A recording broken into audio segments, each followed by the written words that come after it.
Not sure why that video was titled Intro Plus Countdown, but I'm glad that it didn't have the countdown. Welcome back to the Open Chest Anime Podcast. I'm your host, the Anime Collector. Joining me tonight, as always, is my favorite child, Rhys2753. Oh, yes. I haven't heard that one in a while. Also joining us, our favorite patronage and repeat offending rapist. Repeat offending rapist? What? Green Line, how you doing? When did this get added into the lore? What did I miss? I'll explain it in a moment. Hello. Let's pass it off to Lance real quick. How you doing, buddy? I'm doing pretty damn good after that one because I didn't get that intro. Okay. Here, let me share my screen real quick. Green Line, we'll talk later. I know a good lawyer. The lore. Okay, so let me just log out real quick. Let me not. No, log out. Doc's plenty. Log out. Do it. Well, that's funny how logging out takes me to the back end. That's weird. Wouldn't expect that. All right, going back to OCApodcast.com/OCA-168. All right, here we are. Okay, so why the raping? Here's why. On any page, including, I don't know, just OCApodcast.com. Oh. Hey, we're live. Scrolling down. You can now rape us rape your own wallet, I guess, monthly, or rape it once. Not sure why it has to look different now, even though I painstakingly went into the code of the plugin to change the word donate to the word rape. You can donate at such mean numbers as 34, 69, or 420, or other. Other's probably the one you will choose.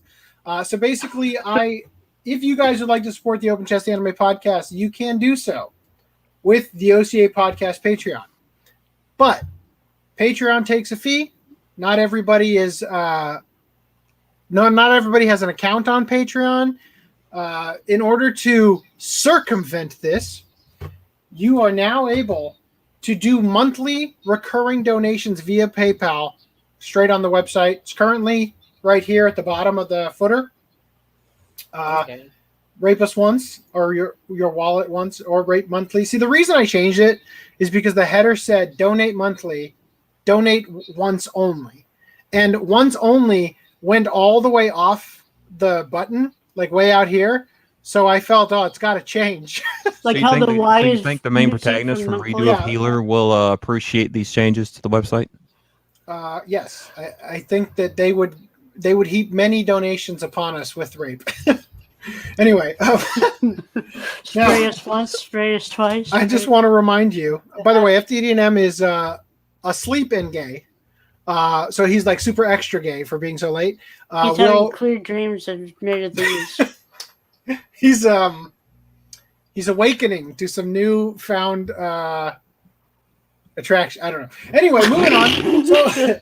So the best way you guys can support the podcast is by sharing it with your friends and continuing to be here through these trash fires. If you guys would also like to support the Anime Collector, that helps me. But, God knows when I'm going to have time to get back to working on content. But I do appreciate the donations I've gotten so far and the support that I get on a semi-regular basis. Also, there's Stealth Weave, which I'm also apparently logged into. Prices have been updated.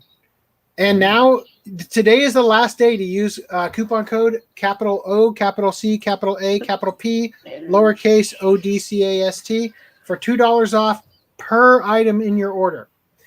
Tomorrow, the actual prices go into effect for the fulfillment center. So it might actually bump up the prices on the site an additional $1 for these types of shirts, the real simple blank shirts, which this is private, so I can't actually sell you that one. So that might go up, just giving you a heads up. But it is what it is. So back to this. Ignored the one that's not actually here because it was just a temp thing when I was helping Rhys. All right, cool. Let's go into this. Before we get too into it, let's cover these comments that are already That's here. what I was going to say, yes. So I'm going to skip a couple that have been answered already. because we're going to jump into them.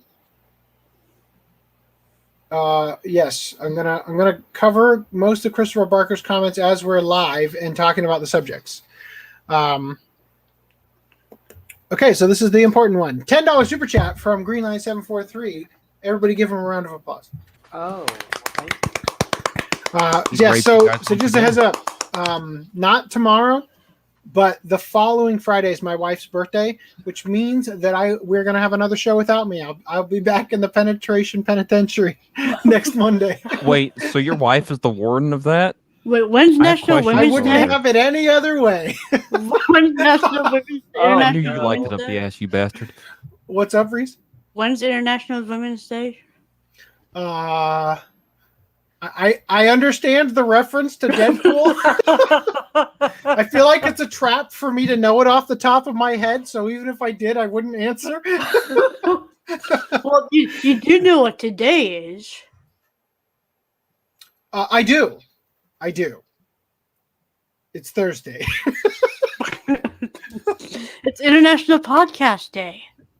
Oh, it is, isn't it? Good for us. I'm sure that there will be no other podcast simultaneously happening to take your attention away from us. All right. Whew, Neko Volts, I don't know. All right. So, all right, Christopher Barker, we'll talk about most of these things as we go. So let's go into it right now. So starting up, we got some deaths, some tragedies. Takao Saito, creator of Go-Go 13, has passed away at 84. He held the record for longest running manga series in history, 200 plus volumes in continuously. I don't think they took 1 week off, I think. I forget. We covered something about them taking a week off because of COVID, and that was it. That's like in the history. I think he started in like 1964 or some shit. Anyway, God, I don't know. And the No, series he debuted. Hold on. 1968 before launching Go-Go 13 in 1968. Yeah. Okay. Anyway, so yeah, good for him. Sorry that he had to die, but life in heaven is probably better than the shithole we're in right now. He was having a good time talking to Kintaro Miura and comparing notes. Yeah. He's up there finding out what kind of anime that Jesus likes. Neko Volt says, Lance, make sure to mention to the Rimuru shirt to AC. Tell me about this I will do Rimuru that. shirt. Oh, All right. there is a shirt in the latest like 27. Well, it's a shirt Rimuru wears in the anime. I was hoping to see if you could get that made somehow. Did you get a screen cap of it so you can have a reference? I kept going for that, and I kept fucking it up. I was going to talk to you since you're also watching it and see if you noticed the long sleeve pretty edge. good. What episode was? Tell me in the Discord. 17, what but episode? Send some private chat or Discord messages. We'll get to that. Thank you for thanks for the tip, Neko Volts. Okay, so Belladonna of Sadness and Cleopatra director Eiichi Yamamoto passed away as well. Also directed Kimba the White Lion and 1001 Nights and Astro Boy. So R.I.P. Glad to see that the thing that three of those. Yeah, glad to see that the thing that Anime News Network remembered you by was the porn. Very nice for you. There's some cultured individuals over at ANN. All right, so without further ado, I guess we'll jump into. That's why Interspecies Reviewers was the #1 anime for the longest time. That's why. Because cultured individuals decided to vote for a while. Are you sure it wasn't because Nuxtaku basically caused the shitstorm on my anime list? Nah. All right, guys. Biggest topic of the night. Biggest topic of the night. Netflix live-action Cowboy Bebop opening teases more characters and lacks Ed. Now, we've got a feature that we have yet to use on StreamYard that allows me to load up a video and be able to scrub through it. So what I've done is I've taken it up side by side with the new opening. Has everybody here on the panel of assholes actually seen the new opening? Yes. I actually haven't. Well, that sucks. All right. Here we go, because I've got it with no sound. All right, hold on. Pause it, pull it back, go full screen. Okay. So apparently I started with the it makes a switch midway through to being the show first, then Actually, no, it is show first. Okay, show first, right?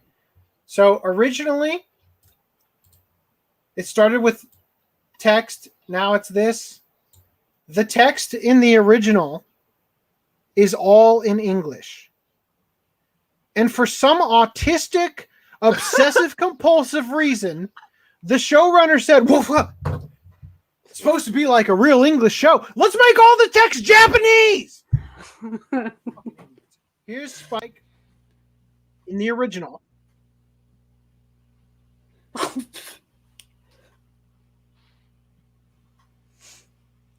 Here's the remake one, the new live action.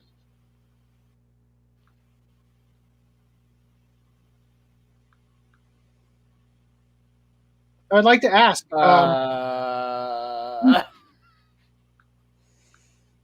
Live action, right? You said live action. Yes. Are you noting the animated smoke? Yeah. That is an ugly motif throughout this whole thing. Oh, no. Yes. Now, I'd like to point something out to you. Did it look good at all to you? I'm just curious what your thoughts are. No, it looks terrible, at least in my opinion. I think I'll remind you that I said the number one thing that will make me immediately want to turn this off is if this is precisely what they do to the opening.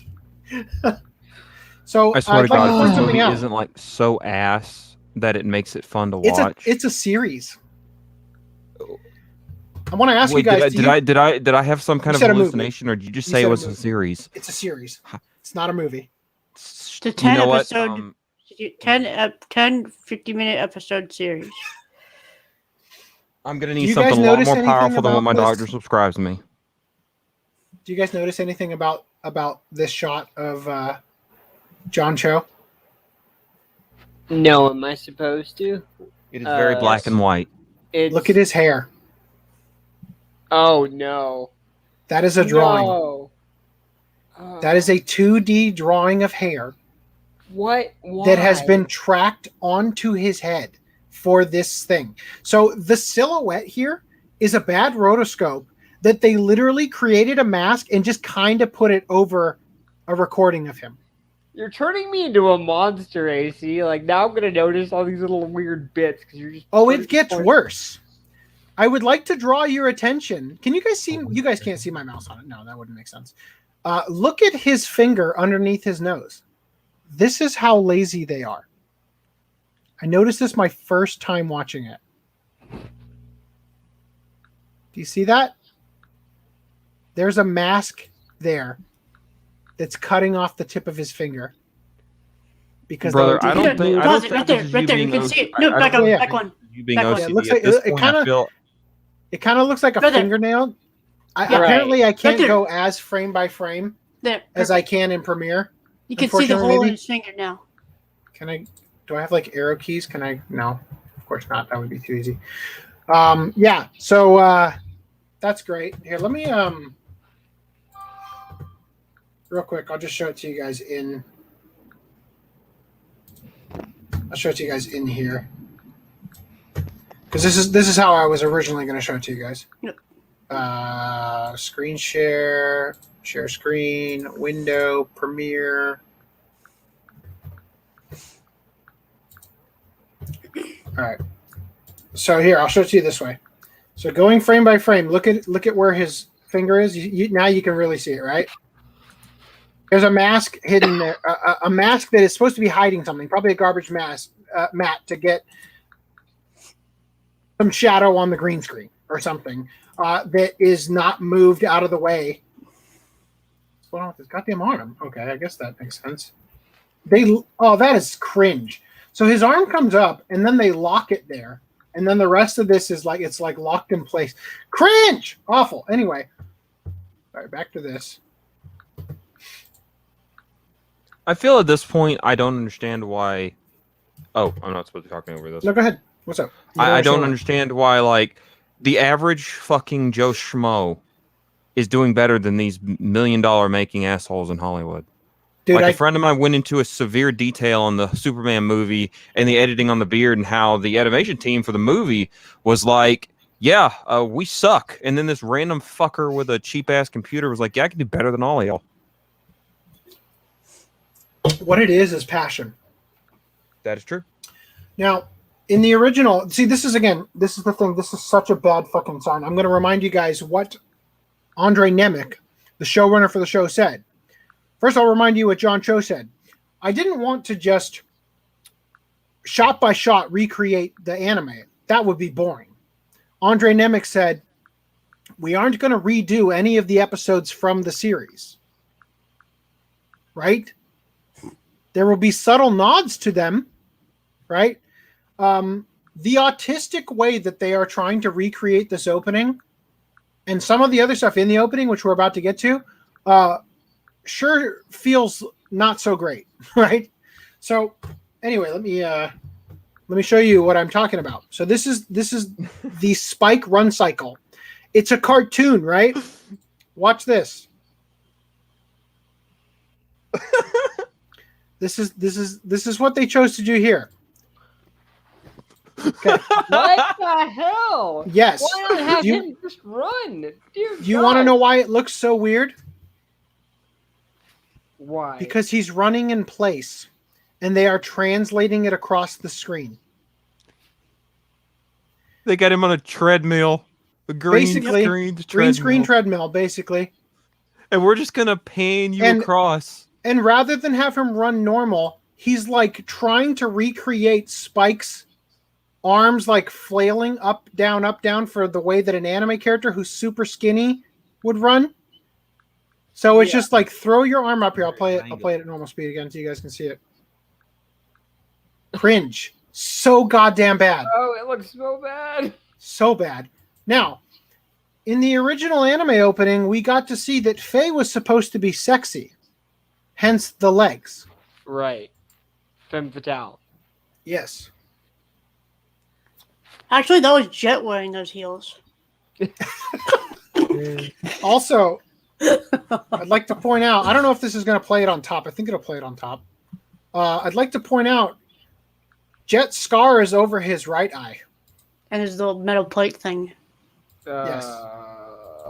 Why? Yeah. I think they just mirrored it just for composition of this shot. They did. But why? Why would you not just flip it, have him facing the other way, and put the stupid like other window of the ship on the left side? Now, okay, whatever. I guess I can forgive that, except for the fact that it kind of a big oversight. See, now it's on the right eye, right? Also, God, it looks like he's running into the Funimation logo in Japanese right now. Looks so bad. Wait, don't take me wrong, but I don't know. Is Funimation having anything to do with this? No. Okay. So continuing here, then they bring in Faye, who is now not a femme fatale. She's just a man with boobs. They switched out the gun. Now look, this is stylistically an interesting idea, I suppose. Jeez. Right? Because originally it was Spike's Jericho. Yeah. Shooting 3 times. And now they've decided to put Spike, Jet, and Faye. That's interesting, I think. Like, yeah, if you're gonna make a change, I guess it makes it slightly more interesting. Again, just Japanese text on the American one. English text here. Doing a kick. Oh, jumping off a couch. All right, now I got terrible things to say about this part too. You guessed it. Yep. So I always loved this in the original. The button click and then like the weird like little twist of the wrist. So I want you to look at how these are. The composition. God, this is cancer. I should have just done this through Premiere. So see how the paneling itself is angled in such a way where it's diagonal, right? Yeah. But you'll notice that the arm is breaking the frame, right? Mm-hmm. Giving me the idea like this is almost like a button console in like the center divider between a car. Mm-hmm. And that's why there's a line with black, stylistically, to separate it out there. Now, the way they interpreted this, and as you can see after that, they've got the foot and then this thing. Now, this one, it doesn't break the frame, you'll notice. So here's what they decided to do. God, this is cancer. There. Fuck. that like half second I get to show you. Jesus. Okay. Right here. So they've just decided to rotate the footage to get you those black bars in that diagonal shape. Then they didn't have something for the foot, so they just did something else. And then they do the same thing here, which again, awful. Here's how the US one went. They showed the swordfish. Now they did this instead, and then we've got a clip here from the show, not from the opening, but from the show, that it does appear to be a pretty good recreation of the swordfish taking off. So at least there's that, right?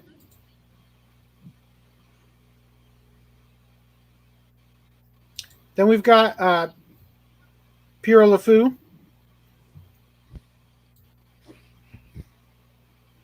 So remember when they said they're not going to remake any of the episodes from the show? Yeah, I remember. You guys remember, right? I remember that. That's weird. So we got that guy. Now we got these two people who seem to be new characters here on the left and right of the screen here. Took me a while to figure out what this hideous thing was. It's a tattoo on her arm. The girl licking the gun. So this guy on the left side of the screen is doing the Catholic like cross.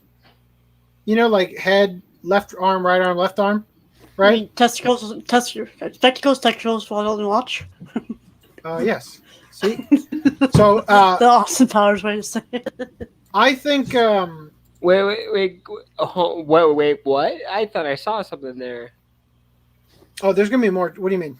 I thought I saw the recreation of not just the clown dude, but those like manatee active dudes. They're coming up. They're coming up next. Yeah. Oh, So- I see how it is. Okay, yeah. So this These- guy on the left side, I don't know. These seem to be new characters for the show.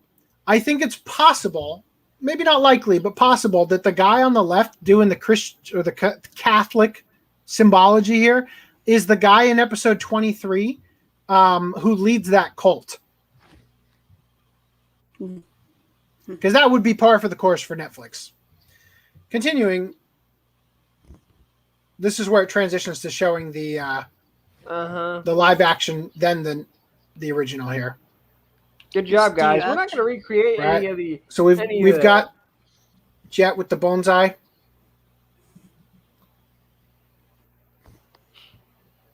Cringe. Oh, and then we've got the Madman opening. It probably would have been. It probably would have been fine just to keep Jet's dialogue in, just because he's saying, "Oh, I'm butchering it." Oh yeah, well, yeah. In this particular portion of the show, he's lamenting that he's ruining his bonsai tree by saying, "Oh, I'm butchering it," and Rhys is saying that kind of refers to the Netflix adaptation here. All right, so cringe shoots the Japanese text. Spike falls. Why does Spike fall? Because Spike fell in the original opening and hit his head. So then we've got the Can't have a stunt double fall backwards anymore. teddy bear bomber guy. Episode 1 characters. We're not going to recreate any. Yeah. Wait. Hakeem. Except we're going to recreate the entire show. Yeah. So now we've got Hakeem. We're gonna recreate Episode 2. We're gonna copy. So what we can. also here we've got the running in place again. It looks better. He's definitely on a treadmill, but it looks better with him. Yeah. Cringe. Mega ultra cringe. I'm sorry. Once again, do you see the sperm wiggle out of her eye? So bad. You've heard of dick nipples. Okay. Here comes dick eyes. Now I'd like to point out something. Well, I should have planned this I'm better. sure you'd like to point out several things. So first of all, this guy, that's Gren, whom The one on the left. I quickly have to add in an image here because I fucking fail and didn't put it in. Like a goddamn idiot. So we're just going to agree to not to watch this? Like, We're gonna do it for Watch Club, but I'm gonna download that shit. oh my That's Gren on the left there. On the left, excuse me? Yes. Oh. Oh, on the right, that's Anna, by the way. What? Anyway, No. so here's the thing. Ed is not in this title opening at all. So they got Ed rid is of not- Ed, but they Ed left is not the dog featured. in. Yeah, Ed is not featured on the IMDb At all. at all. Now, here's the thing. I have a very sad possible realization. Now, you know how we are of the opinion that they're probably going to make Ed non-binary? Yeah. Wait, So Gren, So Huh? who was experimented upon by the military and basically became a hermaphrodite in the series. Oh, great. hello. Not there. of his own will. Oh, How do you never know that that's happening? Every time that phone starts ringing, Rhys is like, la-di-da-di-da. shit. My ears are constantly ringing. Okay. So I was like, Anyway, so Gren is hunting the syndicate or whatever over the fact that they performed experiments on him that increases estrogen levels. New Gren is stunning and brave because they hired a trans actor to play him, and it seems to be going that direction. Yeah, we'll get to that. We'll get to this travesty. Now, because they can't. here's the thing. Here's the thing. I had a bad realization here. First of all, I'm pretty sure these are man's hands. Remember how we showed the sexy walk? The Fae walk? Yeah. This is the closest you're going to get to that in the opening. I'm that- pretty sure those are Gren's hands. Oh. And you know what's worse? At exactly this exact point in the original opening, Ed. Huh. Those are Ed's arms. notice the pink squares going back Yeah. and forth.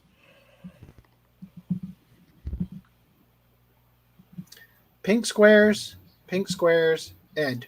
Guys, So you're I making me sad. am afraid that Gren, they're just going to roll Gren and Ed into the same character. And that's why they're leaning so hard into the non-binary, because they already probably wanted to do that with Ed. And they had an easy in with Gren because of whatever reason, even though they've destroyed Gren's character completely. Same with Faye, but for different reasons. Now, continuing here,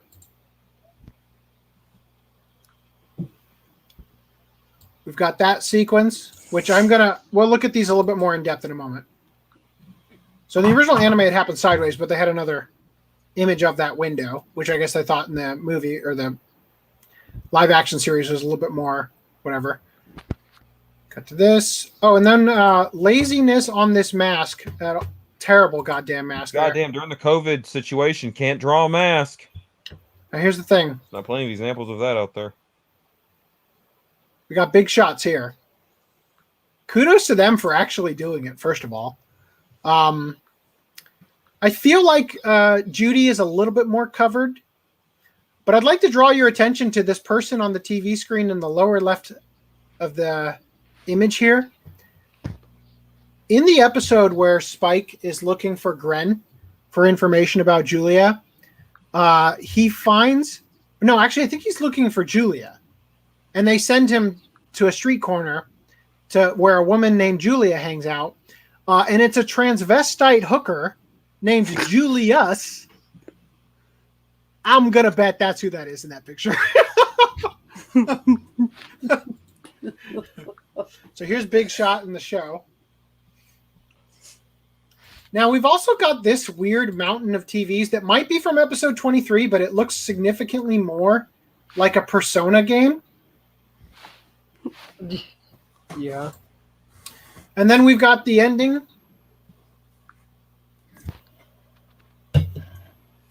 Right? Which in the original looked like this. Now it's just off. Do we have to watch this? Like, I don't drink. I'd like to point out that I don't drink, but so if we made a drinking game out of it, I would. Lance, why did you send me an invite to your Discord when I'm in your God Discord? damn it, that's not what I meant to do. Okay. Now, Did you see the pictures I just posted? Little do people know that there was a version uploaded to Twitter that was slightly different. I've got it right here.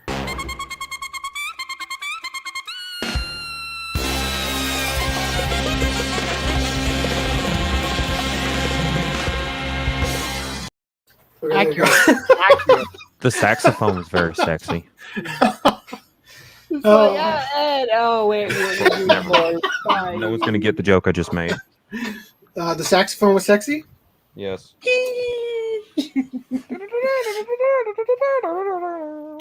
Anyway. So yeah, it looks like a bit of a train wreck. Now I've got some more stuff to talk about here. Let me go back to screen sharing. Well, we got a couple of comments we probably should. Yeah, let's address them in a second. I've got more before we get too far away. Yeah, I agree. Let me it's more on this. Okay, add members. There it is. All right. Oh my god. Captain Cook. Okay. Wait, what am I doing? Shit. I don't know what I'm doing. Damn, from sexy bitch to man with boobs, how the mighty have fallen, right? You know, what I find lazy about this Cowboy Bebop remake, it looks like a shot-for-shot remake, and it ain't trying to be different from the original. That's just lazy. You know, the thing that irritates me is they specifically promised me it would not be a shot-for-shot remake, and yet here we are. And yet here we are. What are the directors thinking? Maybe something like all pure viewers will have recently had a stroke. All our viewers will have recently had a stroke. If not, they will at least have one during the movie. During the series, unfortunately. Hopefully Cowboy Bebop live action successful, please. Is the anime on Netflix? I have heard that the anime is either on Netflix or is coming to Netflix soon. Okay, I don't know that it is. I didn't check. It's not on Netflix. It's not on Netflix in the States. Yeah, I did hear it was coming, but I'm not sure. Is it a waste of money to purchase the import version of Gundam Hathaway? Will it get a U.S. release? Yes, it will. It is a waste of money. Unless you want Mirage, the 4K. Leonardo 84. Hey, buddy, come check out the YouTube stream. That's where all the watch time is accrued. I need viewers on Twitch, but I need them to be new viewers to get partnered. YouTube, I need the watch time. So here's the thing. So Netflix live action Cowboy Bebop has no sexy Faye, yet has disgraced sexy Gren. So there's some images here, which we've got a higher resolution version of. I'll pull up in a minute. But just to show you again what we've got here prepared. A couple things. So first of all, well, I guess here's Vicious. Now tell me, if you replace that katana with a wand, this is fucking Harry Potter, is it not? Yeah, you're right. It totally is. It just no.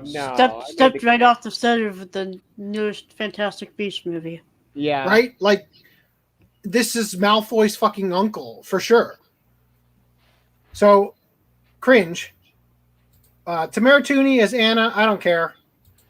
She's a decent enough actor. I don't think that this particular character is so important that I wouldn't even say that she's white, personally. I don't think she's black, but I wouldn't say that she's white.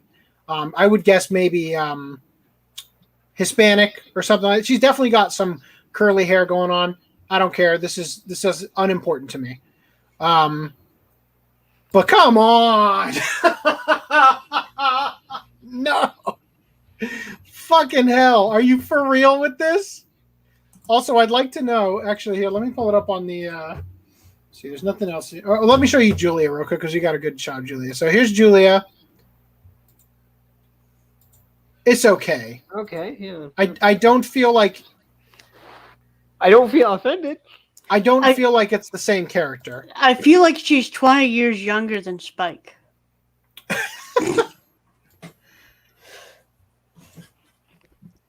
Yeah, I mean...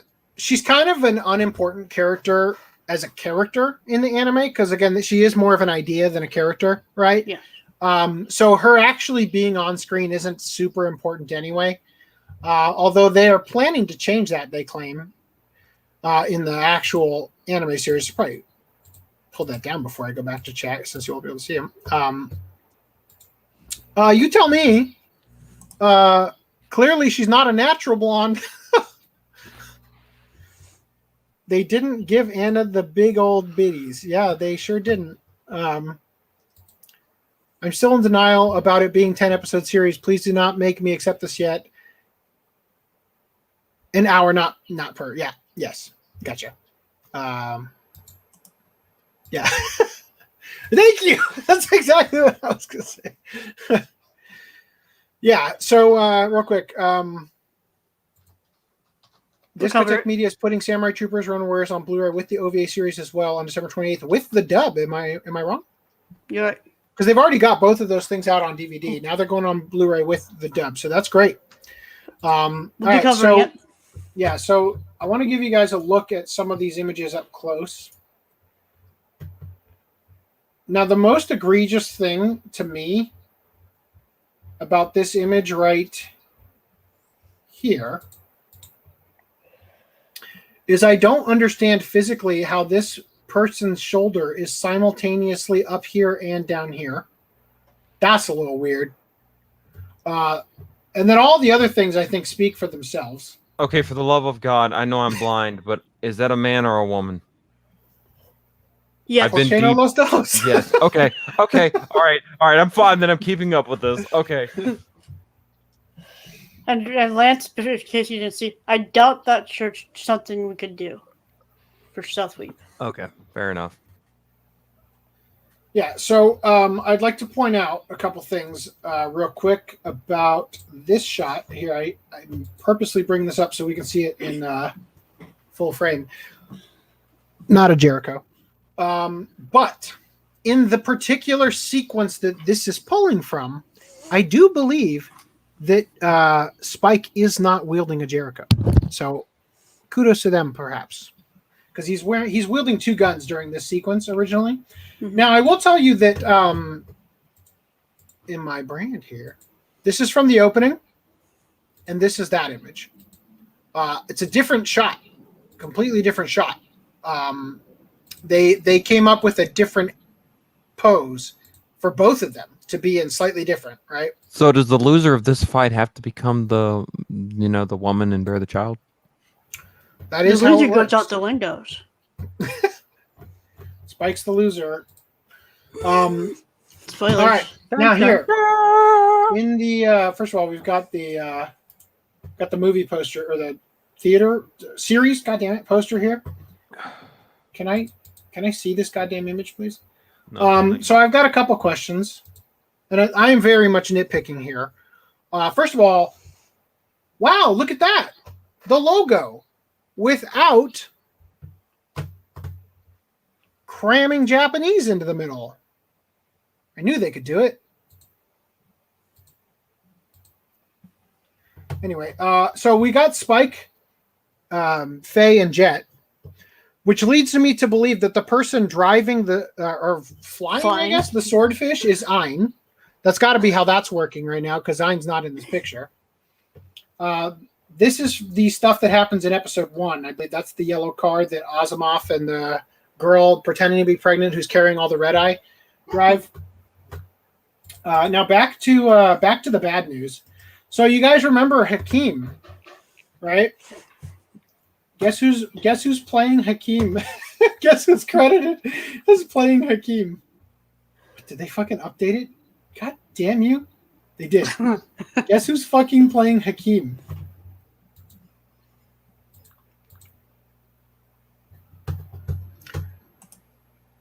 Yes. Looks like Josh. I will just remind you that God damn it, I'm already here. What am I doing? Here's Hakim. Now here's the thing. What? If you remember from the anime, now look, they got this right. This is Hakim. Abdul Hakim, race Negroid. He gets a surgery and becomes this. Remember in the series? Change the E to an I. Yeah, but he still had dark skin, right? Like, am I? Well, here's the thing. We were thinking about this. I want you to look at the color of his skin. Burn it into your mind. Is it different? Yeah. Looks the same to me. It's the same, right? Now you might be thinking, well, that proves it. Jet's black. Jet's black, right? No. He's jet black. No, he's not. Here's a black character in the show. More egregious acts from Netflix. Now look, we've got some more egregious things. So again, Jay Paulson here he's labeled as Hakim. His black form, Callie Nell here, is labeled as the Thief. So that's racist. When you're white, you get a name. When you're black, you're just the Thief. Oh. Oh my god. Now look, I want to point out a couple things here. So first of all, as we see here, John Cho plays Spike in 10 episodes. Alex Hassel plays Vicious in 10 episodes. Daniela Pineda plays Faye in 10 episodes, right? Character named Santiago gets 3 episodes. Kimmy Black gets 3 episodes. Judy, who's the Big Shots, only 2 episodes. That sucks. Yeah, Mao, only 1 episode. Gren, only 1 episode. I'm calling bullshit on that. No way they're only going to put Gren in there for 1 episode, but we'll see. Now, here's the thing. Yoko Kanno. 1 episode. Oh, dear. Not sure what that means, but I think I'm going to hate this series. Now, a couple more changes they made. Shin and Lin are now like female-male twins, or not even twins. Those are Vicious's guards. We don't have it. I must have removed it. Oh, well, yeah. That's Shin. That's Shin. Lin shows up. The anime, they're twins. So yeah, they in the anime, they're twins. In the live action, which I guess I could just pull up the previous. What's my second cousin had twins, and they were both a boy. They were a boy and a girl. What's the term for that? Fraternal. I thought that was like the same gender, but not the same. No, that's identical. That's identical. No. The same identical is 1-1, but I thought fraternal was same fraternal gender, is they're a lot different, but not identical, like in the Boondock Saints. Hell, I don't know. I think it can be I give either. up. I think that you're just not identical. You're automatically not identical if you're male, female. So anyway, these are the characters here. Shin and Zin, am I right? Anyway, yeah, big cringe. So anyway, let's keep going here. So there was this. Okay. What's up? It is just fraternal twins. So yeah, you're right. Yeah. I just looked up on Google. I cancel my Netflix subscription in T-10 episodes. Avoid this series like the plague. That's a racist stereotype. So to be fair, Hakim is a thief in the show. He steals Ein. That's how Ein gets added to the crew. Just to be clear, okay?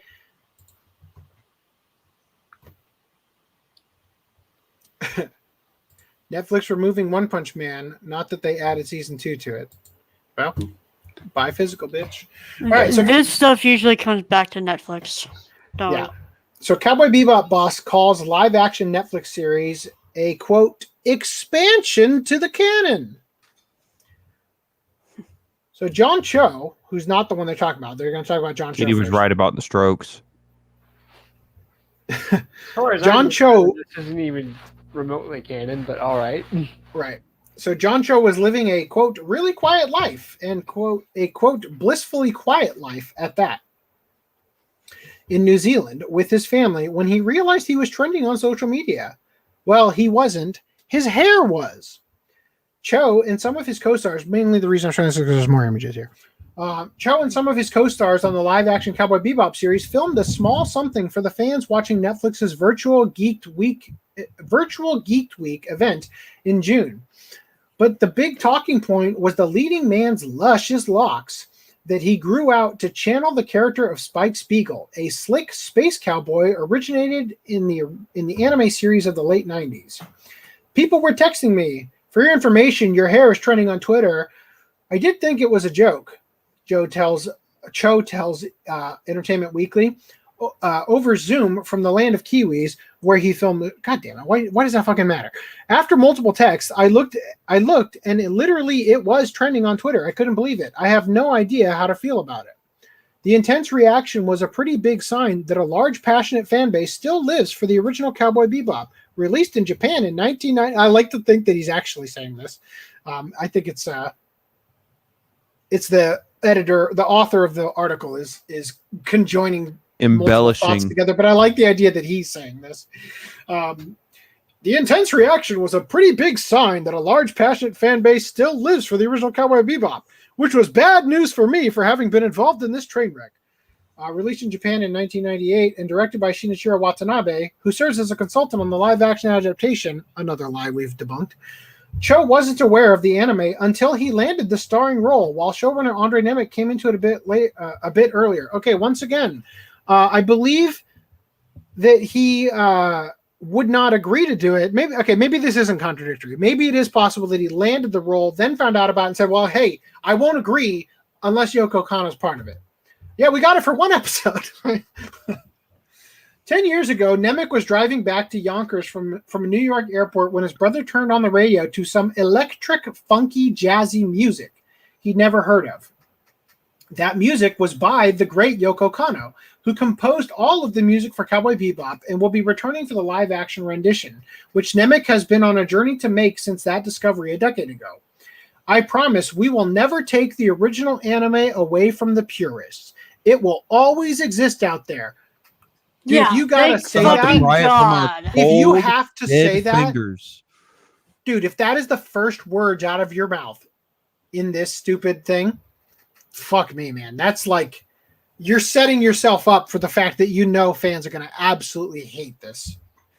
He's like, look, we're not responsible for the train wreck that is to incur, but we're making money regardless of whether or not it's at good. least you can still watch the old series whenever you want. It's the same as it always has. No, what he's saying is, hey, big fans of the original, yeah, this ain't for you. By the way, if you've seen the series and or the better thing, whatever you do not watch this. He says, but I'm very excited about the stories that we are telling. I believe we've done a really nice job of not violating the canon in any direction, but merely offering some extra. They violated it worse than Green Line has your chat. Excuse me. Well, that's unfortunate. Screen. That's unfortunate. By the way, fuck, I like an idiot. I closed something I could have used right now. Let me see if it's in my trash. Giveth me a moment. So you guys remember we talked about the freaking cards that come in now? You guys remember how we talked about how rather than go to the source material, they went to the things that inspired the source material? I couldn't help but notice. Remember, one of the things that they said inspired Shinichiro Watanabe was the crow? Well, I don't know about you guys, but I found it. But okay. All right, that was bad. Sorry. It's the crow reference. Okay, got it. Found the crow. Never mind. Nobody saw the crow. All right, back to I saw the crow. Let's not screen share stream. I saw it, but that was like a while ago, like a really long while ago. I should have had that pulled up as an image I could have just clicked on with a picture of Brandon Lee to go next to it. All right. Anyway, good, tough crowd. All right, and so they're not going to take it from us. They're excited about stuff they did. I believe we've done a really nice job of not violating the canon in any direction, but merely offering some extra glimpses into the world that was already created. Nemec does consider this Cowboy Bebop, premiering on Netflix this November 19th, to be, quote, an expansion to the canon, and that the show will add things to the mythos. We got under the skin of who the live-action characters were going to be, he adds. Quote, I think that the poetic nature of the anime absolutely allowed for us to mine the archetypal nature of the characters and dig out deeper histories that we wanted to explore. Well, you've really failed to grasp the femme fatale archetype. And by deeper histories, you mean histories we can rewrite and change ourselves? I think the histories they're going to rewrite is all the a la carting everybody's going to get. Yeah. So they said it's also going to answer some of the questions that the anime leaves you with, like, does Spike survive? I think to just redo... Oh! Holy shit! Is that who I think it is? Silent but deadly. What do you have to say for yourself? Hi guys, I'm Footnum and I like to lift weights. Okay. Hello. All right, hello. Yes, your mic is cutting out. Oh, it's cutting out? Great. Okay, now you're good. Now you're clear. You're good. Okay, so anyway, you've missed all of the Cowboy Bebop stuff, so I hope you had stuff to say. And Perfect. I'm sure it was going to be identical comments to the last 3 times we brought it up. Hey, I wanna ask you a question. What do you think of this very special version?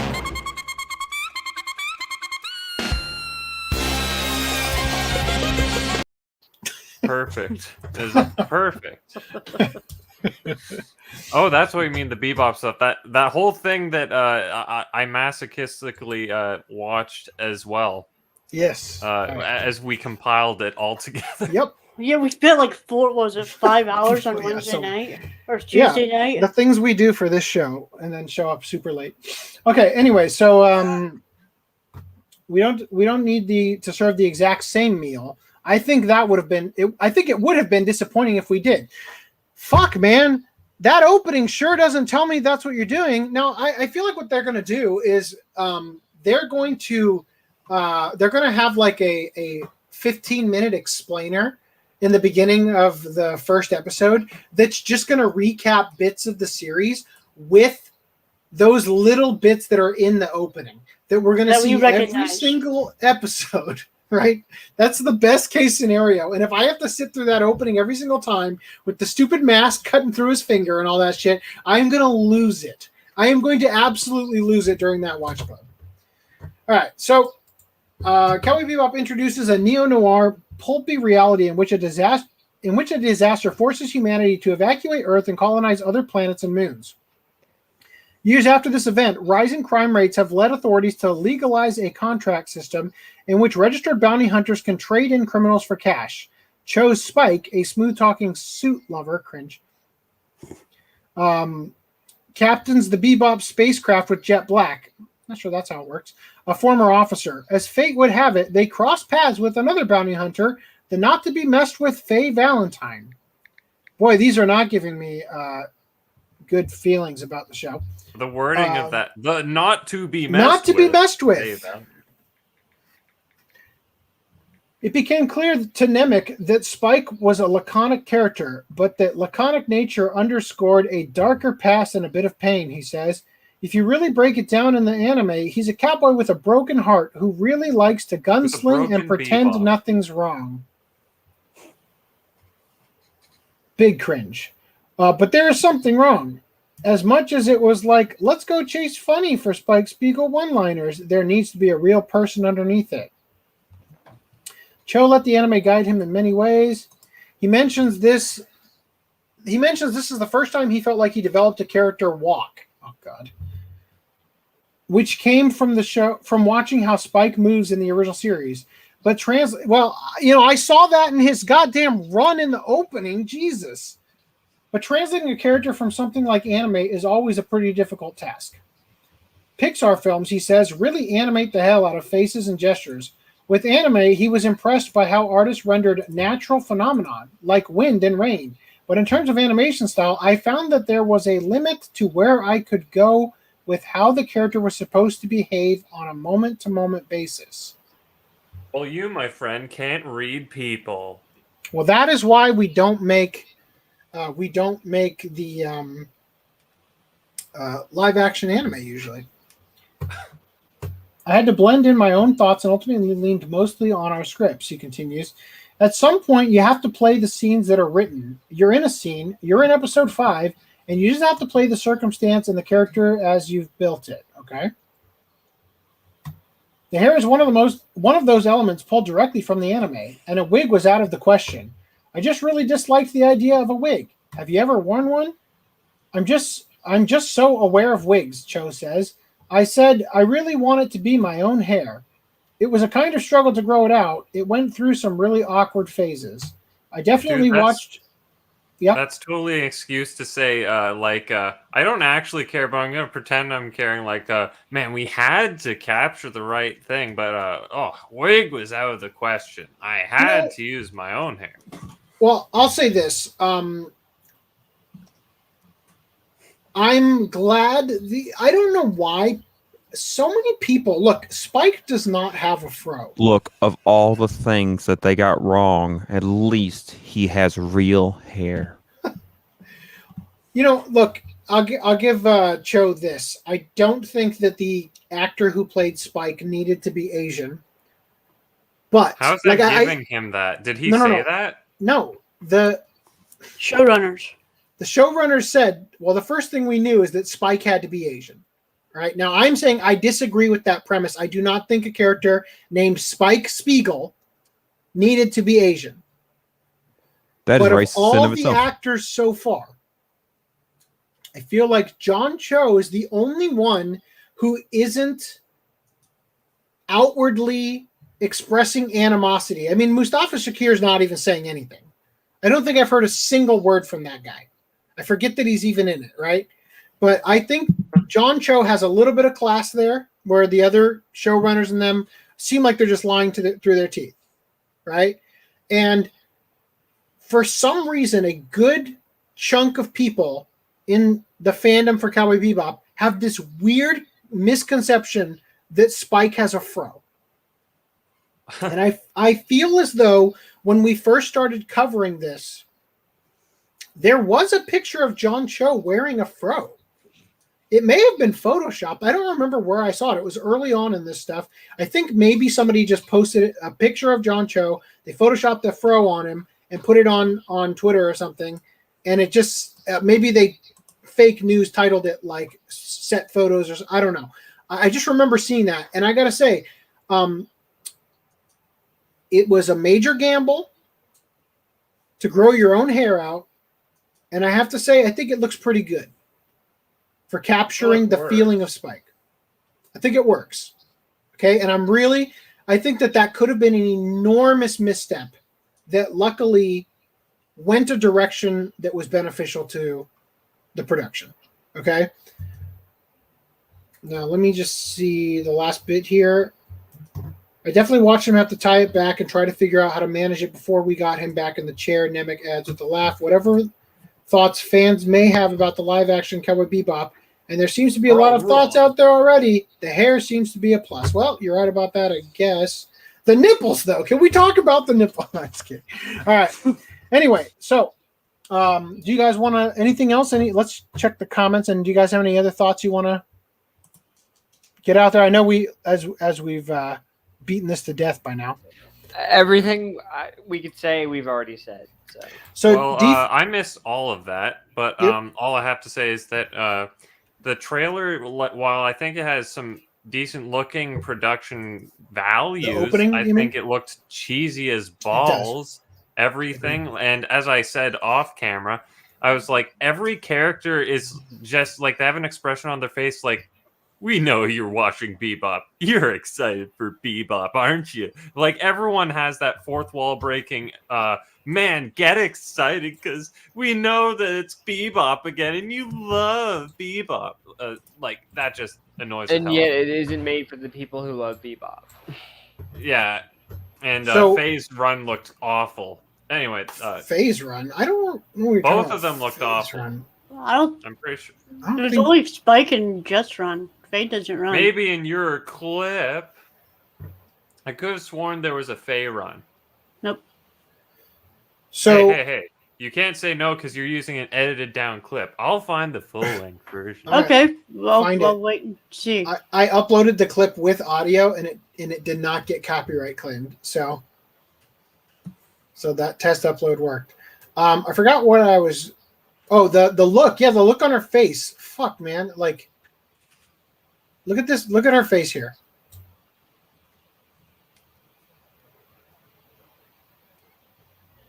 So badass. I don't even know how badass I am. And then, of course, the whole shooting, the letters. I'm very disappointed with her, as we all are. And I'm very disappointed in the fact that I already know all the talking points that are going to be, people had a problem with Daniela because she's a woman. And it's going to be like, oh, too bad. Yeah, they should have made Faye a man. You're right. Yeah, that's why. That's why I'm upset with her. You know, Faye in canon, like anime Faye, could kick that Faye's ass. No I shit. think Anime Faye could have kicked all their asses. This is the other. Look at the face here. Not that. God damn it! It's after this. Motherfucker, where are you? And look damn good doing it. But like, I mean, at this point, it's like, why watch this? I'd like to point out that I don't even like Cowboy Bebop all that much. I like it just fine, like the average goer. But like, damn, I'm more in that camp. Like, I thought it was good, but I don't think it's like this masterpiece. Whatever. Dude, I love the music. This face. Look at this face. Like, Okay, is me. that the clip Tell where she's Where like, she I'm shoots? all happy then. I'm Yeah, serious. watch. She's the fucking Joker. Oh, look at Anyway. it. Like she looks Right. so deliberately like she's posing for the camera type deal. Yes, exactly. And I think that doesn't give me high hopes. Now, back to this. Let us address some comments. You guys can look at his nipples a little longer. Nekavolt says, sadly, I cannot. Oh, wait. Oh, hold on. Oh, dear God, there's a lot more. Okay. Kaiser Trigger, how's it going, buddy? That looks like a man with a bad haircut. Ein will be the best character confirmed. Yep. I feel like they're not going to know what to do with Ein for the majority of the series. Ein. Yeah, Was that probably. AirPod already? Especially because it's a real dog. Come here, pods. Hold on. In before it's just Devil May Cry live action in disguise as Cowboy Bebop. Maybe. Okay, Yeah, the whenever Netflix I poster watch that does- trailer, I must have mixed up Faye's silhouette for Spike's or something. Knew it. Because I don't Called know. you I out, apparently bitch. Nitpicking, nah, this show deserves an enema. Sadly, I cannot drink. Must head to work shortly. Jet's light skinned, according to Deflex1. I agree. I think, if anything, he's probably Cuban or something like that. If anything, he's an albino. Michael Jackson. That's a racist stereotype. Avoid this series like the plague. We read that one. Netflix removing One Punch Man. Read that one. I disagree. It's canon raping. It's canon raping. Well, also, yes, physical is superior to streaming and digital. Speaking, All right, so speaking of rape, did you show your site I sure did. support? Yes. If you guys would like to rape your wallets / us monthly, you can now do so that way. In fact, if you are currently on the Patreon, You're already raping and you us, would and like thank to you. look, here's the thing about Patreon. Patreon is supposed to be designed in such a way where you get perks for being a patron through Patreon, meaning that we do extra streams that only you're invited to because we link it to you through the Patreon, right? I don't see that happening in the near or even moderately near future, right? So if you would like to stop funding us on Patreon and start funding us on the website, then we will only have to pay the PayPal fee versus the Patreon fee and the PayPal fee. So And we your money will personally get be you the your same thing, bitches.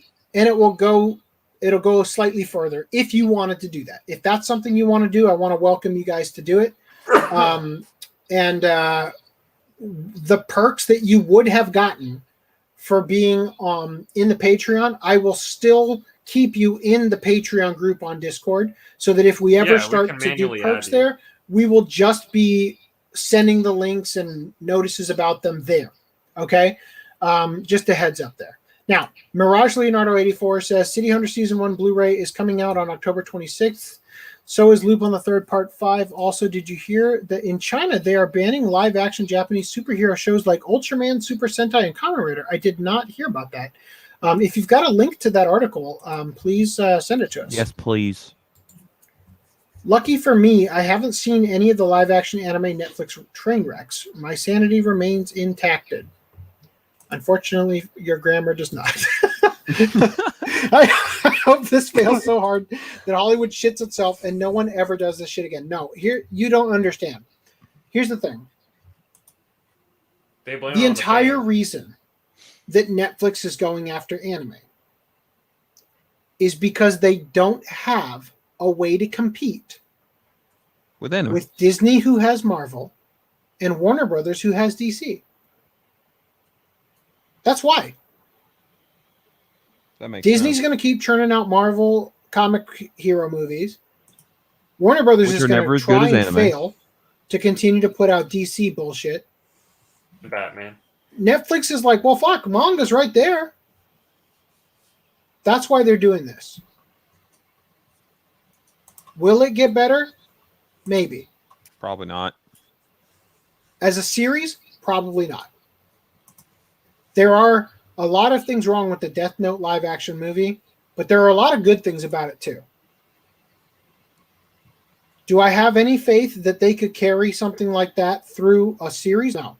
I don't think that this is going to be good at all.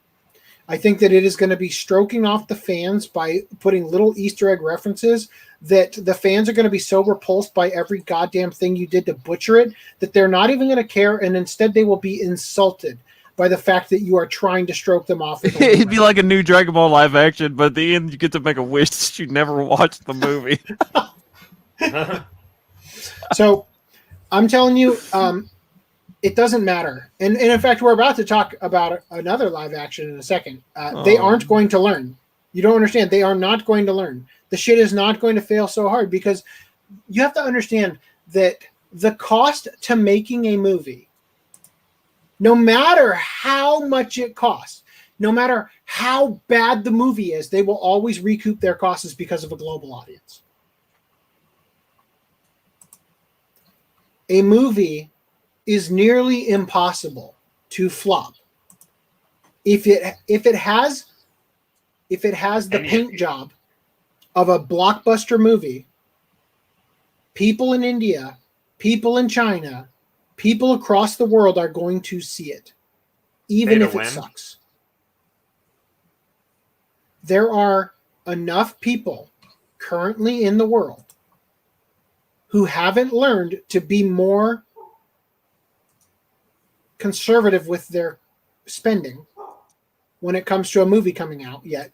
Eventually people will start to there will be enough people in the world eventually who don't just go to see a movie, maybe it's good, eventually it will happen. But right now, no matter how bad the movie is, it will make its money back. And sometimes when a movie is extremely bad, people will see it because it's extremely bad. I don't think that Netflix is going to learn from this, or Hollywood, which are not the same things, Hollywood and Netflix. But for the sake of argument here, we'll consider Western live action adaptations. I don't think they will learn from this because it's not about the movie being good or the movie. All it is like as long as it makes enough money that they come out with an extra mil on top. That's all that really matters. It's not ideal, but that's what it means. Christopher Barker says basically, and crappy extended version probably won't even be important, or it ruins stuff you're already familiar with. Okay. You guys must love Bebop to keep talking about this every podcast what they see in it. Yep. Well, the reason we talk about it when I'm here is because I want to talk about it. So we skip on the articles get piled up over the ones I can't be here for. Also, Lance, is that not a trumpet? In the Bebop opening, just continue. It was the ending part. Yeah, the ending part. Is that a trumpet at the end? That opening, that's the trumpet. I called it a saxophone as a joke. You called it a sexy saxophone. Yeah, you were making a joke. Anyway, AC needs to milk the topic to death. I don't need to, but I want to talk about it. See, here's the dealio right here. This particular article, I didn't have a chance to read all the way for the podcast, so I'm sorry it was less than stellar. I'll be honest, guys, stuff's getting real hard. It's getting real hard to produce this show. I'm doing my best here. Just wait till the live action One Piece hits. AC will cover that multiple streams. We already have, number one. Although I haven't actually read or seen any One Piece, even the original with the rap opening. The original 4Kids release over here. So let's pretend the One Piece live action movie is just a terrible AIDSy cancer-filled nightmare that will never happen. Since it will happen, I will be sad. Well, unfortunately, it's not a movie. Again, it's a series, probably 10 episodes as well. Dear fuck, I see what you mean by the Joker. Yep. Well, at least Netflix didn't give us live action Trigun. Thank God. Hey, oh no! Careful! Don't give them. Careful! Don't give them ideas. 5 years from now, I bet we'll be covering it. They'll be using a Nerf Super They're gonna Soaker. select that for the podcast magic. What? Does my PayPal have a BDSM level like 5-inch high heels and leather tights? Does it? Um, I think they're talking about not like tiers currently. for Patreon. I'm trying to figure out like, can I get our product? Dude, we just get a black silhouette of Putnam in high heels and tights. I'm trying to figure out if I can make Did I this. lose what little side I have left? Did you put it in the Frank? God damn it. But what? Where is the? The Brads? Yes, That is in the Frank, I think. That's where Ogloy. Rhys It's not there It's an yet. ogloy. It's in the It's an front. ogloy. why Oh. is it an ogloy? Yeah, I'll make this a perk. A donation of $69 gets you one of these. By the way, did we plug Use at once your own again risk. our brand new OCA podcast Twitter, which has a second or third post now? So on the website, if you go to the Twitter here, it is now connected to the OCA podcast Twitter. The YouTube channel's connected to the Twitter. The Twitter's connected to Wait, the we have Patreon. 6 followers? Before we go any further, do we have pickups? Apparently Apparently I not. don't. well, let's get caught up on chat real quick, and then we'll do pickups. Or unless if you're not done with Cowboy Bebop. We are done with Cowboy Bebop, but let's see what the chat's thoughts before we. Okay, Those chat thoughts. we need a Battle Angel Blu-ray release. Agreed. I agree, but I feel like they just need to make a new full series because the Yeah, so- OVA so was so for- incomplete. Yeah, so the movie, the rights to the movie that James Cameron had for so many years actually prevented It's the all manga right. from being adapted into an anime any further. So now that the movie's out and those rights have been exercised, it's possible that we may get a Battle Angel Alita or Ganmu or whatever they're going to call it in the anime form. We may get that in the future. I will pull this up in a second. DC, yeah, like DC is competition. It's a nostalgia jerk fest in a bad way. Yep. I said I hoped. I am not retarded enough to not realize this shit won't make those assholes money. Shit taste is still around. Vote with your wallet. Couldn't agree more. I'll take liver failure before I watch this live action trash. Also, unnecessary Gladiator sequel in development. A sequel? What is it going to be about? The fall of the emperor? Oh, I guess my children are home. Okay. Anyway, all right. So yeah, let's do pickups. That's your cue. Hold on. I was over in Twitch trying to get that Boom, link. got it. Reese was Tell me Twitch about your streaming. no game, no waifu. No Game No Life practical war game like novel. There's a comment like a bunch of short stories or whatever. I take it you got that not on Amazon Why? because Amazon banned them. In Oh right. in Australia. No. I think the US Amazon one as too. a whole. Yeah. Let me Really? see. Yeah, and Arrow Manga Sensei, which is funny because if I go to my purchase page on Amazon, I bought Volume 1 of Arrow Manga Sensei, so when I Actually- go to the purchase history, the page is missing. Private chat on StreamYard. Well, maybe I shouldn't show this considering I just doxed myself. Great job, me. All right. Oh, come on, Brad. How is that cover any better than that Yu-Gi-Oh card I showed? Come on. Because the boobs are clearly covered. All right, we got that. Awesome. Oh, you pulled it. No, that doesn't help me. Anyway, all right. So we got My our pickups. Anybody else got my pickups? other pickup at this afternoon was this. Oh, yeah.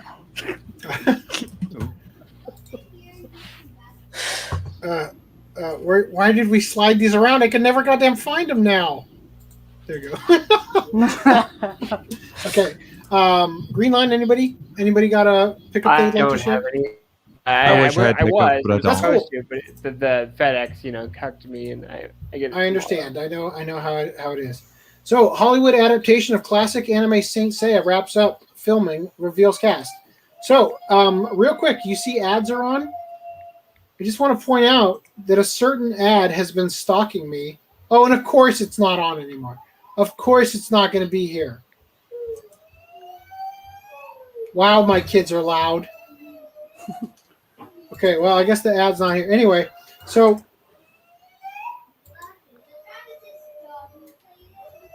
One moment while I kill kids.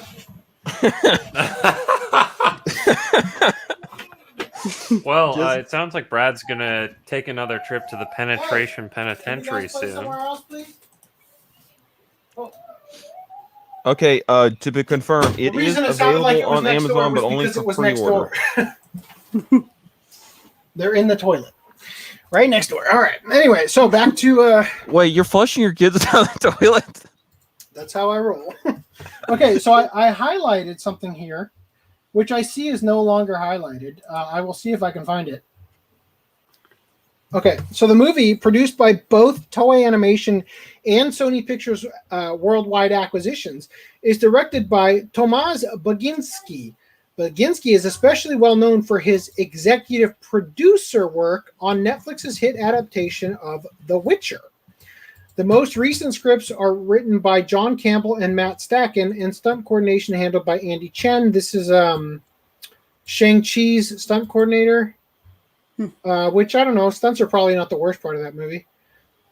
Anyway, so this Asian-American actor, no, actually just straight-up Japanese actor, is doing his first English-speaking role as Seiya.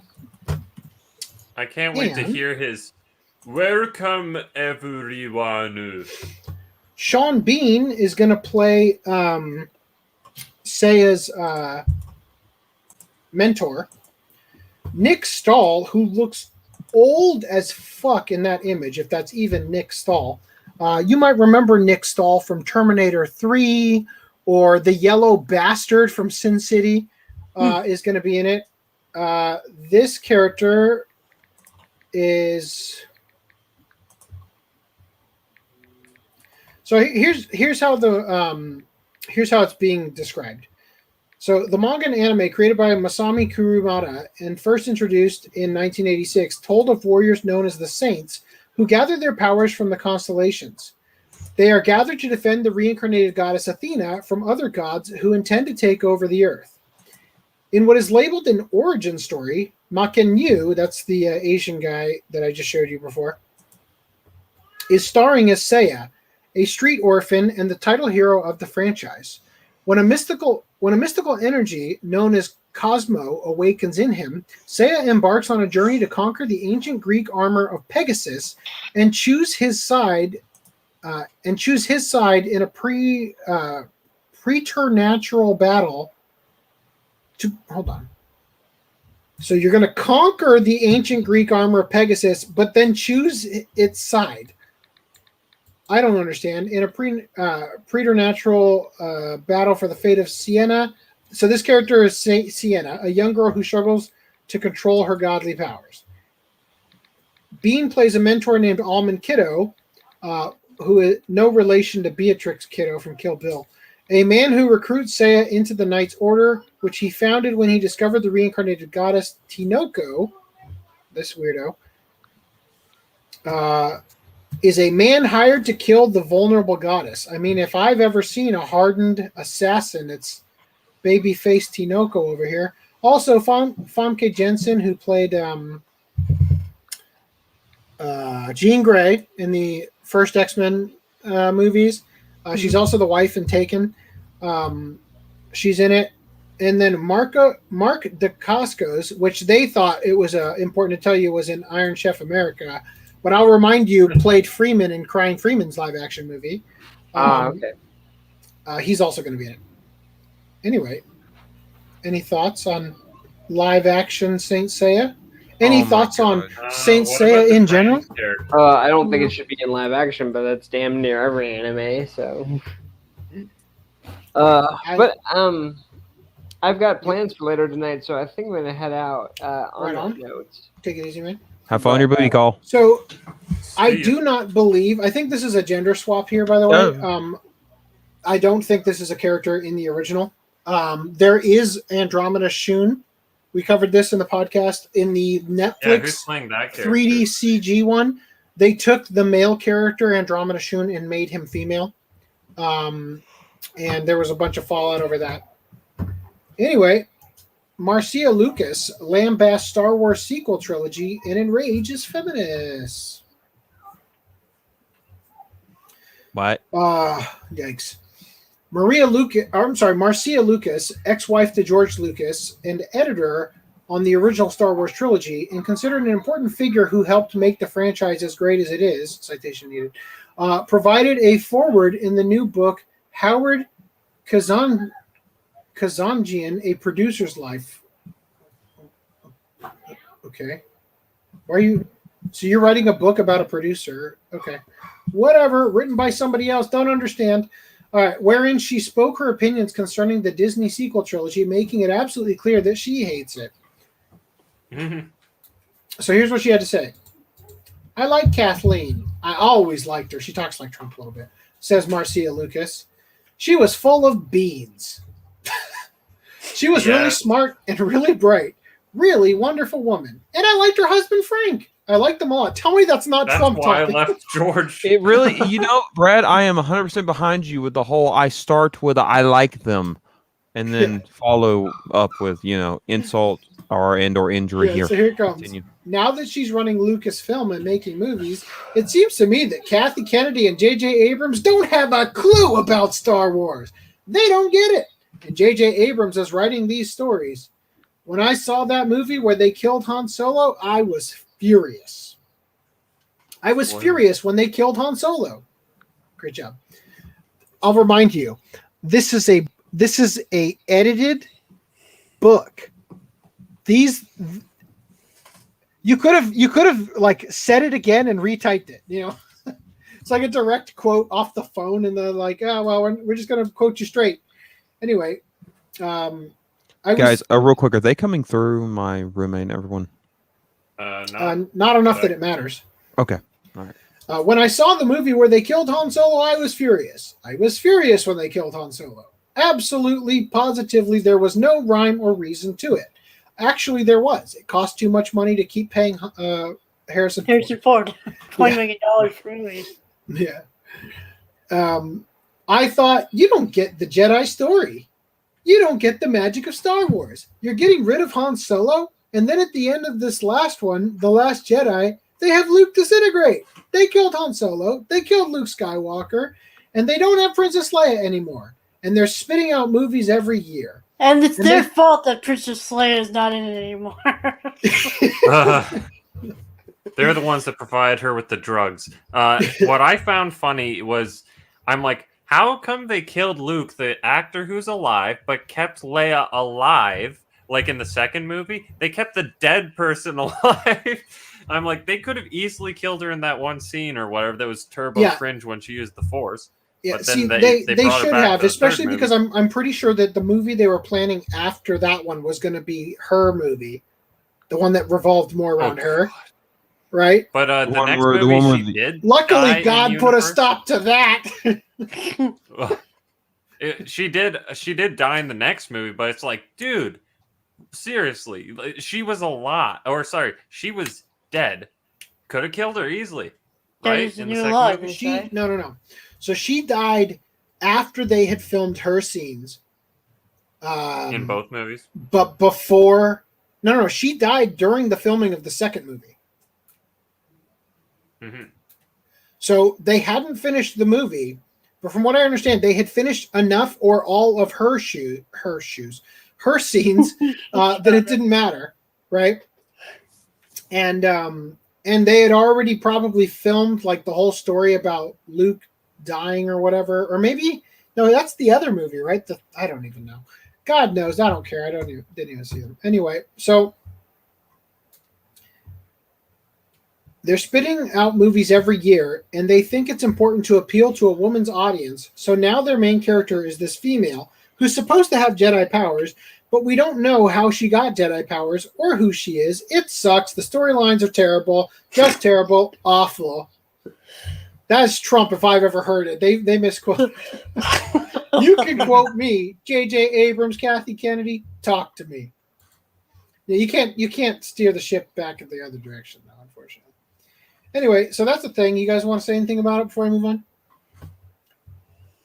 No. I was thinking it was like, oh, you guys hate this just because you're women, and it's like most of the Star Wars fan base's favorite Jedi is Ahsoka. What Brad's not covering is the part where the SJWs over her, but I think you can predict where it's going. It's like, yeah, but Anakin came from nothing we don't know about Anakin. He just had this arbitrary midichlorians thing or whatever. And it's like, yeah, everyone had the midichlorians, but blah. Like Anakin literally. Yeah, but at least they showed him develop, right? At least they showed him suffering from his angst, and then his mom literally getting needed by the Tusken Raiders raging and all that crap. I still think that the story is trash and killing younglings. I still think the story is trash and uninspired in the prequel trilogy. But I will say that it isn't the same thing. You know, the argument doesn't swing back that direction. Well, it's a weaker argument when applied to Anakin than it is when applied to what's her name, Rey? Rey at least, not at least. Rey doesn't even do a child genocide, so she can't even. Okay. You don't know. They didn't show anything with her childhood. She might have killed them. She might have been a school shooter as a child. You know, dark. Dark. I say dark because of what I'm about to put in the chat. All right, so Christopher Bark says, I picked nothing up. Was planning to, but cellulitis decided to bend me over and have its way with me. Crap. Hey, at least it wasn't the guys at the penetration penitentiary. Rhys and her food porn. Where you're going to be now for killing your children, a.k.a. children. I just want a death battle between the Ronin Warriors, Saint Seiya, and the Makai Knights from Garo. Okay. That sounds interesting. I'd love to see how Screw Attack fucks that up. Live action Saint Seiya, nope, not even once. I'm gonna totally watch it. And I'm see. This is the nice thing is that this is an anime franchise that I almost know absolutely nothing about. Literally everything I've learned about this series, I learned from the podcast. So from reading articles on the podcast. So going into it blind and just watching a train wreck and enjoying Sean Bean not dying once again, I bet. Yes, definitely absolutely. not going to happen. Mentor character. It's like a role. It's like Sean Bean gets a script and he's like, okay, do I turn this one down? Flips the last page. So when and then he died. Okay, I'll take it. You know? Okay. Sold. I still think it's funny that the one role where he doesn't die is when he plays Harry Mason in Silent Hill, where the character in the game did die. Wow. And in Final Fantasy, Kingsley, if he even dies, so I'm just like, perfect. Mirage Leonardo 84 says, also, I'll probably get a lot of hate for this, but I actually really like the live-action Gatchaman movie. There's a live-action Gatchaman movie? You mean the Japanese live-action? Because we don't...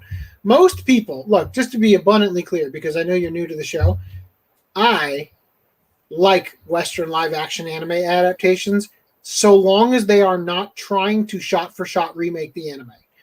I loved Speed Racer, which did not... Everything that Cowboy Bebop said they were going to try to do for the live-action Netflix Cowboy Bebop, Speed Racer actually did. They got in the spirit of the show. They didn't recreate anything from the original, like one for one. They just got the feeling. The feeling that watching the show gives you comes across in that movie. Edge of Tomorrow is a live action Hollywood adaptation of All You Need Is Kill by Hiroshi Sakurazaka. They took the premise of the story and told basically a new story in the world that premise sets up, right? They didn't take any specific events other than like, you know, the flowing arc of the goal that they have and recreated it, right? They made something new. Ghost in the Shell, hated it because it's paint by numbers of the movie that you already liked better. So I personally like them, but the live action ones are on a whole separate level because they're for a Japanese audience with the Japanese cast, and they pretty much act like they don't fall under the same radar of criticism. So if you're talking about a live action Japanese Gatchaman, well, then it's got to be no worse or better than the. Oh wait, do you mean Kashern? Possibly you mean Kashern, which I will also argue is not a bad movie. It's just a bad Kashern adaptation. Anyway, but yeah, I would just say like the live action Cutie Honey, the live action, well, maybe not the Golgo 13. That's kind of different. Live action Cromartie High School. They're all pretty good. I did not know Cutie Honey got a live action. That's a new one to me. It's a Japanese live action though. Anyway, the future of Netflix is crappy live action anime. Dude, they will do as many of them as they possibly can before they collapse. I'll remind you if that you want some Netflix fun is live something action like $20 Japanese billion movies, check out the in debt. Oni Shambara series. The what? Oni Chambara? Oni Shambara. Yeah, it has a video game series, but it also has a series of movies. The one on Xbox 360 is the best, by the way. Continue. So Marcia Lucas hates certain Star Wars films. Who the hell cares? Oh, that's a good question, actually. Appealing to women while doing I'm telling you, the other half of this whole thing is the SJWs reeing over it. That's why people respect care. your elders, but not this one. And also the fact, Marcia Lucas was a member of the one who saved it in the edit. She understands what Star Wars is, whereas all these corporate whatever Hollywood. For those of you guys who don't know, Marcia Lucas is the reason that the original trilogy was good. Because when they finished filming, the thing was a fucking mess. And she saved it in the edit. Okay? The movie came out and made sense. And I'm talking specifically about the first one. I think that because she managed to save it in the first one, they continued to use her. I'm sorry, the fourth movie, the first chronological movie, A New Hope, she saved that on the editing room floor. And it was obvious that she did because they had a version of it that was kind of incoherent, that didn't quite work. And she managed to make it work by recutting it. And again, this is back when you're using a razor blade and tape to cut a movie together, right?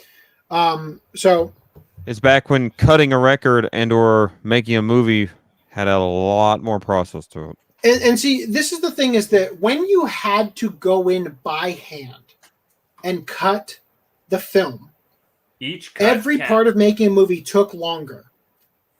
But that was also a good thing because it made you think harder about what you were doing before you churned a bunch of shit out. Do you have more than 5 brain cells? Don't be in this room. The people working on a movie back then, they all had to really be diligent and want to be there and have a vision, you know. Nowadays, if you can churn something out quickly, Netflix Cowboy Bebop opening, you don't remember to key your fucking mask away from his goddamn finger. Anyway.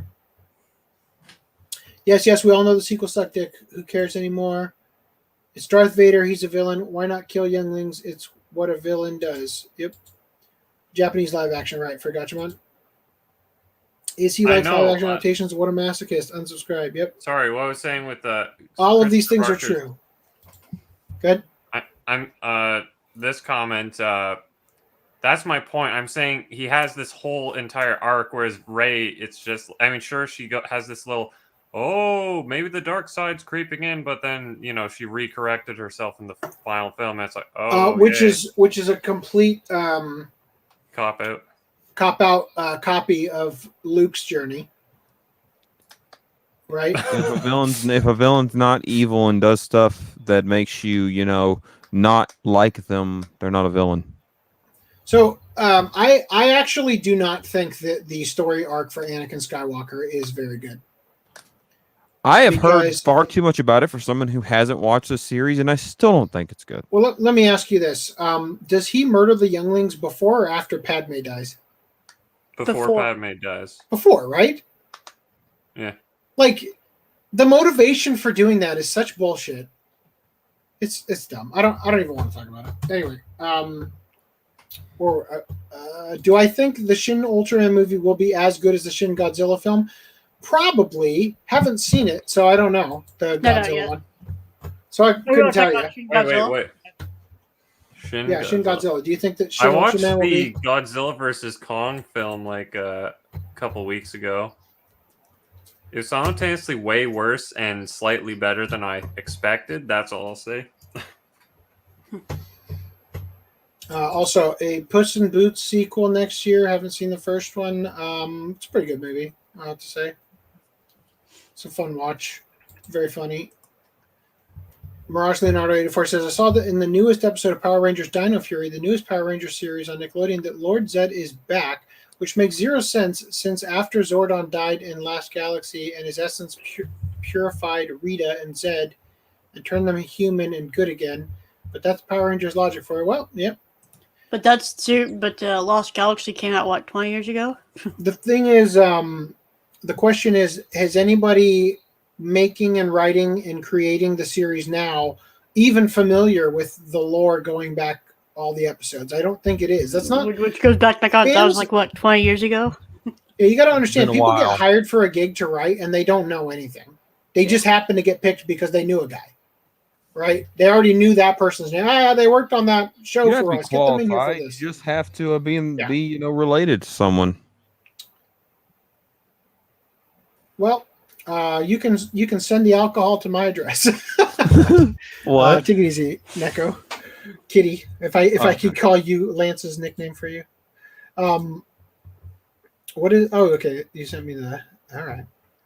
Oh, that's great. That's great to know there was a mass shooting after I made that joke. I'm glad to know that. Wait, what? I said you don't know that Ray never killed anyone. She could have been a school shooter. Yeah, I was trying not to Lance go sends there, me, but I says, was dude, like- there was a shooting in Memphis like yesterday. It was very not too long ago. All right. So in streaming news, Footnum, this is your time to shine. What did you want to tell us? There's a watermark. Yeah. Last week we talked about how like they're releasing some Munto episodes in 4K on YouTube to promote their Blu-ray box, and it's like, okay, that's cool. I guess you can watch it in 4K or whatever. Yeah. But there's Okay. this hideous Copyright watermark strike on throughout the whole. They got this entire big ass episode. advertisement for the Blu-ray box. So what's the point of watching it in quote 4K if you have this hideous watermark? I'd rather watch it in 240p without a watermark. It's funny because Use the my- Blu-rays are only 1080p. Yeah. They And just it's still don't want have you. It's an upscale. It's an upscale technically, but I mean, presumably it would, I don't know, have some quality of life like enhancements from that. Okay, But at a either way- certain point, does fucking 4K actually make a difference if you're watching on like a smartphone? I know the smaller the device, the less P. smartphones actually have higher resolution than your Yeah, 1080p. yeah, but Okay, let's so say if you're you watching- go from 1080p to 4K on a fucking smartphone, are you really No, going to notice when that it much of a comes difference? when it comes to watching anime, probably not, unless there's HDR involved. No, hold up. So, when you're watching, if you watched 4K What is on your HDR? phone, theoretically, you'd actually be reaping the benefits of the 1440p resolution. But what I always say is 4K has a way higher bit rate, so you're going to get way less artifacting and way less what is it called, banding. Banding. Yes. So that's why I think that's the more explicit use for higher resolutions, because they're going to be forced to use a higher bit rate, whereas they usually make 720p anime and then upscale it to 1080 and say, oh, here, there you go, that's HD. So by making 4K an anime standard, they'll be forced to use at least regular 1080p. That's why I want it to be the standard. Right. But anyway, So yeah, I so hear all you. I'm saying is this is a massive flop. Hit and miss. Yeah. So League of Legends Netflix series Arcane covers Jinx's chest. So this is just a quick, of course it is. So apparently this character Jinx normally looks like this. The titties out. No. Jinx. Pretty flat chested. Yeah. Really interesting character designs in League of Legends. I'll give them that. Not just Jinx, of course, but all of them. So this is what she looks like in the Netflix thing. Oh, they got look, cleavage. I'll be real. I don't really care about this. I do think, I think it's. I'm not watching. First of all, I'm not watching it at all. But second of all, I wouldn't be watching it specifically because I want to see this character's almost cleavage. I'll say this: if they make every other character in the Netflix thing look like identical to their in-game model, then yeah, I think it's kind of stupid that they deviate just for that one, because then it'll be the problem is that they probably aren't going to do that, as you're suggesting. I'll say this: the look is really cool. The type of CG they're doing, the shading, looks really awesome. It's a great look, and I think it comes across well. Character looks hideous though, partially just because it's unflattering to see women make the contorting facial shapes that the character's doing, and the bawling tears coming down and all that. Is this the style where they essentially take a fully... Wait, what the hell? Is that a clip from it? Yeah. Because in still, it looks like almost a painting or whatever. Right, which is why it looks great, I think. Why it's a cool style. It kind of resembles Borderlands, where you've got a bit of the line art into the texture kind of thing. I guess Borderlands is different with the cell shading, but yeah. Maybe Spider-Man Into the Spider-Verse a little bit too. So I think it's cool to see that doing a full CG thing, you're able to get new looks out of it from what we've looked at with Pixar for ages, kind of thing. So that's nice. I forget what it's called. It's called non-photo light-based rendering. What? Anyway, I don't have anything to say about it. We're going to move on. Moving on. Okay. Sword Art Online, the movie, Progressive, heads to North American theaters. So it's coming. Progressive move. Yeah, it's coming to Australia, New Zealand, Latin America, UK, and Ireland as well.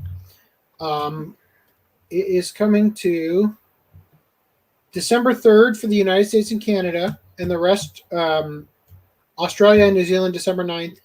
Not that you can leave your house in Australia. Sorry about that.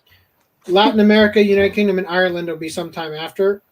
So it is a movie adaptation of a spin-off novel. That's a retelling of the first arc. Oh, really? Wow.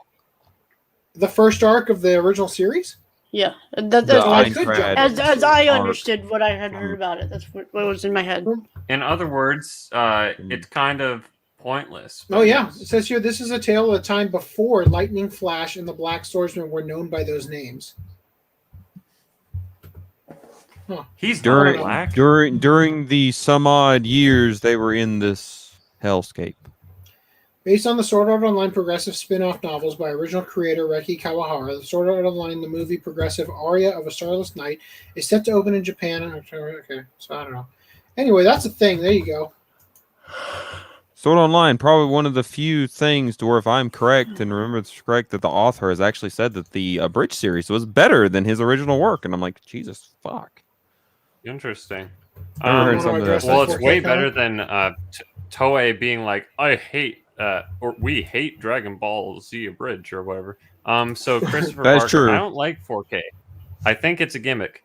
I'm just gonna say that to the I don't like 4K thing. It's like if you had the two TVs next to each other and you had the 1080 or the 4K, I don't think you'd say I'm gonna go with the 1080p one. Objectively speaking, it's like even if you don't explicitly notice it, it's like it'll be slightly sharper, at a glance and all this stuff. But I'm just saying, on paper, it's like I don't see why you wouldn't like 4K. You deliberately not like 4K, but I can understand, I don't feel like investing in getting a 4K Blu-ray and stuff like that. But as so Brad I think said, interpreting HDR interpreting is the the bigger statement, selling point.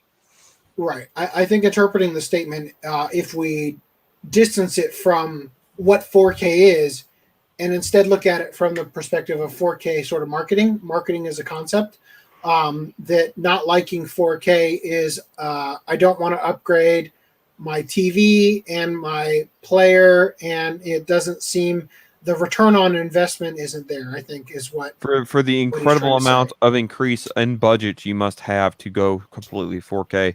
Also, like it's To transfer upgrade every single title you just to, or if you want to go that route. for some nearly non-existent noticing, here's a question: 4K, that's not 4,000 No, pixels per square inch. What is that, like 1,600 or it's something? 2160p. So 2160. that's basically double 1080 in height. But they call it 4K because technically it's like taking four 1080p monitors and cramming them into a rectangle. Like see our squares right here.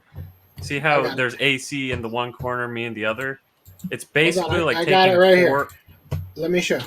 Okay. So, image canvas size, because the why do We I can't see see Hero that. from Dragon Quest 11 every time I see the image of her? good question. You know what? If I blur my eyes, I semi see that. I won't blame So this you. is 1920 by 1080, the white border around it. Okay. Now, if you were to increase this to 200%,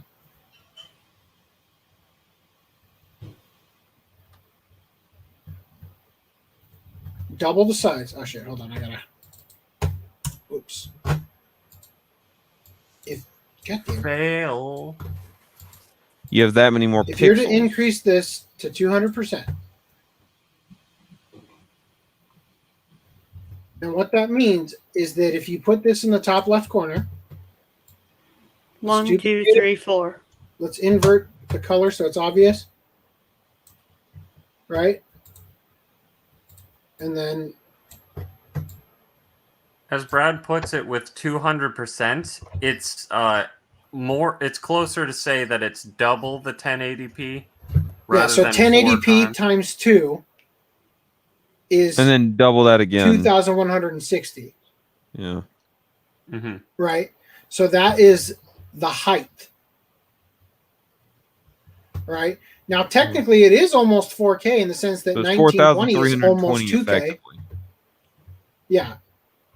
So if we go to the image size, it's 3840 by 2160. Okay. Now, what you're If that talking helps. about, Lance, the actual 4K, as I call it, is 8K. Oh God. Actual 4K meaning that it is actually 4,000 pixels per tall. square Or inch. it's Yeah. So technically I think more. the best example 4,300 of, no, 4,320. 4,320. 320. 4,300. No, 4,420. 320. 4,300. No. 160 plus 160 is 320. You're right. Hold on. 16 because 15. I literally 15 is made a 300. Yeah, canvas. so 320. We You're right. need another yesterday. short. Yes. But I'll be right yeah, back. 5 plus 5 minus 5. I think the best I love that example video. of resolution in 4K, like having a buff, is if you watch like Planet Earth 2, because you see so many gory little details in that. But Right. the next So thing 4K is with- more effective with live action footage than it is with anime. But unless you HDR, have like, what, painting.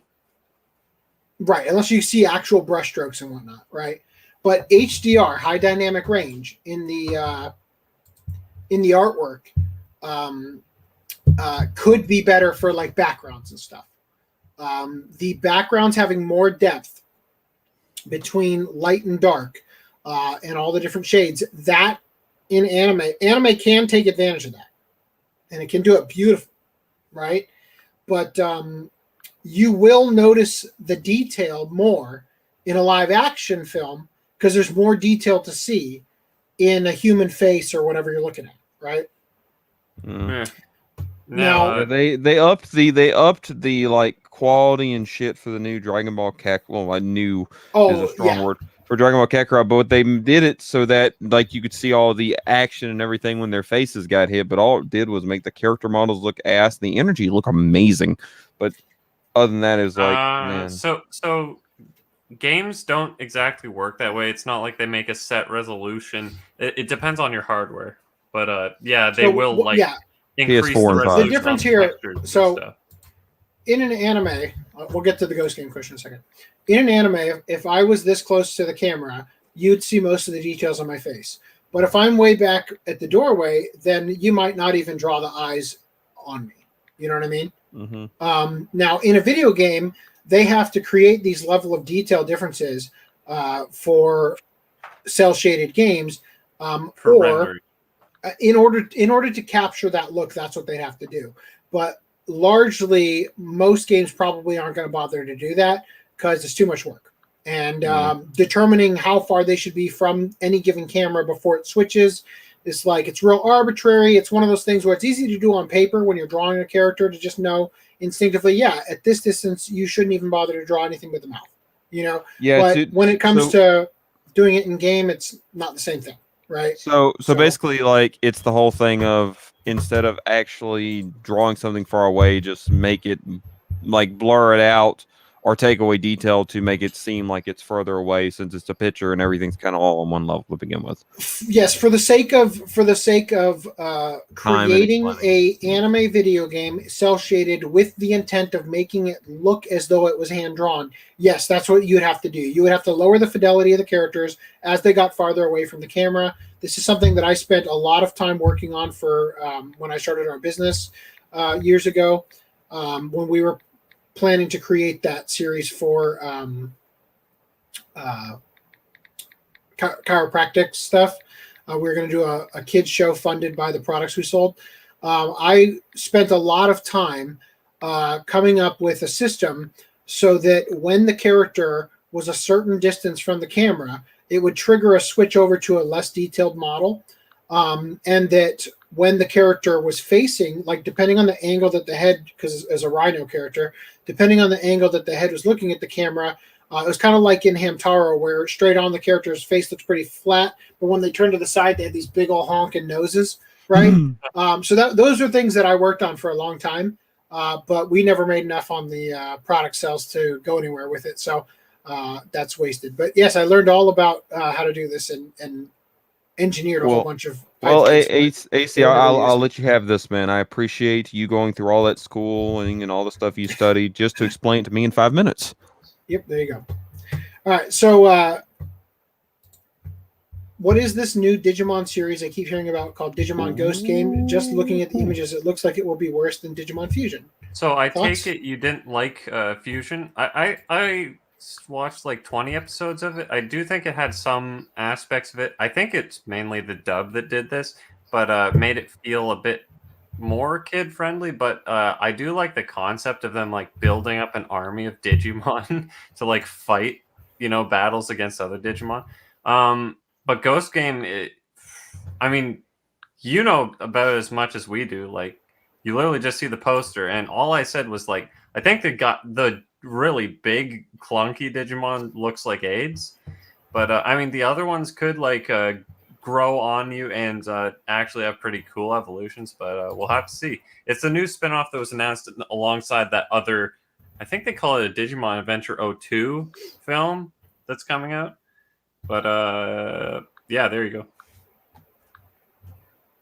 Can you click on the next comment? I just did. Oh, crap. Well, skip that SAO film. I thought another anime series that doesn't have an official DVD release or Blu-ray release, Slam Dunk. I mean, it does. They have Volume 1 released on DVD, but I know what you're talking about. Like, they don't have it completely. Hopefully, Discotech will put it out on Blu-ray, and I can fully agree with that. I'm trying to not dox myself here. Okay, I'll just send you the link. Sounds like apparently the dub was done in Canada, like Toronto, for whatever reason. There was like a couple Toei dubs that got commissioned from Toronto. Replying to this question, there is a DVD release Well, that's not what I want. What is Business Insider? That's not a URL from. Hold on. I guess I have to just copy it. Okay, great. I thought the get link button would actually put it in my clipboard. Okay, here you go. That's for you, Mirage Leonardo 84. So it's gotten two DVD releases. The first one was it Viz? It might have been Toei. No, I think it was Toei. I think Toei themselves released it. I think it's 5 or 6 volumes. I think it's only 5. They didn't get the whole series out. I do believe that the one I just linked is also not the full series. Is that correct? Yeah, it's only 14 episodes, and Flatiron or someone released. Flatiron Filmworks, I believe, released just that. So you are correct. It doesn't have a full release, but if you're interested in supporting it and showing that it can get some sales, so that maybe Discotech will pick it up, there's a link for you there. I feel like Discotech, when they choose series like Slam Dunk or Hajime no Ippo, they pick it because they know what it is, not like. I think Discotech picks up series not because they sold, but because perhaps because they didn't sell, they're cheap, and that's why they get them. It feels that way, dude. Hold on, I'll get this in a second. Oh yeah, hold on. Speaking of Dragon Quest, the new anime series that just came out recently is really good. I have been talking about Dino Daiboken since like podcast 1. I want that old show and the new show on Blu-ray so bad. The old one did get a Blu-ray box. Now that you say it, I think anytime you brought it up in earlier podcasts, it sounded like Dino Daiboken. So I'm like, what's this? Dai's Great Adventure. Yeah, Dai space no, as in the symbol that implies ownership, like an apostrophe S. Daiboken or Great Adventure. Yeah, Dino Daiboken. I forget. What do we get over here for the original series? We didn't get anything. We didn't get anything. From what he's saying. We got the ones I got off LimeWire back in the day. Oh God. I feel like we got literally like a volume, but in the UK they released 26 episodes. I don't know if that's the full thing of the original, so I'm planning to get that eventually, and then I'll get the original got a Blu-ray in Japan recently, so I think it will be coming over here probably from Discotech at some point. Also, legendary. Lishansky 128. When did I last watch this live? What's it been, like 6 months? How you doing? Feels that way. It has been way too long. I'm glad to see we're you, still man. Captivating your attention. And Lishansky, I have a question for you because you're the Gundam expert. If I made a custom art box for I guess you could say the first Gundam, the original Gundam, do I do it with the trilogy bundled in? So it's like the Part 1, Part 2, and then the trilogy movies of the original Gundam. And other question is, do I add Char's counterattack, or do I make like a separate Char's counterattack like the UK, or do I make a separate art box for just the TV series and one for Char's counterattack and the trilogy movie, or secret option 3? I don't. So here's what you do. You make an art box for Part 1, Part 2, and you make an art box for all the movies. Then you make another art box that goes over those art boxes. Because the more art boxes you do, the bigger the pictures you can include on the spine. Damn it. I don't have a tweet of it, but I made a Gundam Wing art box that I feel like you'd be pleased with, Lishansky. It's not a Cancerade sized one. He says an art box for all the movies, an art box for the series. Also, Legendary Anime JP Fan 2 says Melty Blood came out today. And Christopher Barker asked if we're going to pick up Robotech Blu-ray. Hell no! It's Robotech. It's not Macross. We're waiting for that Macross dub. I will pick up Macross on Blu-ray at some point. If Lishansky will be getting the Robotech Blu-rays when they go on sale. How dare you, Lishansky? You betrayed us. Top 10 anime betrayal. I still want to make a short for that thing where we talked about them putting the scuffed thing around the border of the actual episode to show it's real vintage. Mirage Leonardo 84 says, also wanted to let you know that those Malaysian DVDs of Kamen Rider and Ultraman on eBay, they will play on PlayStation 4. I bought them for Garo and they seem to play fine. Just the picture quality is really nice. Also, I imported a Blu-ray from Brazil called Sekai Sen Ninja Jiraiya, great show by the way, which is part of the Metal Heroes Japanese Heroes. Don't know what series. any of that is. I mean, I guess Kamen Rider. So just FYI, any Malaysian DVD is going to play on any DVD player because they're going to be region free. So it's not going to matter. Because they're bootleg. Probably. Yeah, because they're bootleg. Anyway, so back to... Congrats, man. Wow, dude. Well, I'm glad that we no longer have to tell you to study at the end of the show. Cool now. Right on, man. Okay, so let's see. My Hero Academia is getting a 6th season to the surprise of no one. I think if Rhys were here right now, he would say... Eek! It's coming!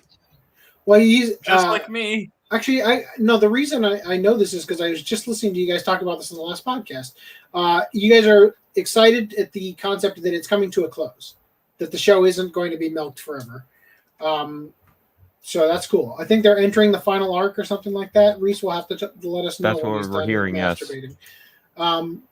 So we can hypothetically jack off to the thought that this series may have a decent ending.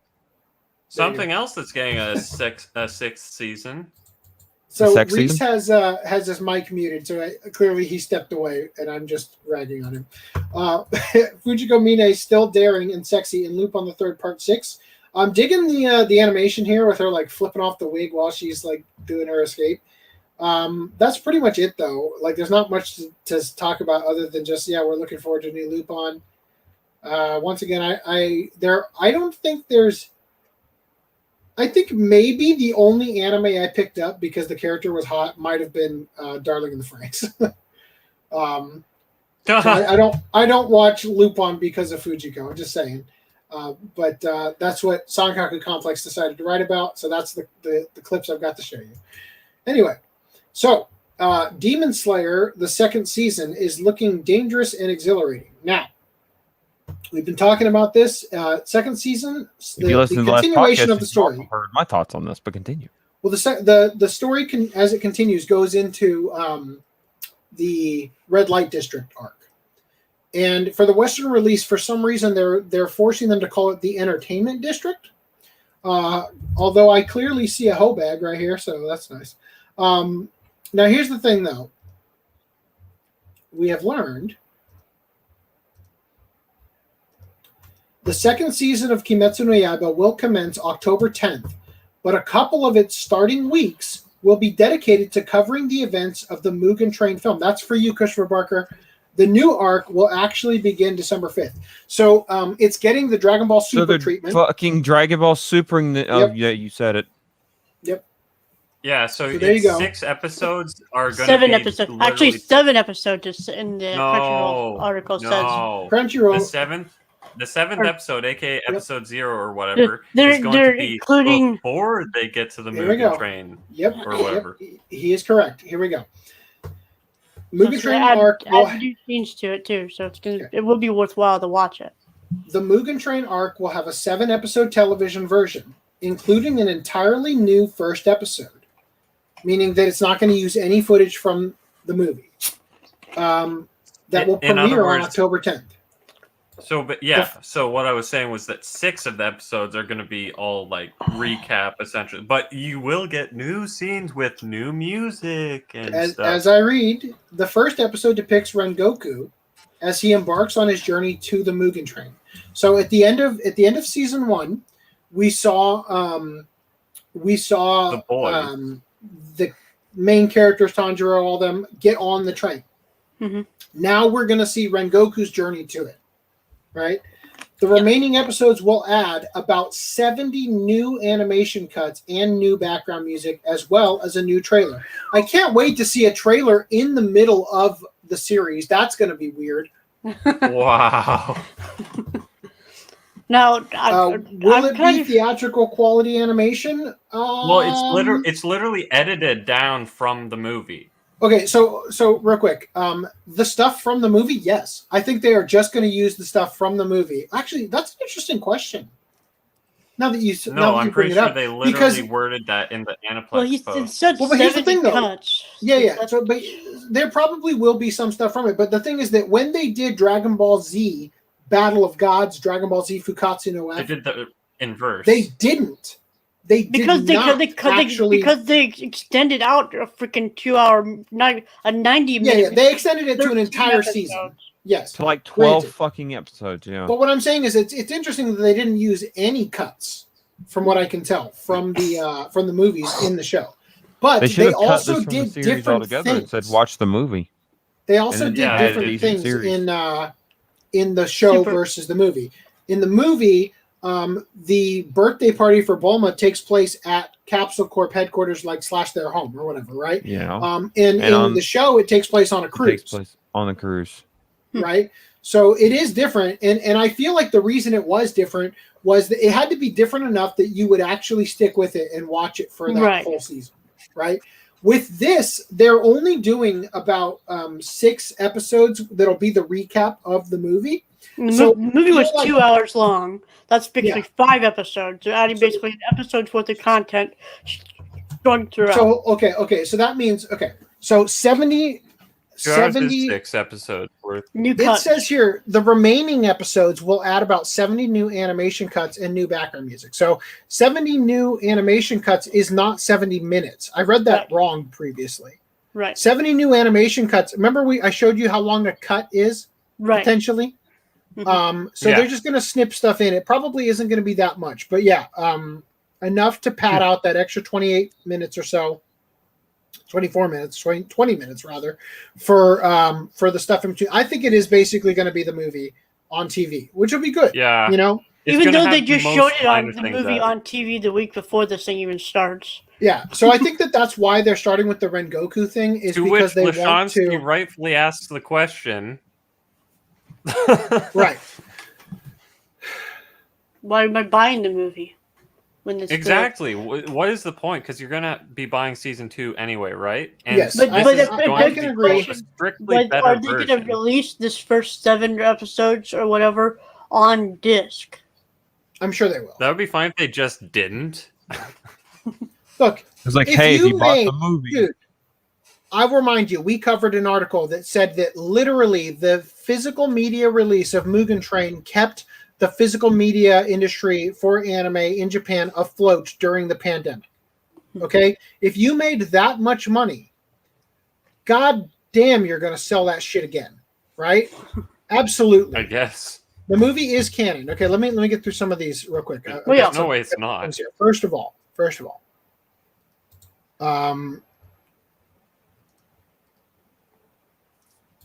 I wonder how many seasons of My Hero Academia we'll have overall. Rhys, is it going to be 7? I'm assuming I'm Ooh. going to, based on the pace, I'm going to guess 9. 9? That's gonna Because be 9 season 6 is going to be up to the war arc, which is where Right. the quote unquote final act begins. Okay. So I was close. With Now, me Overhaul trying to pretend to be was you. the guy that was already taken care of in the last season. Or did he misunderstand what he was talking about? Or am I getting my characters mixed up? I think you may have misunderstood. Overhaul's the but I- one that had Yes. that has Overhaul That was the in has- season Aaron. 4. Overhaul the is little season girl who's 4, been- and he's basically out of the picture now because he's quirkless. because of the ending. Okay, so why That did happened you in see the season film? 4. So that there was something to entertain you before season 2 came out, and it helped. Look, I agree. Okay, Hold if on, you- hold on. what?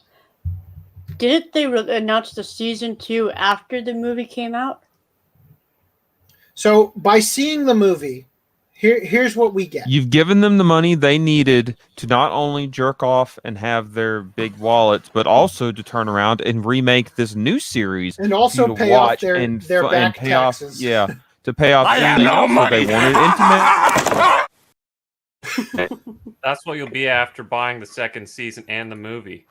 You'll be, you know what? Have fun with that loan. That's going to allow them to pay off their, IRS debts. Yeah.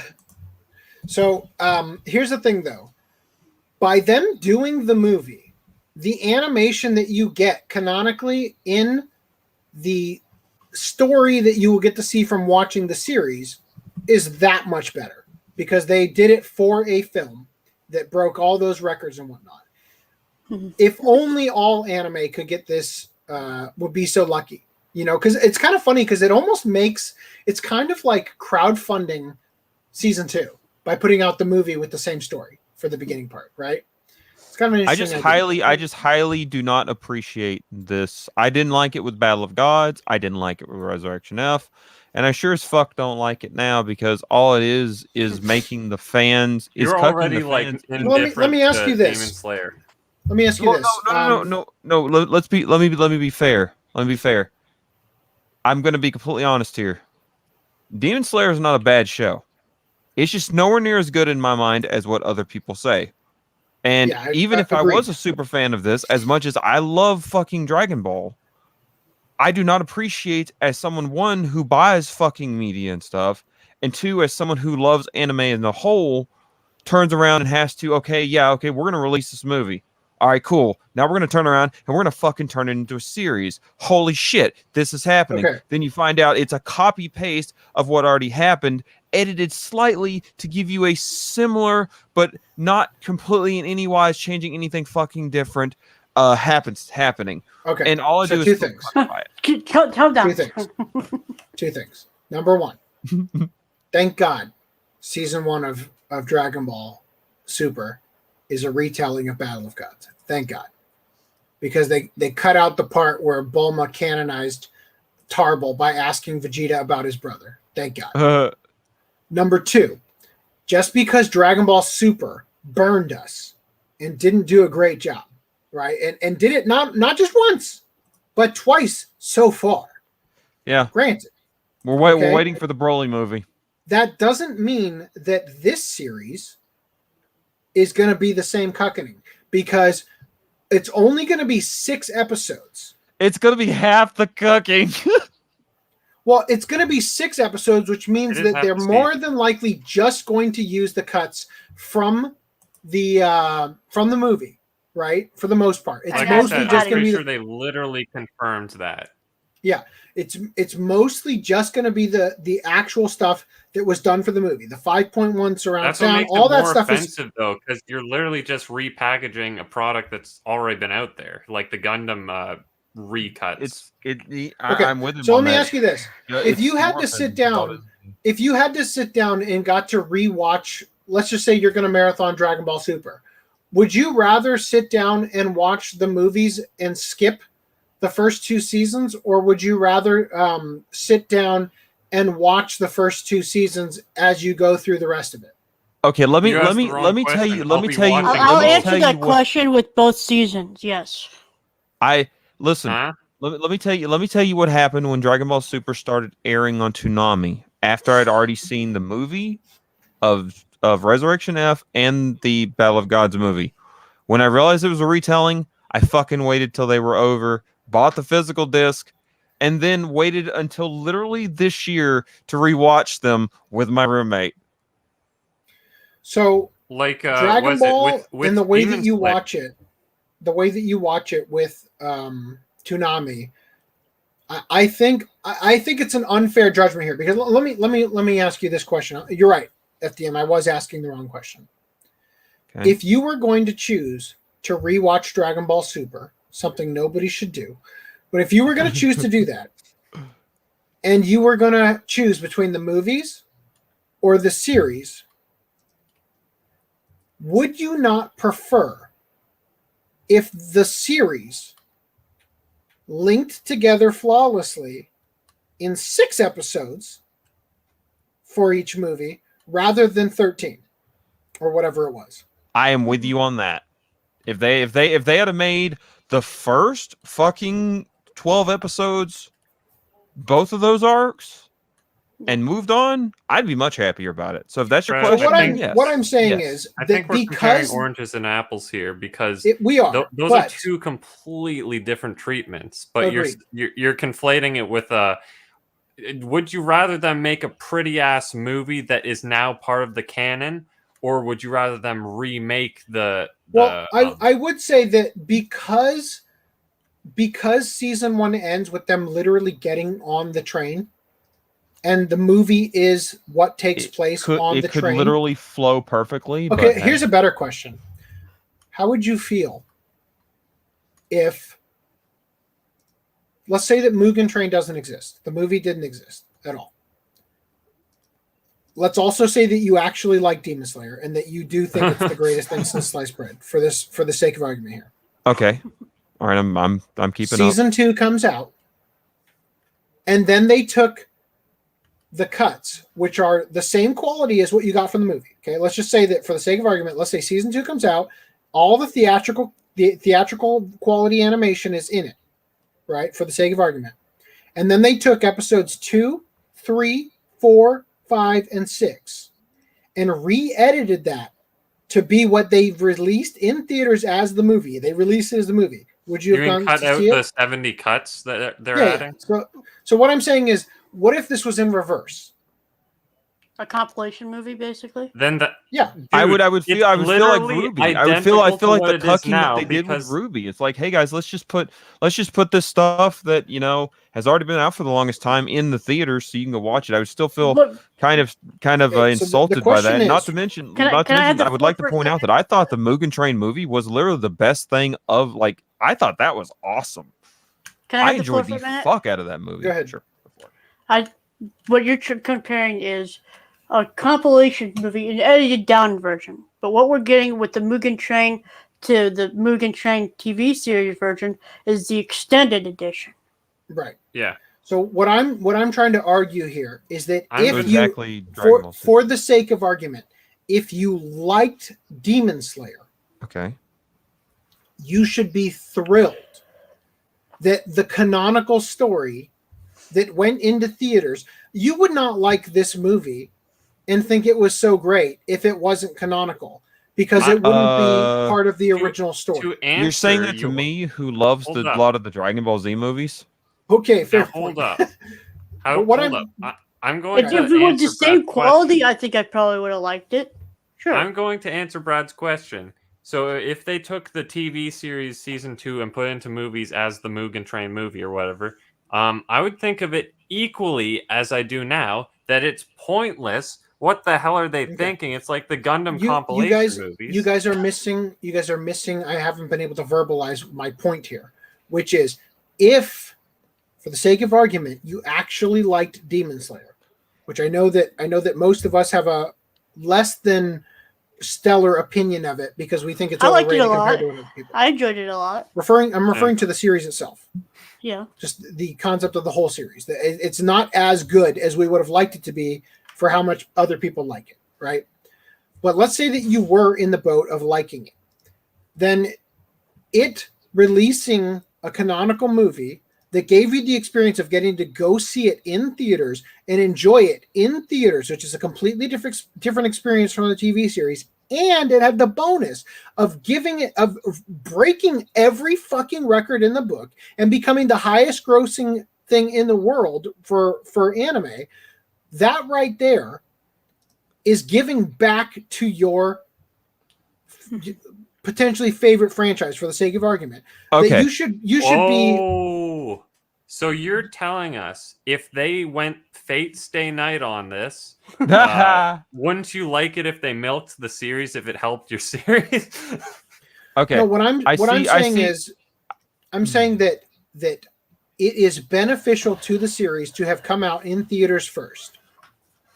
And it helps the actual series. When you sit down, if I'm going to sit down and ever marathon Demon Slayer again, I don't think I would want to watch season 1, then watch the movie, or rather watch season 1, then watch episode 1 of season 2, then watch the movie, and then pick up at episode 8 of season 2. No, you're going to watch season 2. Yeah, but hold on. Okay, season 1 and season 2, just skip the movie. Okay. If you want to rewatch the movie, yeah, that's what I'm saying. If I'm going to sit down and marathon it again for whatever reason, I am seeing this as a win. That they're not doing what Dragon Ball Super did, where they redid the entire thing in order to pad it out for 14 episodes. redoing it to string you along. That was painful. I agree. That sucked. Having to sit there for 2 goddamn movies, or that was 28 or 26 and 28 episodes of stuff that wasn't going anywhere because I already saw the movies. Okay. This is 6 episodes of a movie that was I don't even like this series. It was way better than Battle of Gods and Resurrection F. Way better. Okay. Let me answer your question as best I can after all of this. Okay. Even with all the context, with considering how I personally feel by things, I would still be unhappy about it. Would I feel good that it's helping the industry and everything? Yeah, I'd feel good about that. But me personally, I wouldn't be happy with it.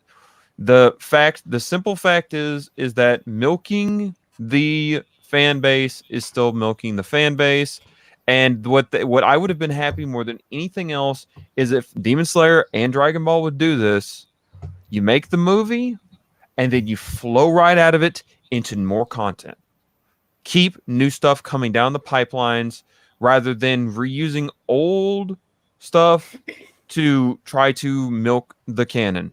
That's what I'm saying. I'm not. Let me put it this way. I think your one of the reasons why of not watching episode 1 of season 2 before the movie.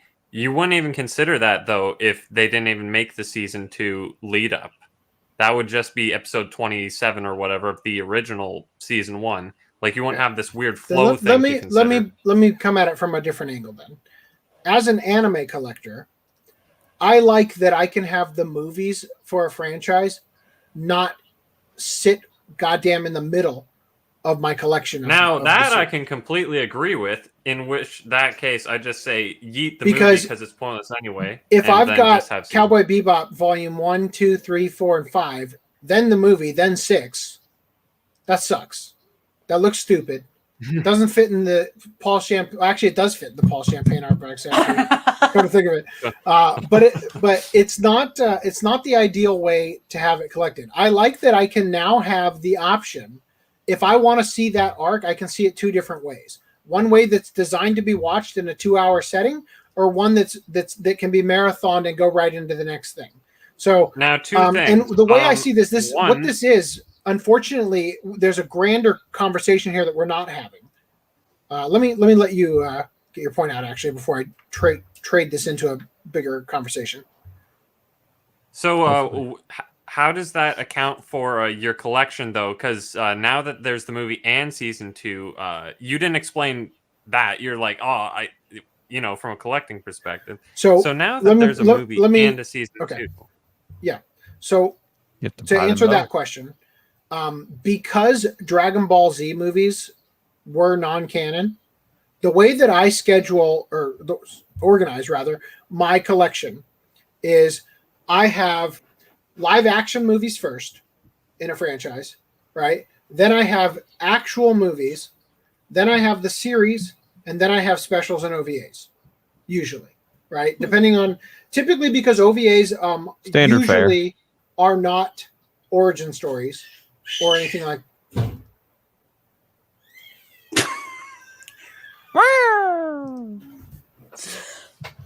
Did someone just shoot a fairy with a shotgun? Because that's all I heard. Anyway, so the way I typically will have it will be movies first, then series, right? So, and that works with Dragon Ball, right, for the most part. But where it doesn't work is when we do a canonical movie that doesn't have a series. So currently, if I were to want to watch things in order, I would have to watch Dragon Ball Super, and then at the end, I'm going to have Broly, because that's where it takes place canonically, or chronologically and canonically, right? So if there wasn't a season 1 and season 2 of Dragon Ball Super, but they did have the movies, then my collection would go Dragon Ball Z, then movie 1, movie 2, then Super, then Broly, right? So I'm saying that by having it, when they animate it into the series, I think it improves the layout of your collection, right? Because you don't have to remember, okay, the Cowboy Bebop movie takes place between episodes 22 and 23 or 23. That's one interpretation, not mine, but whatever. As much as I follow what you're saying, is I don't bother putting my stuff in like, okay, you have this series, and then you're gonna have everything in order. If I fucking did that, then the fucking Railgun, certain scientific and certain magical series I would have to fucking have like everything really like sure. Okay, one of this one. It's just like all I do is I'm like, hey, Dragon Ball Z's here, Dragon Ball GT is at the end, followed by Dragon Ball Super, followed by the movies, and I'm just like, all right. I guess the way to put it is that Brad, so what I would do is I'd feel some stupid obligation to put the movie between season 1 and season 2, because canonically speaking, that's what happens. But then I'd be torn apart because I'd be like, well, what do I do? Do I put it after or before to make it look nice? So what I can do now that I know that season 2 is actually just going to be a continuation, you make box sets. I can put the movie before or after. Before or after. Nice that we got this information before the pre-order date. I know, right? So you can choose to not buy the movie. Honestly, I'm not gonna lie. Is going to. I liked the movie enough that I'm still planning on getting it. I'm gonna get it too. Now the other thing I have to say is that I will say this again for all those out there who knows how much I've been displeased with Demon Slayer. I don't hate the series, just not as good, near as good as what people like are sucking its dick for. But the damn movie was good. After the train. Dude, that scene after the chain where they're like crying and everything. I'm not gonna spoil it, but goddamn, so my collection is like say Lupin, for instance. So I got the series in order of release dates. So part 1, part 2, part 3. One called Fujiko Mine, part 4, and then after that, all the movies, OVAs, and specials mixed together in order of release. Yes. Right, that's what I'm planning to do, because the TV series started first, so you can put the TV stuff first. It started first, and then everything else is continually being put out every year, so you can easily put those after. So to be clear, when I established my setup for how I put movies first, it was because the only film in recent memory that actually was a sequel in the history of anime was the disappearance of Haruhi Suzumiya. Everything else exists in a weird nebulous timeline that doesn't affect the canon, which is why I don't think that this movie, had it not been canonical, would have been any good, because there would be no stakes. Lionsgate Zero screwed everything up for me, because hold on. You can't put... Yeah, let me finish what I was just trying to say. This is why custom art boxes exist. Let me try to finish what I was trying to say. Amen. So, they like My Hero Academia. The movies are canonical, whatever, but they take place during the series. But I have them placed after the series because you can't. You basically have to, because otherwise it'll look like a mess. Right. Especially when you're an idiot like me who has the LEs. Limited. Oh yeah. So that basically still falls in line with what I have for Lupin the Third, and then like Steins Gate that Tina brought up. I have the series, then the movie, then Steins Gate Zero, which kind of doesn't fit into that, but so it's like a nebulous kind of organizational scheme. You do the movie after the original because it links together, right. But Zero you put afterwards because it was made after, like right. That's when the anime was made. And Zero can be a continuation of the first series. I guess that's true. Because it has the ultimate version of episode 23. To be clear, my thing about putting the movies first, now that I think about it, I might have... It's they're all packed up now. It might just be live action movies first, then series, then movies. I don't recall now. I think they're first. But I don't do that for every series. That's just when series, like as I said, the reason OVAs usually go last is because they usually come out as a way to sell the Blu-ray, so they technically would usually come out last, right? So movies can go first or last in some cases, and in a situation where it's like a series that has, like, for instance, Trigun. Badlands Rumble obviously is good. I put it after the series. Came out No, way it later. takes place during the series. Takes place during the series, but I can't put it in the middle of the series. We're going to saw Right. my art box in half and just shove it in. Before Yes. certain someone disappears. Spoilers. Okay. Yes. That spoilers. series needs a So- Blu-ray release, even if it's just basically just a 180 upscale and thrown on there, please. A 180 upscale. I wanna 180 see upscale. I mean, it's on DVD. I don't I know what else wanna to see- say. a 180 upscale. I just picture like they release it on Blu-ray, but the image is upside down. So, so the bigger question, the bigger discussion that is worth having regarding this method of doing things. Look, this is essentially the microtransaction of anime, meaning that Dragon You Ball mean a Super. macro transaction because it's $70? Well, Dragon Ball Or whatever Super for the movie. started this trend, it seems, of releasing a movie and then making that movie canon by telling the story again in the series. So, But they're Demon decanonizing Slayer- what happens in the movie somehow. It's like, all right. I'll just Which say, is what you were saying earlier. I guarantee that that this isn't going to be the last anime in the next 2 years that we see To do something like this. Actually, Anything believe it or that not, looks- I'm kind of expecting this to become the new norm, which And- is and disappointing, let me but it's a just fact. illustrate again why I think this is nice.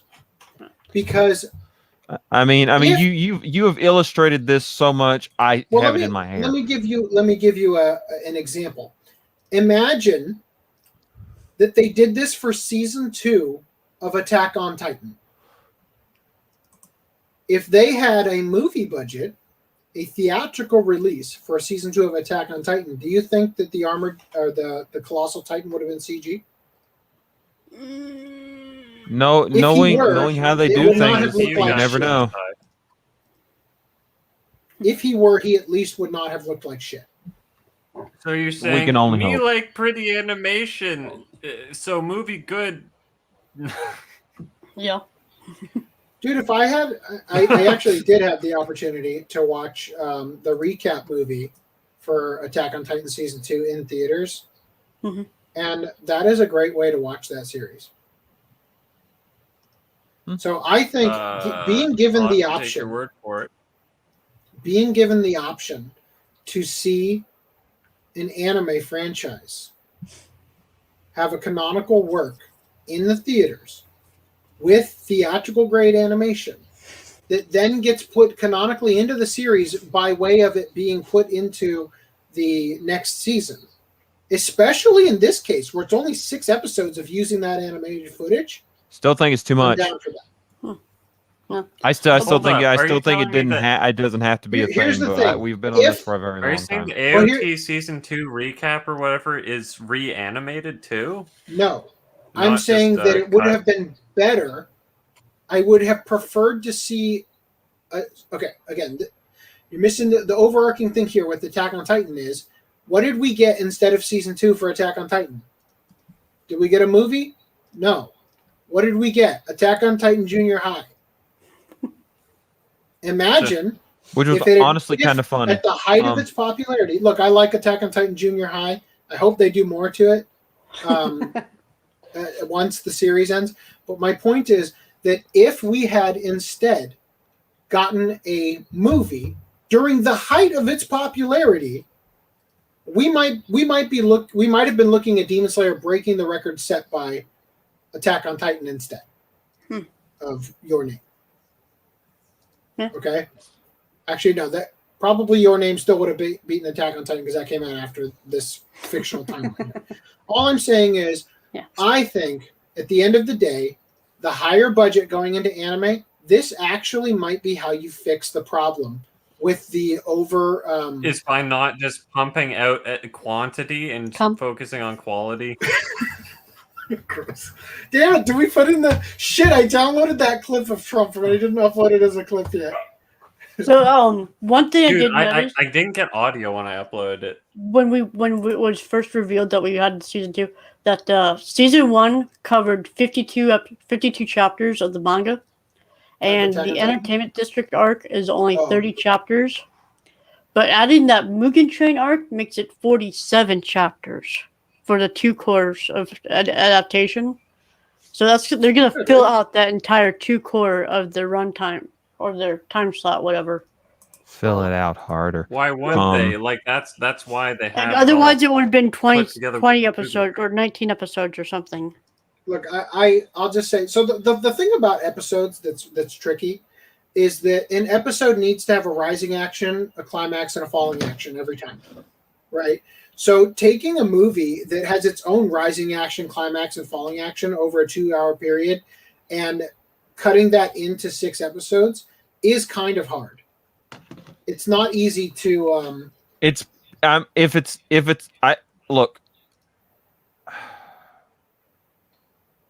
I'm running out of things that I feel like I can say that would be relevant that won't just be cucked back or spun.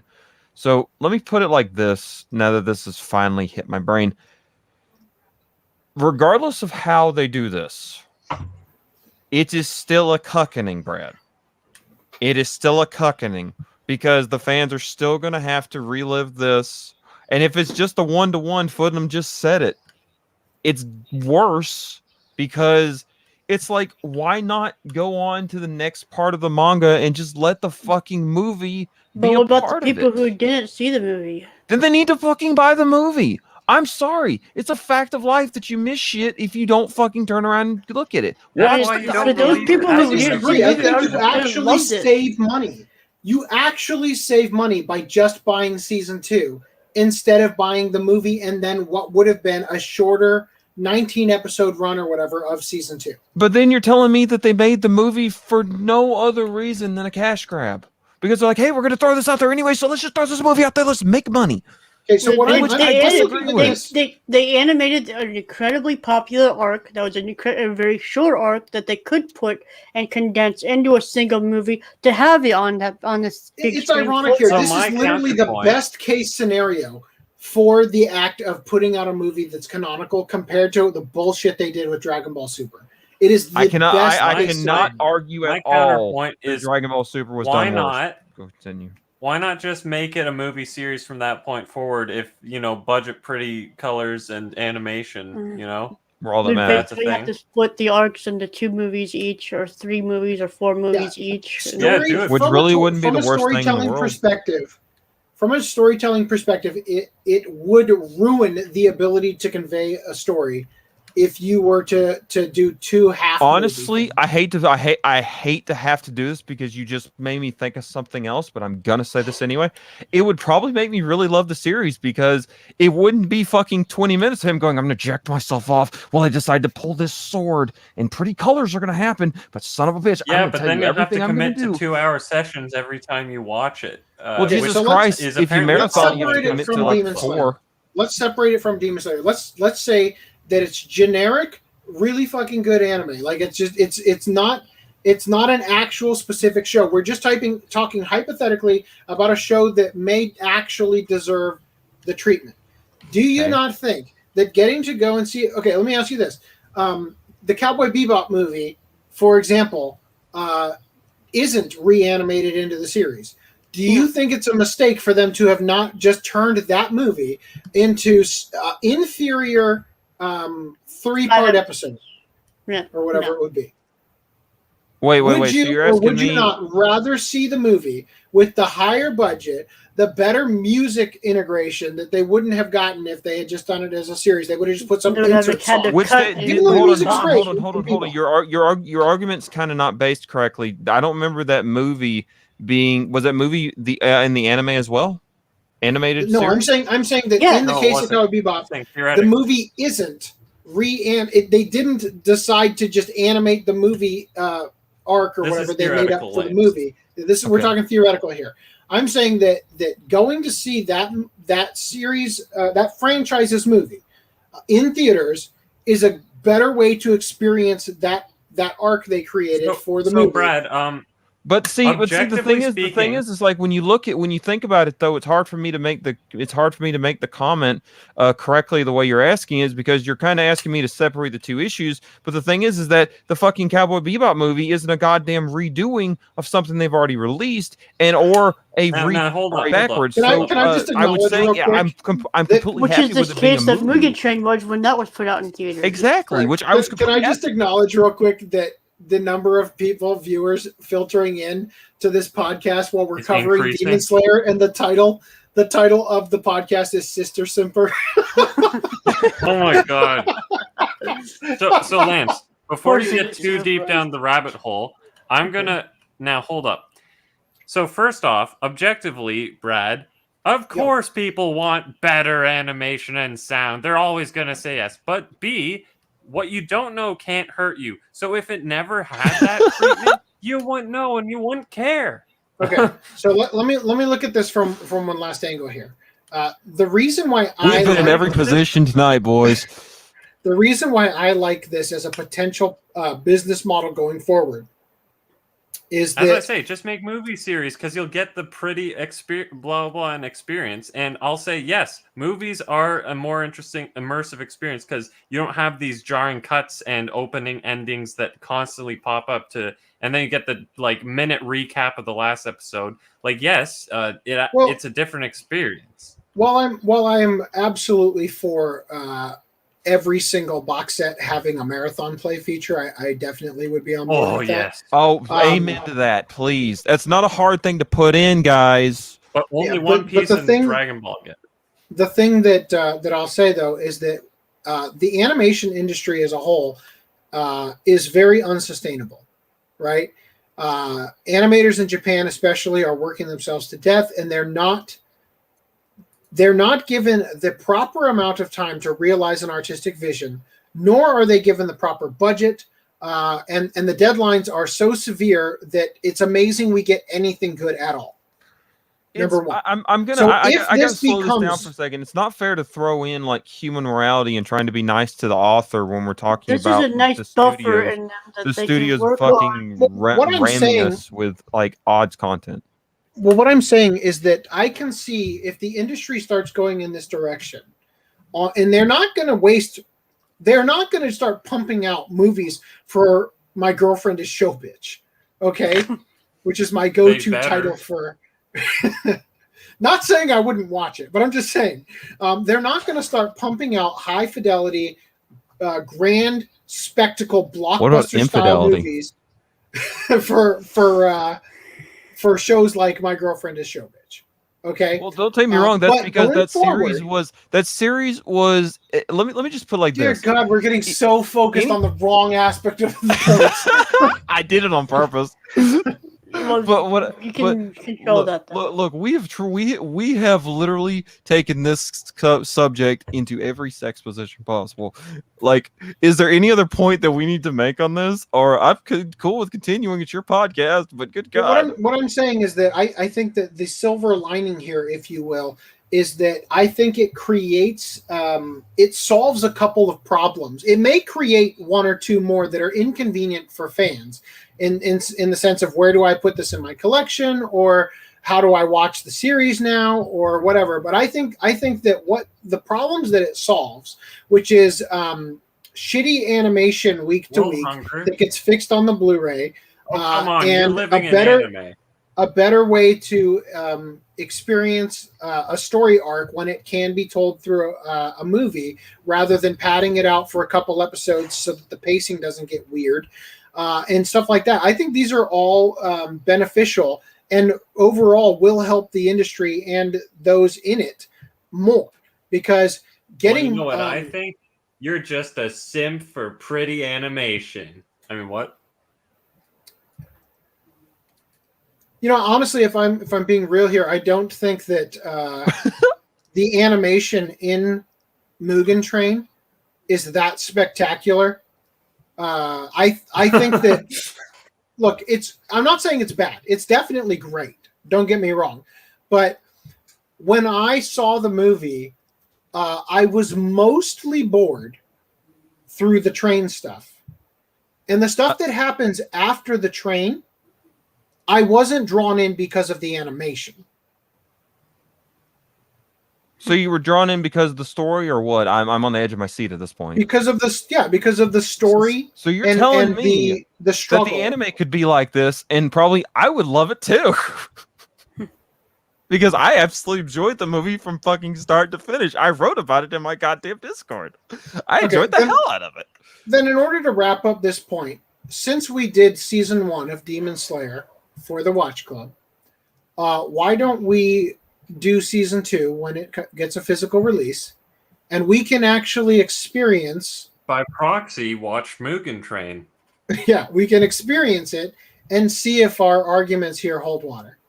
Okay, I kind I'll be watching of the show as it airs. So yeah, I kind of vote. I'm just inviting for the rest of the podcast to get. We're not going to do a watch club for the movie because waiting for that. Because it's built in. I've got a first impressions for first it impressions. That's what that is forthcoming. Oh. I would very much love to get it out, but it's. I'm amazed how little time I have. Anyway, so let's address the chat real quick. Will it be theatrical quality animation? Yes, it's gonna have 70 new additional cuts. Probably not much, except for little story things that they're gonna throw in order to. It's gonna be like, make oh, the episodes more Tanjiro, standard. you got some food on your face. Oh, sorry. That's what's gonna be. Like that at all. It'd be really funny to watch. Like, remember in Family Guy when he's like, "What are they gonna do? Cut our animation or whatever?" And then he like gets translated off the screen as like a blocky like. It'll be funny to watch the theatrical level and then the insert cut and it's like all drawn wonky. All right, Rhys, I've got a question here for you from Mirage. Oh yeah. Is Blood Blockade Battlefront worth checking out, or should I avoid it? Yes, I liked it. Mirage, So, you can watch our watch club on episode 50, Bloodbath and Beyond. That's the podcast. That's not the first one you joined for. The first one you joined for was 34. He only joined recently. He was here in 34. I think 34. House of Five Reeves, and then like 36 was Steins Gate. Yeah, and then but 50 was the one where you were there. I think for the whole thing, not just the. I think I was there for the whole thing for all the other ones too. You might have been. Anyway, yeah. Anyway, so we picked that show because of Rhys, and it's definitely worth a watch. All right, so Greenline says, "Boo! I thought it was so cool that we had an in-story movie. Now why bother with the movie?" Well, to not rehash everything, I hope you're watching the podcast because I've pretty much answered all this. Having Bulma's party on a cruise makes a little more sense. Referring to Dragon Ball Super. Where the fuck changing locations in Super. Yeah. The point is money. Yes, the point is money. It's capitalism. That's how the franchise survives. The franchise does not survive if it doesn't make money. And it makes money because you are willing to pay to experience the story that they are giving you. Okay? This is a dumb argument here. Now, when it comes to Dragon Ball Super, the entire point of Dragon Ball Super is money. That's the thing. And that's where it sucks, is because it is literally just a cash grab. So it isn't living up to the original precedent set by the prior series at all. Now, is the movie canon? Yes. Are we referring to Mugen Train? Yes. I do not regret seeing the movie, but now the movie isn't really that special anymore. Look, I disagree. I mean, I can understand that it being in the series means that. Can I get some hash browns while it's hashing? Well, seeing the series the movie storyline in the series now doesn't make the movie itself as special. But for a contained watch, being able to watch it as either the series or the movie, I think that it is still beneficial. And for me, having seen the experience of, I went and saw this. What? Oh my God! What happened? You typed the rest of that. What? Rhys, where'd you go? Come back.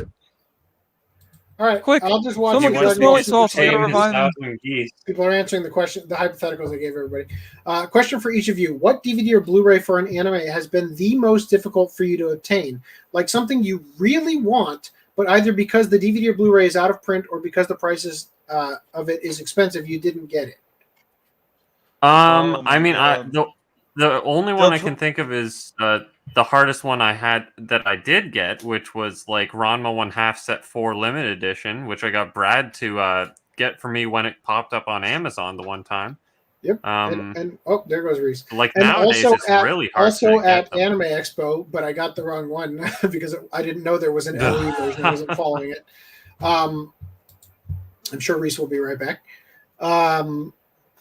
So Lance, what about you? What's the I most hope difficult- this counts because it is my And life. I'll remind you the question he asked is like something you really want, but either because of the DVD or Blu-ray being out of print or because of the price expensive is expensive, you didn't get. Okay. I thought he said anime. Does Del Toro Quest counts as anime? Because that literally is the answer. That is the one thing I want so damn bad. He does say what DVD or Blu-ray for an anime has been the most difficult. I would count Del Toro Quest. Del Toro Quest is the series that has been the bane of my collecting existence. Because goddamn, do I want that? But it is one like $600 if you can find it from someone, and otherwise it's out of print. So of ones I already do actually have, Galaxy Angel Rune 4, of which I have 2. Haruka Beyond the Stream of Time Volume 3, of which I also have 2. Braggart. Fucking Gundam Igloo, of which I've got like 8. And the hardest, like, or the ones that, actually they weren't that hard for me to get, ironically, but Nobody's Boy Remy and Orgus from the Imagination release, and the one that I still have not picked up is, if I could find it, even if it was $1,000, I would have already bought it. Nobody's Boy Remy is the one that I am currently looking for. So that's my answer to that question. I'm sure Rhys will have one when he gets back. Lishonsky says all the DBZ movies are essentially pointless, similar to the Naruto and Bleach ones. I'll be honest with you. I do not like sitting down and watch. I like the Dragon Ball movies. Don't get me wrong, but I do not like sitting through the Naruto movies. Do not enjoy them. I think there was only one of the Naruto movies I enjoyed. Hated Heroes Rising for My Hero Academia. A secret other answer to that question about like something you really want that's really hard to get is pretty much all of the UK like limited editions that go out of print, but there are some specifically like I mean, technically, I didn't like really want this one or anything, but I really wanted it for collectability. Was the Sword Art Online Gun Gale Alternative? You got a special art box to house both of the collector's edition art boxes if you pre-ordered it, and I pre-ordered it obviously in the good window. And the same can be said for the Sword Art Online Alicization and the Persona 5 collector's editions, which sold out before the pre-order date dropped. So because I pre-ordered them, I got them. But if I didn't, I'd be so screwed because I don't know how to find a UK secondary market without it being eBay, which no one posts their crap. So that's a secret other. Or you get banned for no fucking reason. So another two that come to mind, and I just lost one of them. One of them is I think it was Spain. Maybe I think it actually might have been France. Now that I think about it. There is a release of a live-action Dragon Ball movie that was made in Korea. Rhys is popping back in a second. And the movie itself was made without the consent of Akira Toriyama or Toei. Oh, look. Double Footnums. Hey. Rhys, what happened to your computer? It's footy nums. Nums too. Suddenly black screen. Oh, it's funny. As you were talking, you said, so the thing is that it sounded like you were just typing out your thing because you didn't want to say it. And then we realized you weren't here. So in France or Spain, I think I remembered it as Spain. But when I looked back at some stuff like old messages or whatever, it said France. They released it. The movie was not like supposed to be able to be made because they didn't have the rights to it.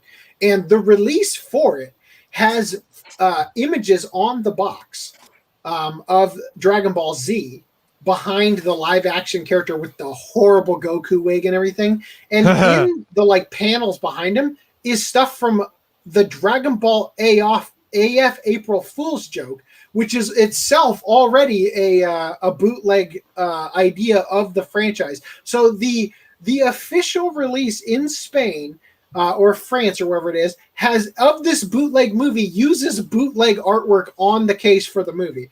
That's something else. It's a bootleg. Yeah. So Rhys, the question we're answering is what DVD or Blu-ray for an anime has been the most difficult for you to obtain? Like something you really want, but either because the DVD or Blu-ray is out of print or because the price of it is expensive, you didn't get it.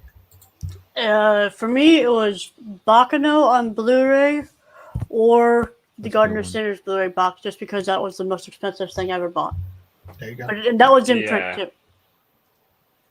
Let's see. So Lishansky says, one thing nice about the Demon Slayer movie is that there are no episode breaks. That's positive. Agreed. I do think that if you wanted to get the full best possible experience of watching it, you would watch the series as season 1, episode 1 of season 2, then the movie, and then season 2, 8 through whatever. Yeah, but they missed those 70 cuts of Tanjiro having food on his face. Yeah, I agree. So that's why it's I know that. One thing I'm kind of curious about is because of the certain spoilery aspect about the movie, will that be toned down for the TV series? Or will that, when they said there will be no censorship, were they including that? Oh, that's an interesting question. That is a good question. Because they said that they will not. How do they phrase it? There won't be any censorship. Well, they didn't use the term censorship. They said we aren't going to change anything. Is what the people in charge of putting it on the air, like Tokyo MX or whoever said that, I think. Also, Lishansky says anime exists to milk their respective fan bases. The entertainment industry exists to do that. Yeah, that's an overall kind of thing. I mean, that's music, anime, movies, TV, any sort of hobby, even knife collecting. Like they're going to milk you. Like you don't have to buy this, but they're going to try to get you to. How do I sort the Tenchi Muyo series? Oh God! Currently, I literally sort it has by release. No, hold up. It has a map on the back of each of the Funimation releases. So all I do is basically chronologically, but when it comes with the OVA series, I'm saying if they ever put out OVA 4 and OVA 5, I'd probably put those next to the originals, even though if they were Blu-ray height, I would be tempted to put it like after Tenchi Muyo. But I just barely do it, paid attention the release order. My watches of Tenchi anyway, so I really couldn't even tell you why they would go one way or the other. I would do release order. Christopher Barker is a complete psychopath who doesn't mind having a film sit in between the middle of 2 season sets. I mean, I don't mind it either. Lishansky, I am also buying the Aniplex version. Dude, I don't mind it either as long as it's like not, just a fucking hash. Like if it's going to exactly be told again, I'd rather not buy it. Save that money. Christopher Barker says not a rehash. Yeah, it's not a rehash. It's literally footage from the movie. Gonna have a little extra thing here or there added. Extended edition. Effectively a rehash, but continue. It's gonna be like the extended edition of Lord of the Rings, except only slightly more. Christopher Barker says, speaking of, the first 2 Bleach films need Blu-ray treatments, which would be easy because they're natively going to be large enough, right? Compared to they're natively in HD already. Like the UK has a Blu-ray of the 4 films. I'm just assuming they're going to do what they did with Naruto, where they re-released the movies on Blu-ray. 180p upscale. Same jank steelbook kind of artwork. So Well, that I one, you know I don't know if I've comic said this before, but does anyone here disagree with me when I say that Naruto is a bromance from beginning to end? I've never It's seen literally- that Naruto. sounds about right. Between Because who? he's like, oh, son, Naruto and Sasuke. It's literally a story about effectively I being wanna gay have the because Naruto the with entire series all he thinks about is Sasuke. Sasuke. How old is Naruto? I mean, yeah. How old? The Yeah, just character or the not the series? age of 'Cause the consent. first The I character. don't know. The series is about 20 years old. No, Yeah, not the 20. character. About. I mean, I know Well, he it starts kisses off with him. Sasuke It by starts off, accident in like the first yeah, he episode. kisses him when he's like 13, and then they spend like the next 8-10 years chasing him. Like he chases his entire adolescence into young I don't adulthood. know. I never finished Shippuden, so I can't comment on this. But I did finish Shippuden. I do not agree based on the based on what I've seen. I think it's They don't pretty ever accurate. make them in love, but the fact that he's all he Naruto's ever son thinks about kind of. disagrees. Boruto should have been aborted. That's all I It's got like to my- say. It's like my friend Stargate Aboro- Blu-ray collection abort from never happened. SG1 Arc of Truth and Continuum. Sounds like a series I will not be buying. Anything is better than that damn CG animation on Netflix. Referring to that being Okay. the direction the industry is going. Yes. I think we should be embracing the movies because it's the diversion away from that. Legendary Anime JP Fan 2 says they're getting Demon Slayer for PlayStation 4. Did Ooh, anyone watch the nice. Orphan anime reboot? I did not watch the reboot. I yet. have not watched the reboot. It is on my ever-growing All list I know of things is I we will never got a get to. semi-recurring cast. It's the era for, of the what's it cuckening. I like this canon, this title for the canon at least.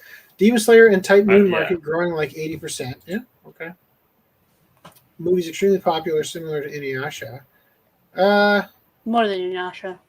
Yeah, I would argue it's more than Inuyasha, but only by virtue of having come out way after Inuyasha when the global anime fandom has grown to the degree it has. Why was the Substantially. original Inuyasha movies like huge or something? I don't know. I don't remember them. The thing is Or like maybe Inuyasha are they? came They're out in not that canon, time, right? As anime was like losing its nicheness, like it was slowly becoming less niche. And as much as I hate to say it, I hate to be the one to have to point it out. It's like that's kind of sucks because we're losing all the Don't be passion special, the and industry had. We're gonna have all these people that aren't gate kept and let in, and then they're gonna ruin the industry. Of Right? course. They're gonna keep bringing their weird ideals and their fucking SJW bullshit to our doors effectively. If that's what you're saying, then yes. All right, this is an interesting question. I'm going to tweak it a little bit. Christopher Barker says, would Dragon Ball Super be better if they were just 3 films as is? Battle of Gods, Resurrection F, and Broly. No, because there's a whole bunch of shit that happens in between there that they reference in Broly that wouldn't make any sense. Yeah, To go very literal with your question. But would the franchise be better if every 14 episode increment was instead told through a movie? Fuck yes. Oh yeah, hell yeah, dude! Actually, I would love that. no. Dragon Ball Super would be I will perfect. say this about Battle of Gods Resurrection F. There is and Broly, there is so much goddamn CG in those that looks fucking awful that surprisingly wasn't in the actual series. So, I mean, Goku's fingers did look like sausages for one thing, but that's really not a big deal. But it is kind of interesting to point out that they, for some reason, were so rushed to put the anime out. They somehow just couldn't get the drawing team to go, all It's the the way nature correctly. Thing. So when I grade these things, I'm looking at the Blu-ray Home release. Yeah, because they're better. But I will say Broly CG is significantly better. But if you go back and rewatch Battle of Gods, there is some jank ass shit animation. It's And only for a because, couple as I shots. mentioned in my first impressions for Dragon Ball Super Broly, they have replaced what was good about the Dragon Ball Z movie fight scenes with the camera moves that they do in the Broly or in the Super movies.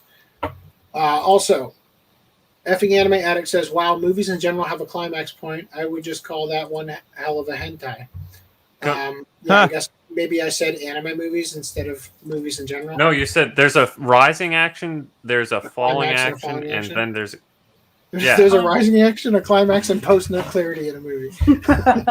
One Piece as a movie series, like what, 200 movies? Yeah, probably. that would have been Maybe That more. would suck for your shelf. Oh god, that would just it would be so awful. FDM, I already think you've gone too far down the fucking rabbit hole. Yep. Have I just been super red pilled? Wait, look at the what? pretty colors, AC. Your mouth will drool. Hash those hash browns. Hardest part for me to get was the Loop on the Third Part 2 Collection 4. I'm happy to hear that you got it, but I think there's a really good chance that they're going to get a dub and get Re-released at the very least on Blu-ray. Which Podcast 1. First use of podcast magic. Right there. That and unfortunately the case closed thing, which the wand of the podcast magic kind of tweaked a little bit, as we did not get the good cast for case closed for the Lupin versus Detective Conan. There's only one version of Lord of the Rings, and that's the extended version. That's the only one you watch anymore. I actually don't think it's better in some regards. And I love Lord of the Rings. My dad worked on Lord of the Rings films. I lived in New Zealand for 2 months of my life as a kid. It was the greatest childhood anybody's ever had. But I actually do not. I think as a storytelling, if you're going to sit down and enjoy the individual story being told in each film, I do think that it's probably better to experience it in its original theatrical run for the first time you watch it.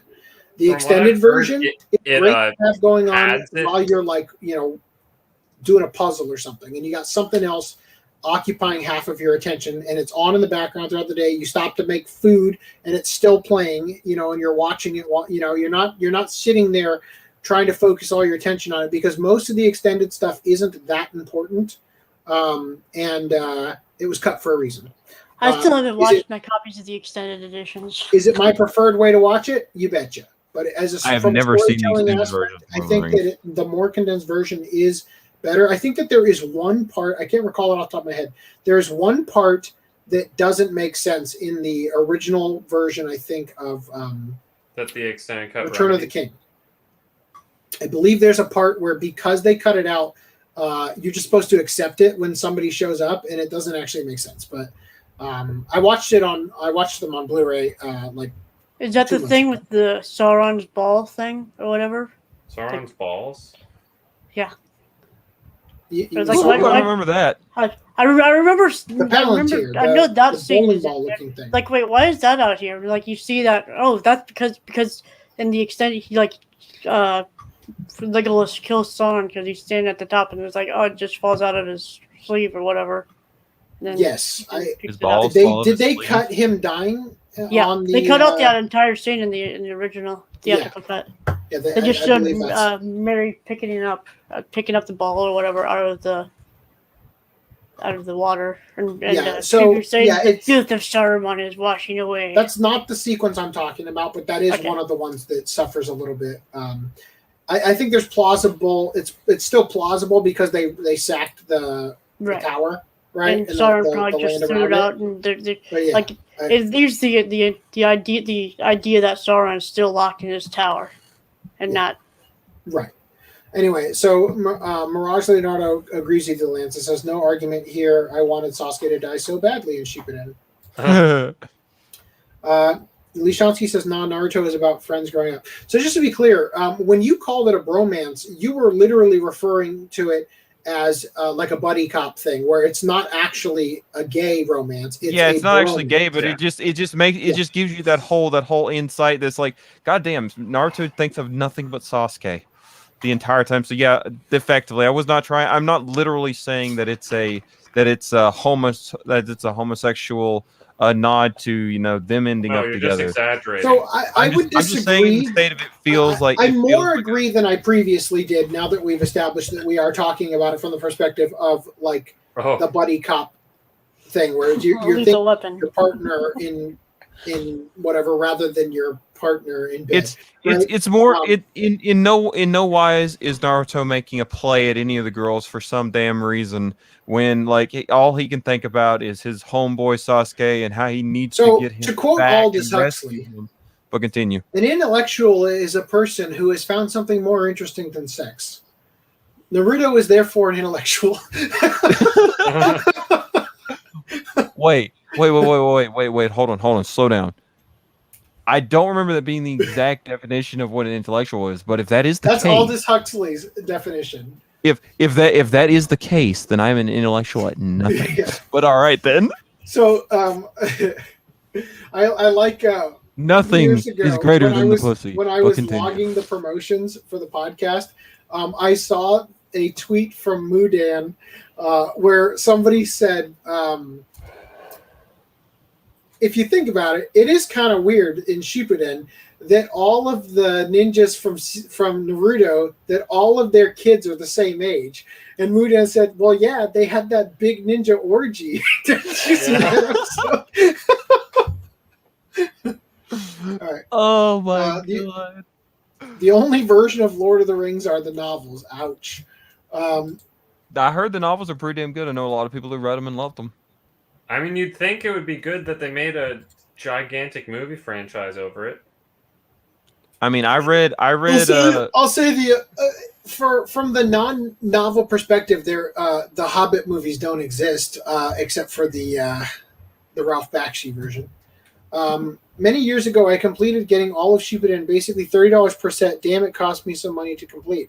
Well, if you ever want to sell it to me for $3 a set, I'll buy it. Maybe my message was too long. I didn't send it. It was about the Ultraman anime. Okay, cool. Yeah, I was going to say, I didn't see it there.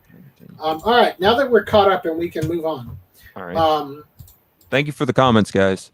Yes, thank you for sticking with us with during more. This whole argument. Hit us harder. China is demanding that cartoon makers create healthy shows. You mean like the exercise ones where the hot anime babes get up there and stretch for us? So if they're encouraging this, I'm not against it. Well, but I'll just say I am once again reminding you that war is on the horizon. I'm just going to say again. I called that shit a long time ago. There's a reason why China's going these routes.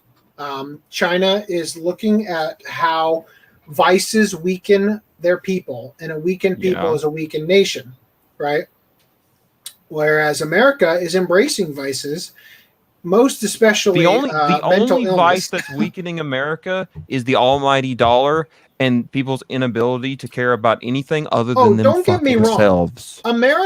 America isn't choosing to not address issues because it's stupid. America is willfully choosing its own downfall. And when I say America, I of course mean the leadership in this country. The Fed, we as the people have no control over, even though they work for us. Of course. I could get pissed off about this one. Regarding China, China's censorship crusade hasn't ended, as now the communist nation is demanding that cartoons, and likely anime as well, be more, quote, healthy in its crackdown on violence, pornographic content, and anything else it deems inappropriate, such as yaoi content and effeminate males, which we've covered already. A notice delivered by the National Radio and Television Administration expressed that children are the main demographic for cartoons and stressed that agencies must broadcast shows that, quote, uphold truth, goodness, and beauty. So effectively, not communism, fuckers. Am I getting too close to the mic? This is another part of the Chinese Communist parties. What's up?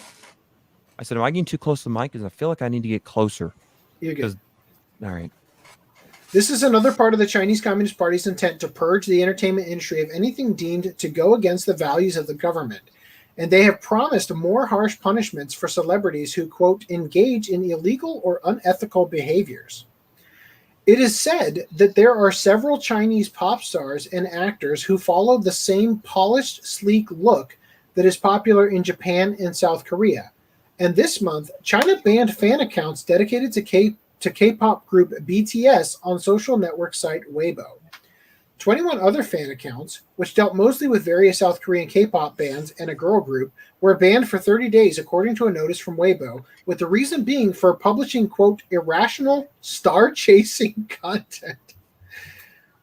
Such censorship in China will have some wondering if these demands will end up leaking their way to the West in addition, the ones that aren't already in effect anyway.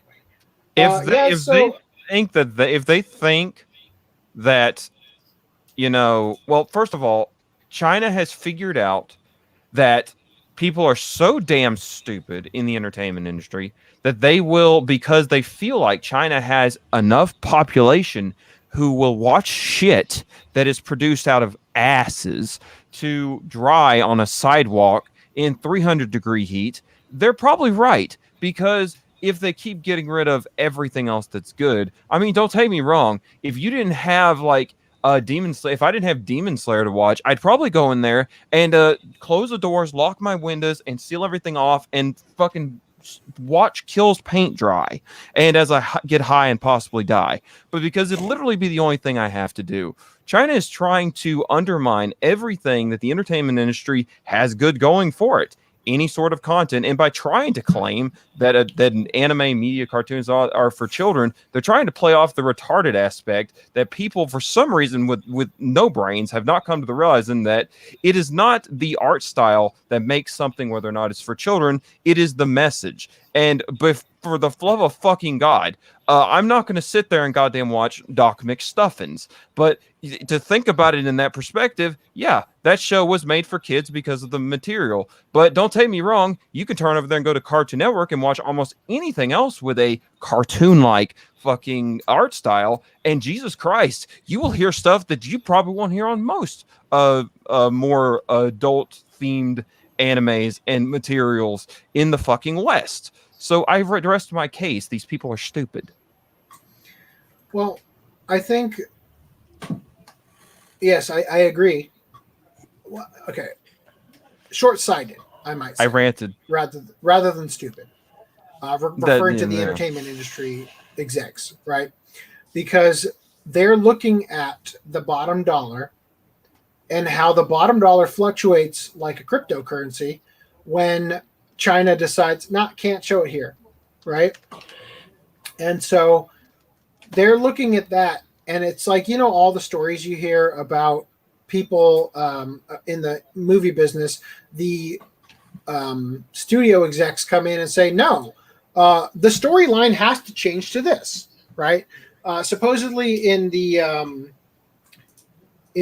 Birds of Prey movie, the Harley Quinn film, the villain character had they were the MacGuffin of the movie is some jewel that has some code in the jewel, and I forget what they actually made it into. Is it code Geass in the jewel?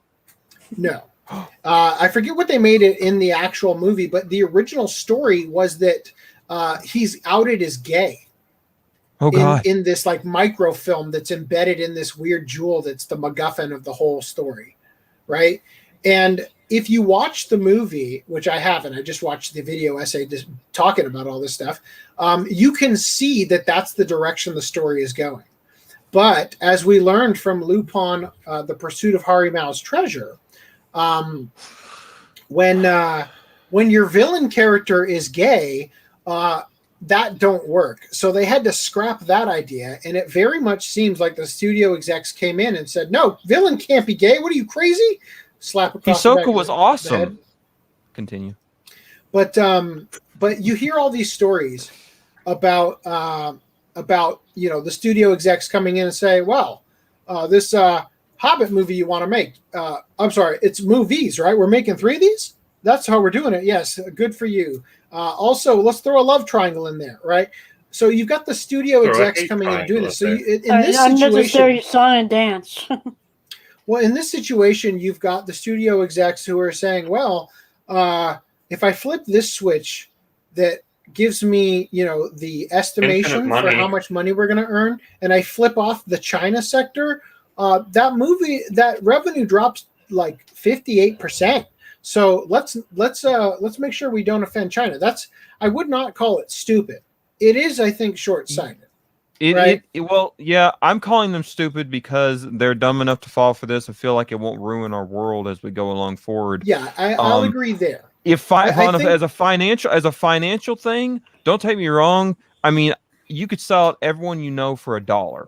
Don't take me wrong. You'll come out more than they have, but it's at the end of the day, it's like they are literally destroying the world around us because all they care about is money. So no, they're stupid in the aspect of the fact that they look. I'd rather call them dumb sons of bitches. Let's just be fair, because it's So- at the end of the day, all they are backstabbing fucking people who only care about their wallets and care nothing about how giving in to the insanity and the total tyranny that is the Chinese government, how that will affect our world in a few years to come. Yes, I would say that the effect of globalization is lowest common denominator in our entertainment, right? Which is partially why online entertainment, such as YouTubers and that sort of crowd, are taking over the attention that people once gave the to TV. dull ass YouTubers who sit there, and a lot of them are like, I'm sitting here, I'm playing Fortnite. They don't even Right. do that. Okay. They just sit there and have their ass hanging out. I mean, well, there you go. That's if you're lucky. A preferable alternative to the bullshit that the entertainment industry is putting out. Anyway, so I think we've hashed on this point a million times. It's getting to the point. What we need a soundbite from a previous podcast that we just click and play, and then in 10 seconds it sums up the point. Fuck these guys. Continue. The point is that like we're just furthering the stuff we already see happening around us, and I think that the narrative. Yeah, I don't even want to finish my thoughts now, but let's I look digress. at some of the chat here real quick. So, Christopher Barker says, "So okay, Chinese cartoons need safe spaces for the easily offended. Got it. This is wrong on so many levels, in my opinion." Effing Anime Addict says, so they want healthy animation, but they say having sex is not a good thing and is not healthy and does not relieve any stress from your long-ass workday. Well, shit.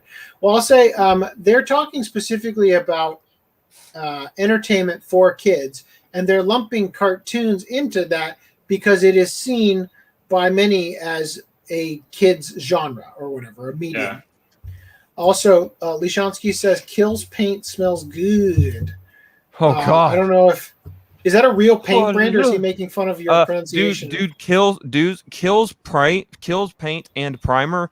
Let's just put it this way: you will be high as fuck in a couple minutes. You must aerate that room, or you will be in trouble. Is that for painting minis and stuff? And Gundams? Dude, I grew up in construction.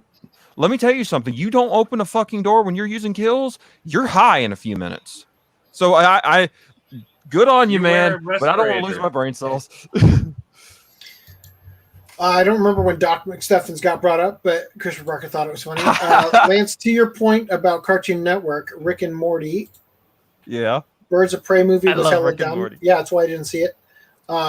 This feels like when Saturday morning cartoons officially ended in 2014, when Toonzai ended on the CW for kids, and they replaced it with educational programs. I think I covered. Did I read about that? In, Whatever that happened to book McRuff the crime dog? McGruff? McGruff? I said it wrong. McGruff? I'm sorry. Yeah. McGruff. China just cares about their citizens' well-being. They care about controlling them. They care. Come on, man. China cares. I'm sure that's a bait. I don't know who said that, but I'm sure it's a bait. But let me tell you like this: how are you going to like that? How do you think people in China are going to actually feel in about 3 years? Is to when you go in there, or you finally marry the girl of your dreams, and some guy standing in there with a whip and saying, "All right, now you're going to do this," and he's going to sit there and watch you and tell you how to fuck your wife. Don't take me wrong, but it's coming.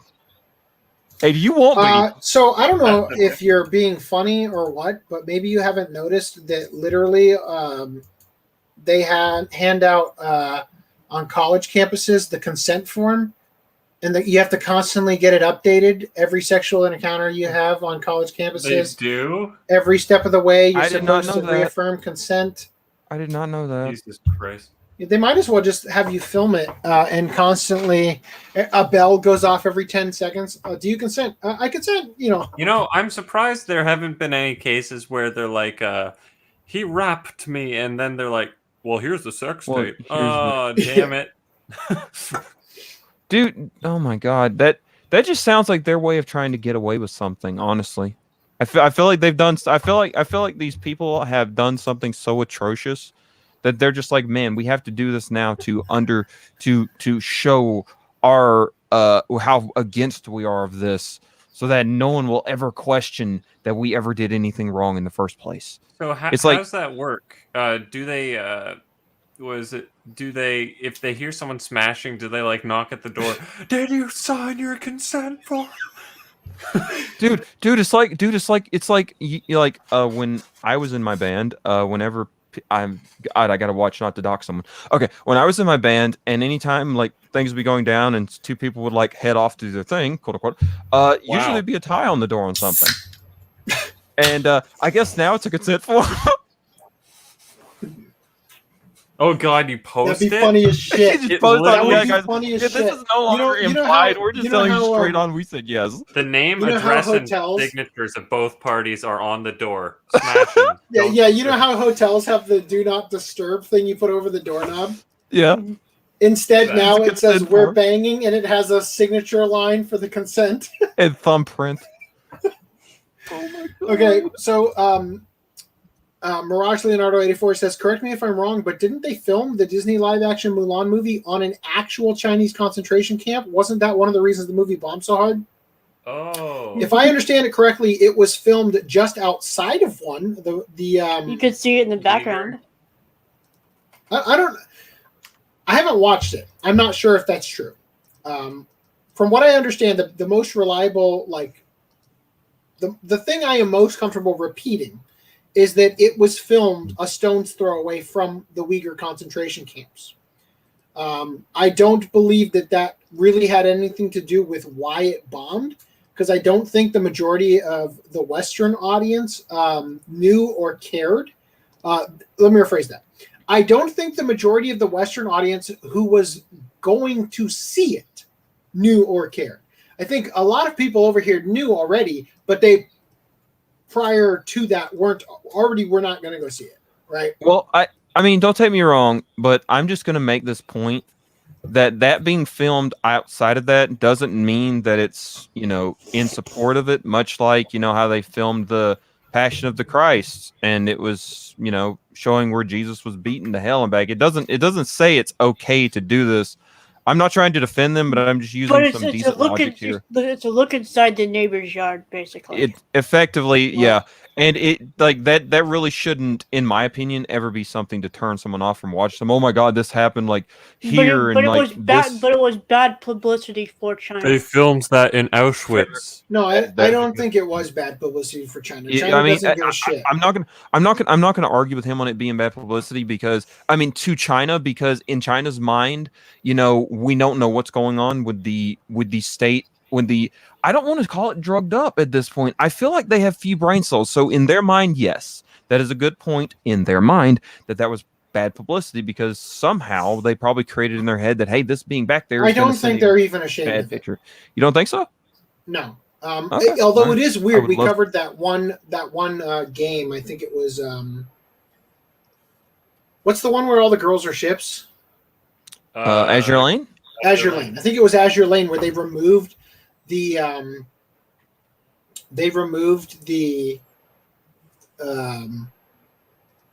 mention of different things like Taiwan and the Uyghurs was specifically removed for China in the Chinese version. And it's like weird that you felt the need to be ashamed of that, right? Or whatever. Although I think it was just... we were talking about in Genshin. Wasn't it Genshin Impact, Genshin or Impact. was it the Fate game where they took out all the Great Grand Order, where they took out all China's servants? Oh, it was Grand Order. Yeah, Grand Order, where they took out all the servants. It's like they don't want anything referring to their country anyway. Well. So Lishonsky says the West hates slavery, but China has slaves, yet no one gives a shit over here. So basically, the Uyghurs are not really slaves. This is why the Chinese have concentration camps for the Uyghur Muslims.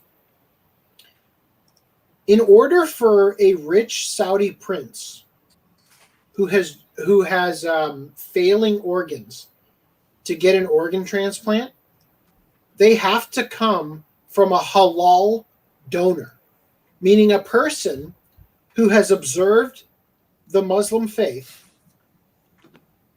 and not partaken in different types of meat, all that kind of stuff. So the Uyghur concentration camps They are keeping the Uyghur Muslims alive for organ harvesting purposes. These people are for respectively spare fucking Barts. That's goddamn. That's Yes. worse. That's It is slavery, worse. and then, that's slavery, and then 10 times worse. Yeah, I agree. The Passion You know, I of the didn't Christ expect to makes learn people something like hate that Jews, though. Is that why Mel Gibson made it? Oh my god. Ergo, Jesus. bad. Rip. Jesus Christ. Yeah. So just to Literally. clarify what we were saying before, you could be right. I just think that the expanse outside of the concept of it being filmed near a concentration, the Uyghur camps, I think that people in the West blew Probably that weren't up. too often affected by it. I think they blew it up into more than it was by saying on, and all that kind of stuff. I don't know. I'm just saying. I'm giving you my perspective. Hashtag I'm running with this to make an issue because I want my 5 seconds of fame on Twitter. It's probably the most it got, honestly. So, in other news, going into manga news, even though this is technically animated, Okay. the artist for One Punch Man, for the redo of Is the manga alive from the still. web manga, Yusuke Murata, who we talked about during our watch club, would draw these absolutely unbelievable full color panels that were, if you were to put them together as like a flip book, it was animated, right? Mhm. He produced think they were all a full color, but entire yeah. animation. Yeah. And I'd love to show it to you, but I test uploaded it and it Got a copyright strike. copyright claim. Absolutely. So- good. So it is on it's Twitter in the doc. and stuff. He uploaded it to Twitter. Yeah, I downloaded the video and put it on YouTube, and it got a copyright claim Yeah. on my test channel. So It it's is really really good. It's very good. Yeah. No I'm just going sound, to show you. but it couple of doesn't stills need it. from There's no sound in the whole video. No, it's completely silent. Because he animated it himself. He didn't have it, Yeah. no studio backing, nothing. Oh, It's only a Which is minute funny long. because True, the I guess. studio is I what wish I copyright was on claimed it. that screen. Yeah, so he tries to jump through. He tries to get past the train. Well, But why he- doesn't he- just jump over the train? No, he's got to jump Right. through the gap. Yeah, so he jumps through and he doesn't make it across all the way, so he ends up going through the whole train Yeah. and out the other And side. the little girl is watching him running in place, basically. Yeah. It's pretty amazing, just from a fun point, like, She's trying to get to the grocery store for like the 1 yen sale. yeah, I hope A single penny off. yeah, I hope that season 3, if they ever do one, I hope that this comes on the Blu-rays Yeah. with audio. I hope that they Hmm. that they go to the trouble of putting Just audio and into it. There's no dialogue. There's no like speech bubbles or anything. Just sound effects. Maybe It's a little pretty bit of amazing. music, Yeah, and that's it. That's all it needs because it's basically like a silent movie. It's told in actions. it's really cool. It's like, oh, you're late. Oh, Jonathan's here. Oh, he got it. Yay! Let's go have hot pot or whatever. Yeah. Mhm. So Yeah. anyway, moving on. Sony corrects a fatal flaw present in the PlayStation 4. Lance, I think this might have been what affected you. Hmm. So an Let's issue was listen, 'cause discovered I in know what March. happened to me. Well, an issue was discovered in March, pointing out a potentially serious problem with the PlayStation 4's CMOS battery, where if it was drained and for some reason the console couldn't connect to PlayStation's own servers, the system would become a very expensive paperweight. With firmware update version 9.0, that issue is now fixed, but without any word from Sony itself in the update notes. To summarize the issue, the CMOS battery checks with the server at startup, confirming licenses and checking trophies. The system prevents players from modifying an internal clock that might falsify trophy data.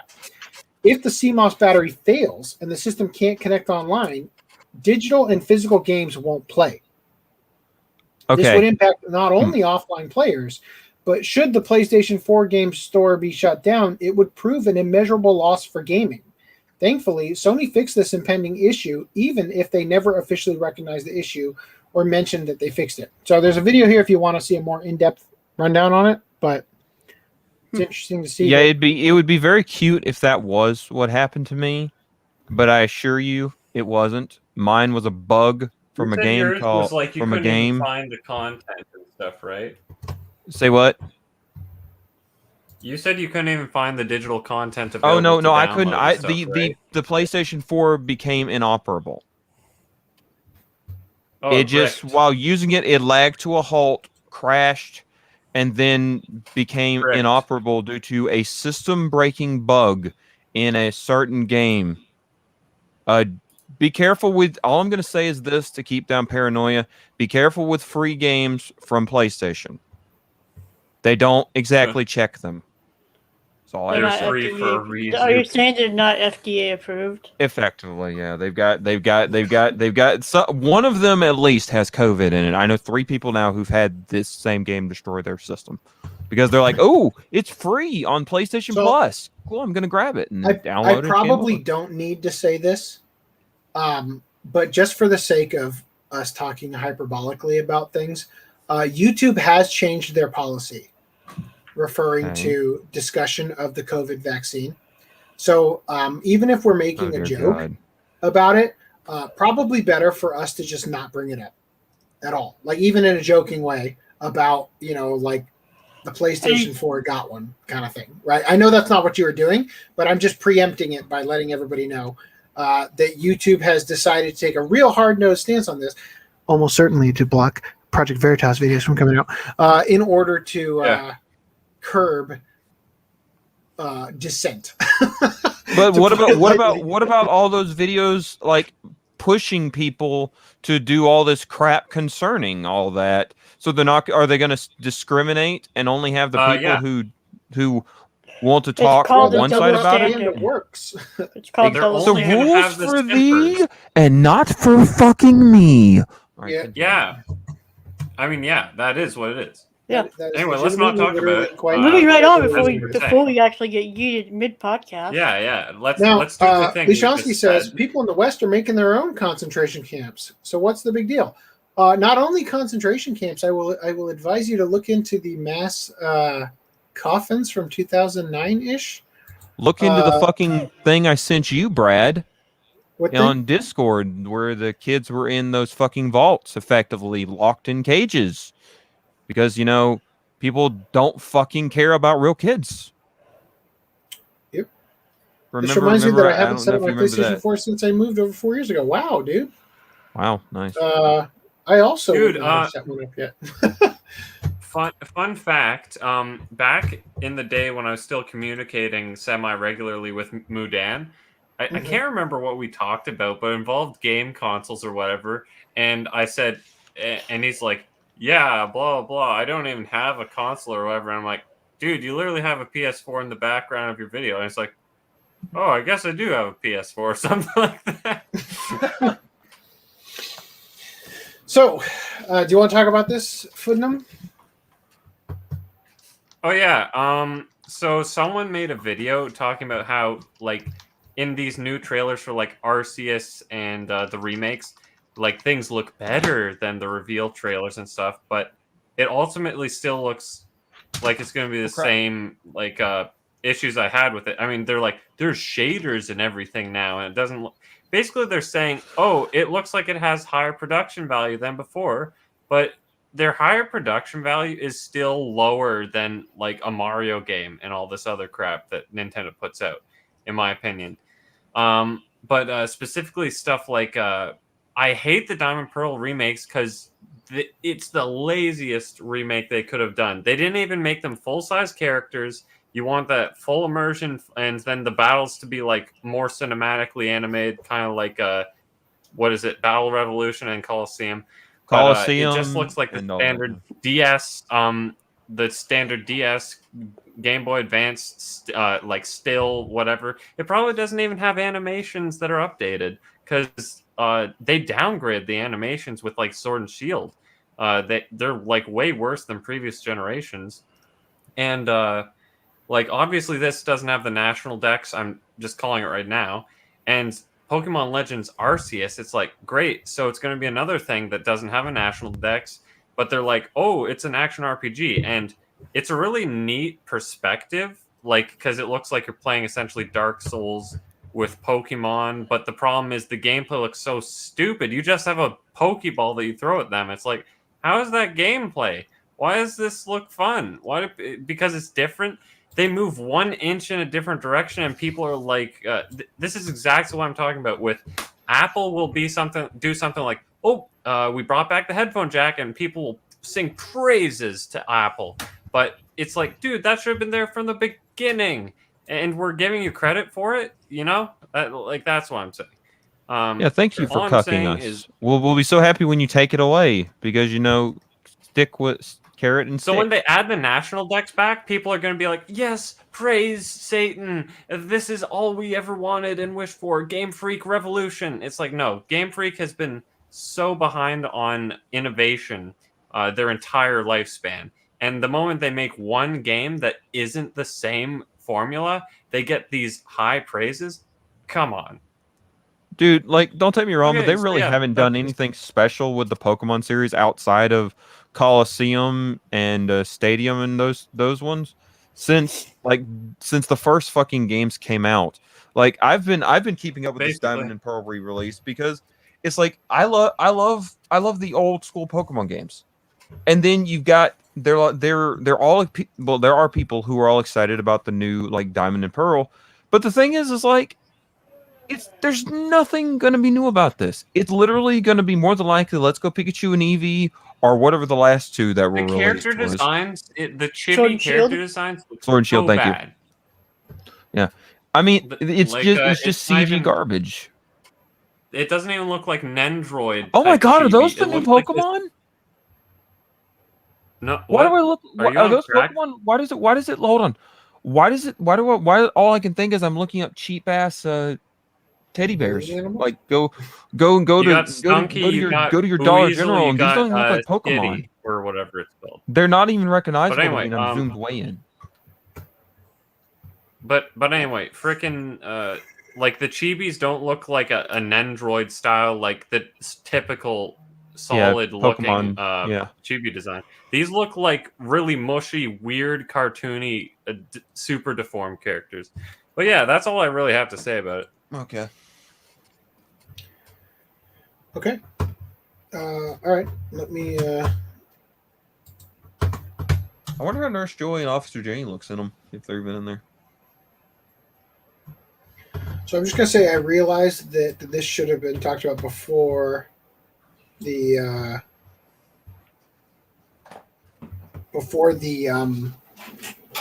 Yusuke Murata One Punch Man thing. So I'm just gonna talk about it at the end. Yusuke. Talk about that later. Okay, so Star Wars Knights of the Old Republic is coming to Nintendo Switch. So this is the original, not the remake. Oh, what? So that's nice. So it might actually run. Yeah, so it's seemingly getting the original gives you an option to avoid the remake, but so far there is no word on the sequel or any potential changes that might be made to the port. So it's still possible that there's going to be thing.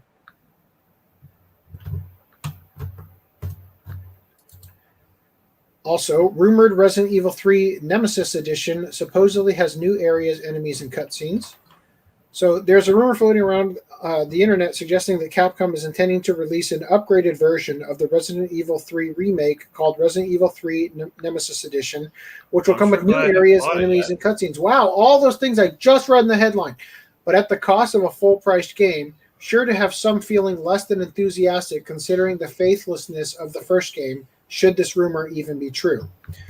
One of the countless Twitter users discussing this rumor and sharing an image that was also being distributed online. So who knows if it's real, but they said it's going to have new areas, enemies, cutscenes, surprise reveal at the Tokyo Game Show Awards or whatever that is, and I think it's tomorrow, literally. Reworked Nemesis AI graphical updates, blah, blah, blah. So these are the potential things of what it's going to look like.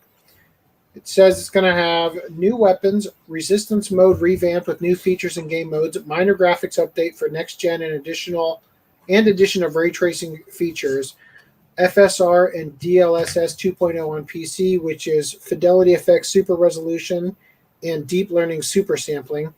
So I don't know if that matters to anybody. DLSS is basically you can have your game running better than if you ran it at a higher resolution like 4K, but it will look as good, if not better. So that's why it's cool. Right. So updated story with references to Village and our Resident Evil 4 remake. So I guess they're like retroactively linking the bridge between these games. If this is even true, reworked Nemesis will use a flamethrower and rocket launcher outside of the boss battles, and will follow you into most safe rooms, but will be slower. News of this upgrade will supposedly come to a Tokyo Game Show 2021, which commences September 30th. I'm sorry, that's today. Guess I should have looked for news updates. Oh well.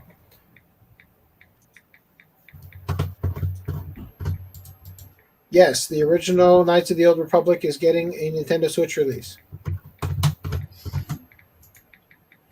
Bayonetta 3 trailer overthrowing with demonic action and dancing. Here you go, Bayonetta 3.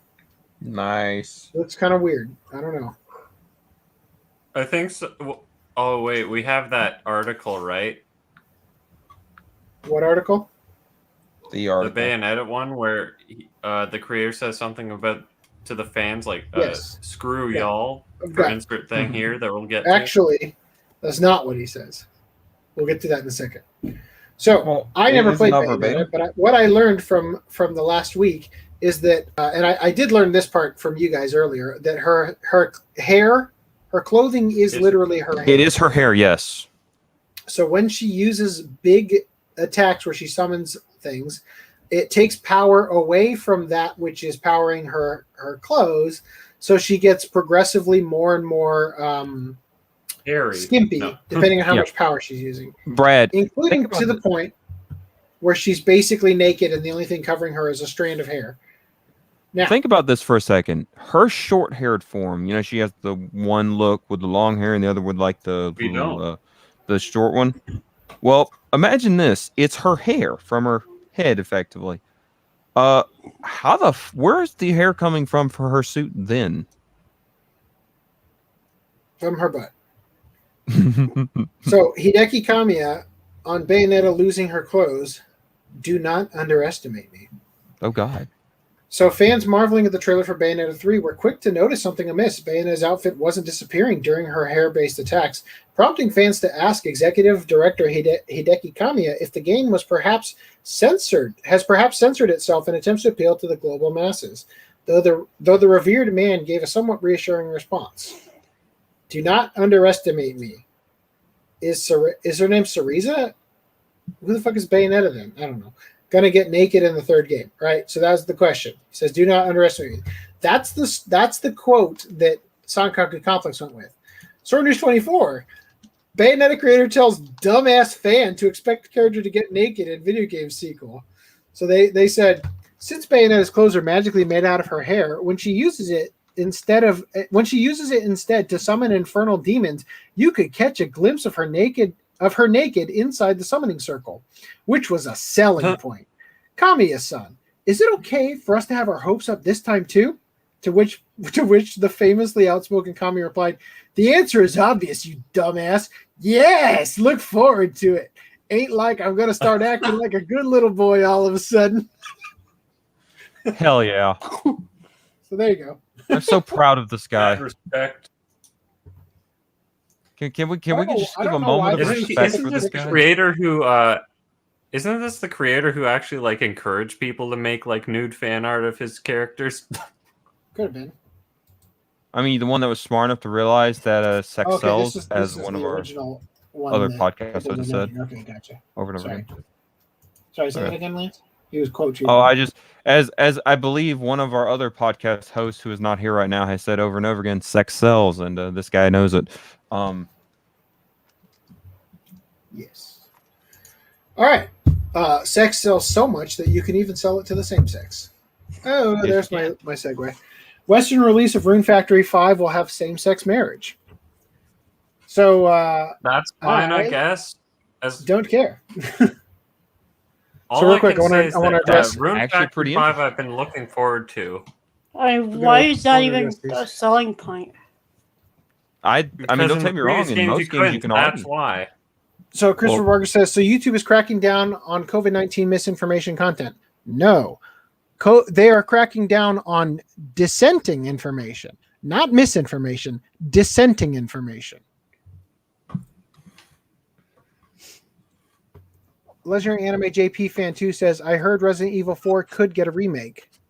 Yeah, that's one hairy butt. There you are. I'm pretty sure we confirmed that it already is I'm progress. Actually, I'm not sure that it's actually been confirmed or if it's still been rumors, but it's Capcom keeps such a loose ship that all the rumors come true. So let's just say that, yeah, it's going to happen.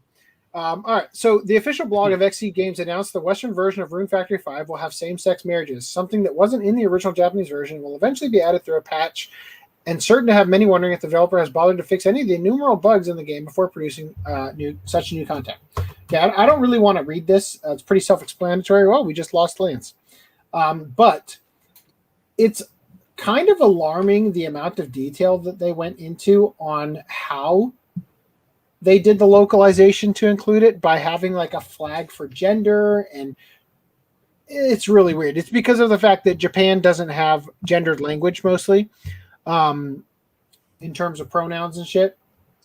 So yeah, it's kind of incredible how much constantly misgendering each other.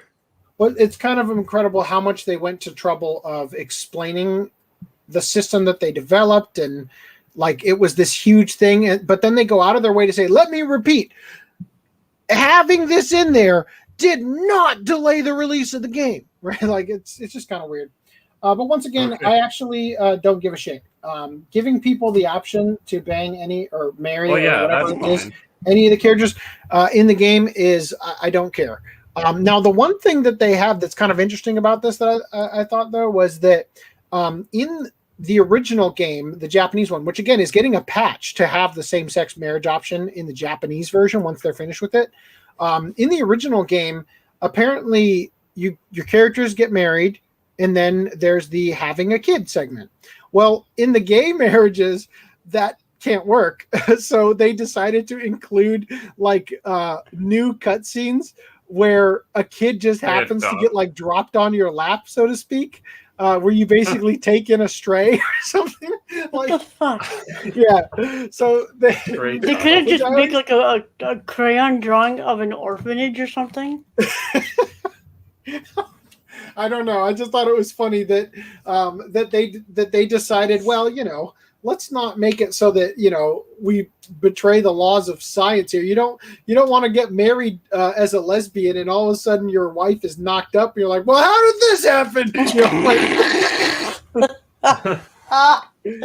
I want a divorce. Far Cry People's Court. This week on Far Cry Mari. So I'll be real with you. The next 3 articles I have not read, but we're going to cover them just the same. So once again, dissenting opinions. You have royally missed the boat if you think that is what the content is.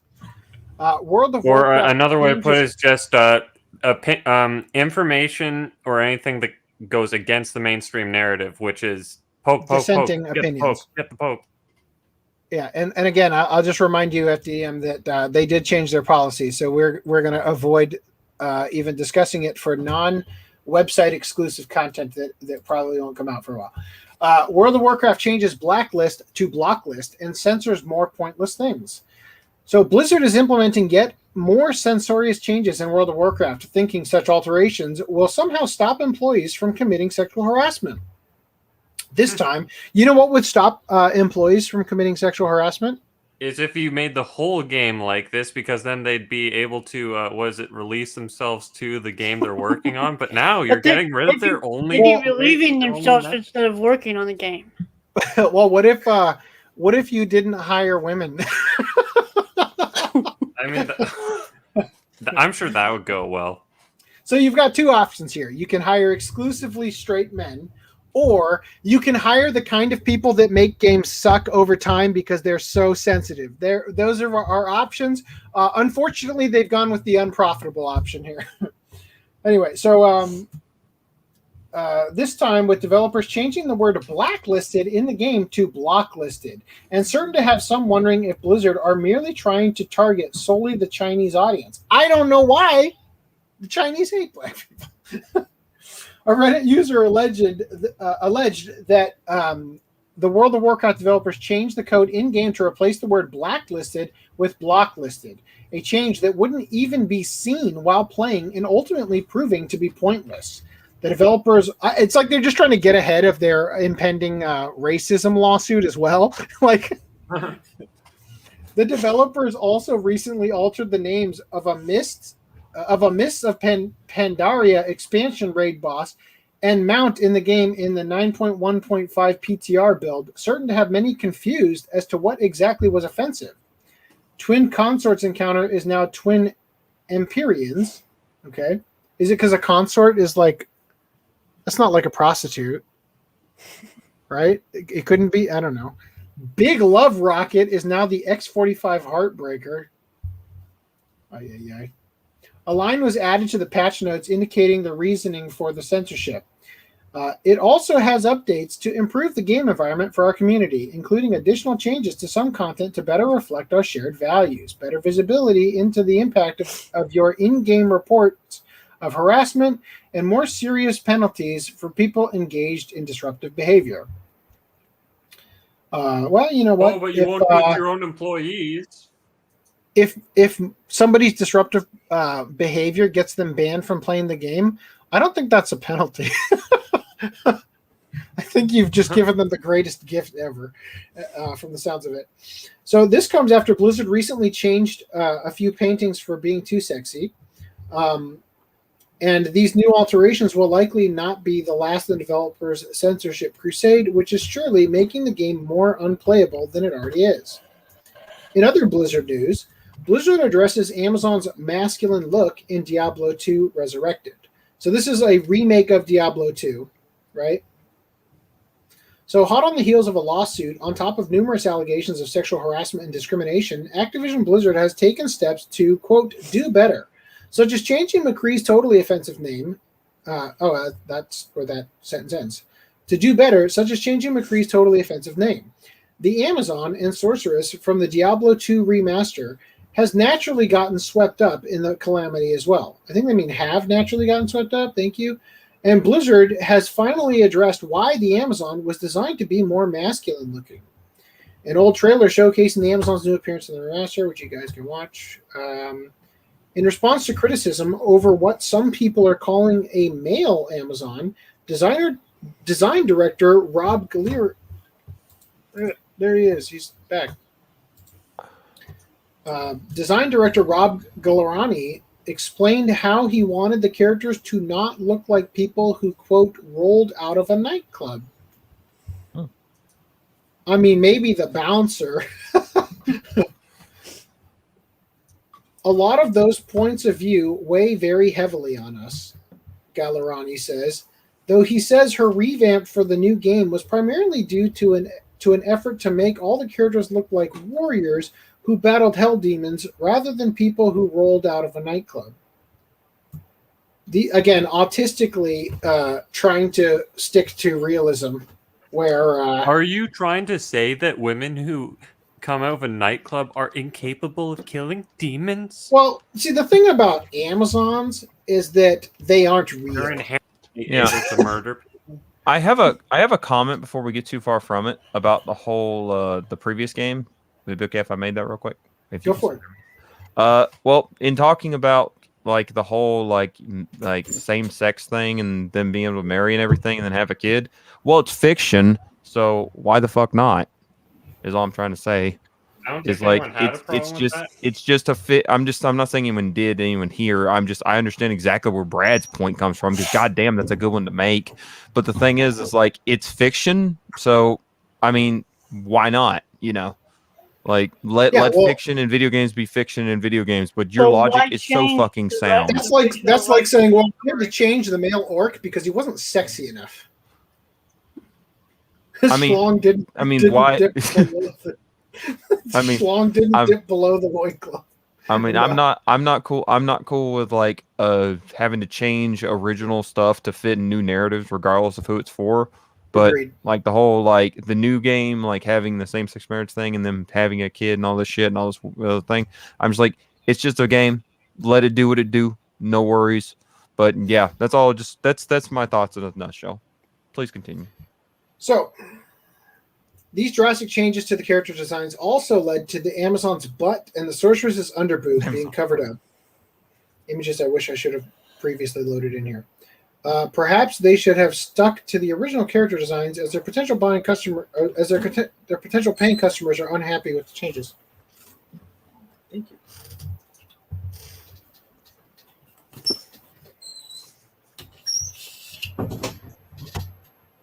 What?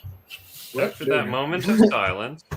Sorry, my wife just handed me a plate of grapes, and I put it on my laptop, and it went onto the trackpad and did, like, I don't know if you guys can see this when I do it, but when I go to the bottom left corner, she came in because she heard of butt and breast. She's like, I need it. That is the call. Anyway. Sir, we don't have a female chest plate of that size. It's my Amazon. My Amazon. We finally get to play a male Amazon. What a handsome man. Amazon. Amazon. He's got those manneries. Anyway, so yeah.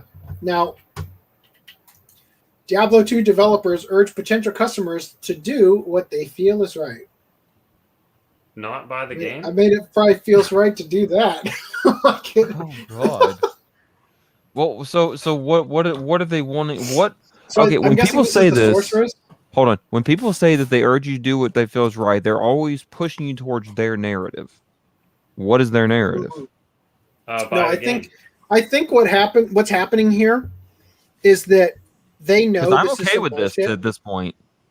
I think that they know that this is some bullshit, and they literally aren't sophistic enough to be able to hold an argument that they don't believe in. So they're saying, you know what, just do what you feel is right. We know this sucks. We know we're not going to sell. I'm not going to defend this position. Tried for extra charges that have yet to come up in this game. Oh, okay. So I'm out of the loop as to what's actually going on. I was figuring it was they're going to try to censor her outfit or something. They did. This is I'm assuming this is the original look that the sorceress had with the underboob and all that. Uh-huh. It's funny, 10 out of 10 would play again. I play this game, but I just can't bring myself to play this one. Anyway, it's almost like you said, a dude with boobs. That's what it is. No, but you don't understand. I do understand, and I hate myself for having to understand. It's not just in physical appearance. It's that women bring something to the table that's different from men. No shit. And when you are writing a female character, you write them differently than men. If you could change the pronouns of the character in your story that's a female to have masculine pronouns, and nothing about the story feels off, then you didn't write a story about a female. Yeah. And then she pulled out a gun and shot him in the face. And then he pulled out a gun and shot him in the face. Yeah, it works both ways. And then she pulled up her stockings and seductively gave him a look. So women are only womenly if they want to smash. It doesn't work. Anyway.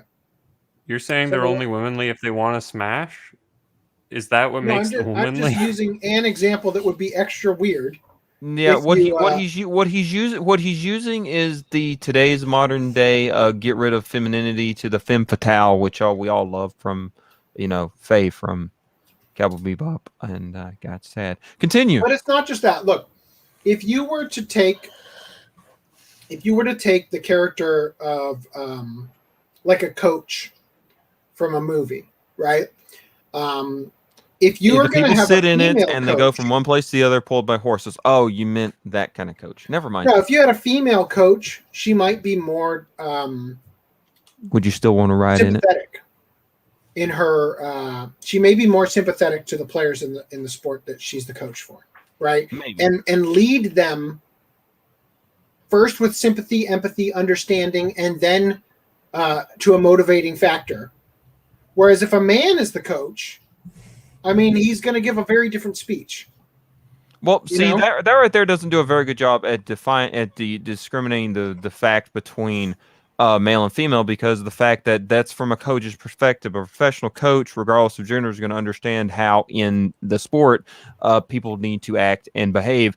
What would be a better analogy to throw out there would be in a, let's say you have a Western situation where you go back to the Old West and you have someone who's like trying to infiltrate this army. Well, a woman can go about this far differently than the man could, because she has far better assets and the ability to procure her information. Whereas if you were to put male to walked up and batted his eyes and used his manly, opposite of feminine, wiles to get said person here to release the information while he was slightly intoxicated, you're going to have this very, very, very different narrative.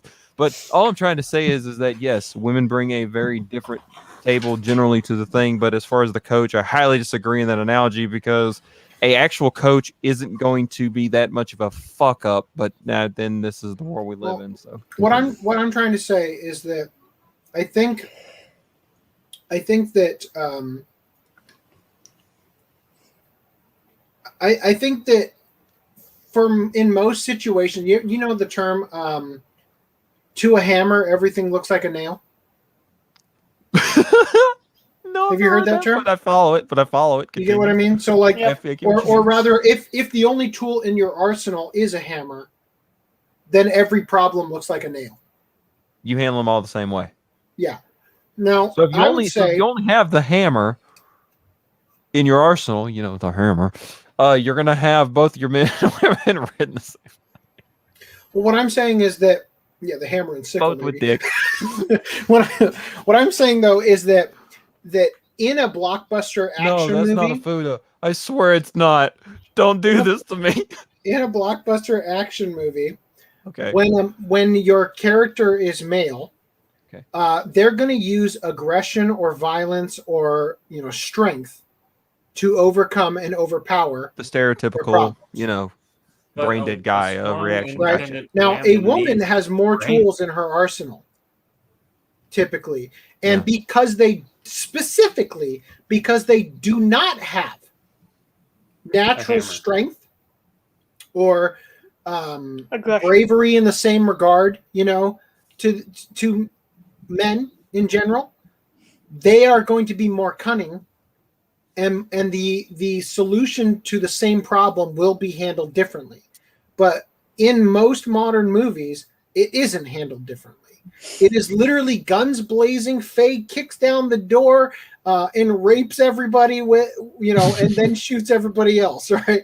Like it's going to be the same. It's going to be the same, and that's what it means to write a man with boobs, a man with boobs, is that the character is doing things not the way a woman would handle them, but the way that a man would handle them. But it just happens that you had an actress play the character instead of a man. Would you say like everyone in Black Lagoon is that? Dun, dun, in Black Lagoon.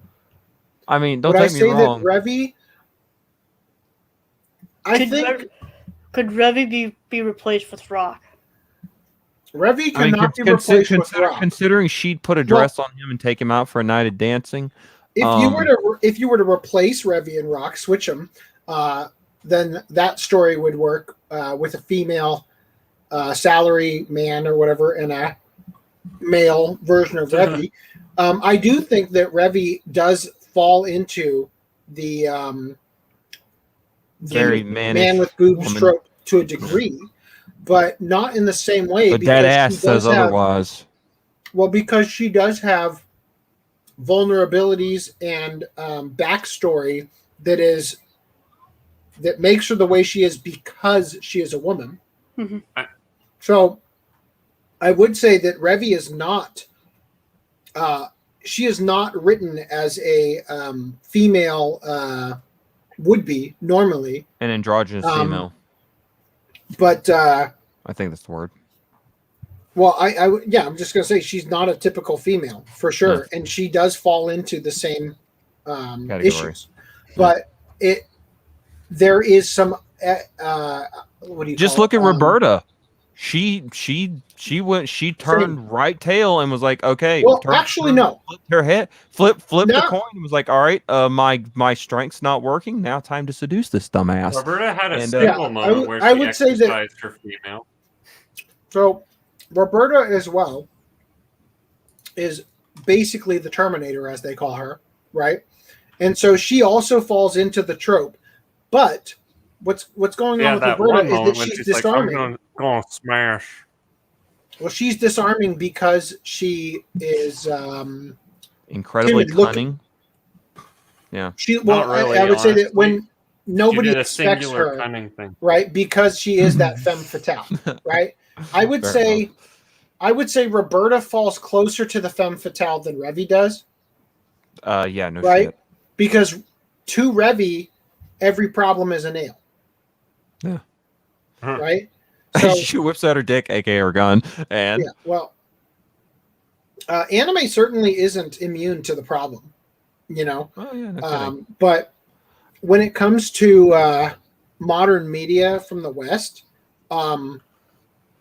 the It's like problem in is that so episode- pervasive that there isn't a single character Well, seemingly that doesn't fall into it. It does. nowadays. It's the reason. It's one of the reasons I like fairy tales of the way Hiro Mashima wrote Urza, because during the earlier chapters, she has, of course, Natsu and them are terrified of her, and Lucy doesn't understand what the fuck's going on and who this is going to be. She's like, this person's going to come in. I was just talking about how she's like running over a mountain, and then like just not too long after that, Urza has this moment of just. She's as cute as can fucking be, and she falls into a hole and screams like a girl, and Natsu and Gray are just having this moment of, God, that was incredibly cute, and they just freeze. I thought she was built up in such a stupid way because they're like, oh no, she can only destroy a mountain. She can destroy it's their two fucking mountains Well, or let me- whatever. Let me put it And this way. then after that, it's like she's in a situation where the enemies are like they have the high ground, like she's like on her knees and all this stuff. It's like, oh no, we're losing, and then Natsu comes in, saves the day. It's like, well, so much for that description. Well, the thing about what you're talking about was the issue with Jalal. One, she was psychologically traumatized, so she sure as hell was not on her A game. And two, they had to pull out Natsu's the power of friendship bullshit, which is the main thing I have a problem with in Fairy Tail. Also, hello, Random 11. You just came in after I took my feet off cam. Nice. Perfect timing then. I won't watch the replay. Thanks, Lance. Just lost a so- view.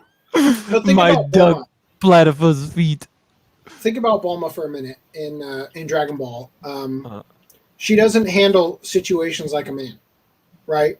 She has alternate methods. of, Bulma, your balls are Even- gone. Yeah, she gave Well, even- him her ball. even in the context of Dragon Ball, which is Yeah. a series where you're not exactly seducing Frieza, although I think she tries one of the villains once. She still solves her problems in a different way, He right? tried to seduce Zamasu. That didn't go over very well. Yeah. So, and then if you look at an example, Terminator, in Terminator 2, Does he Sarah try to Connor- seduce someone?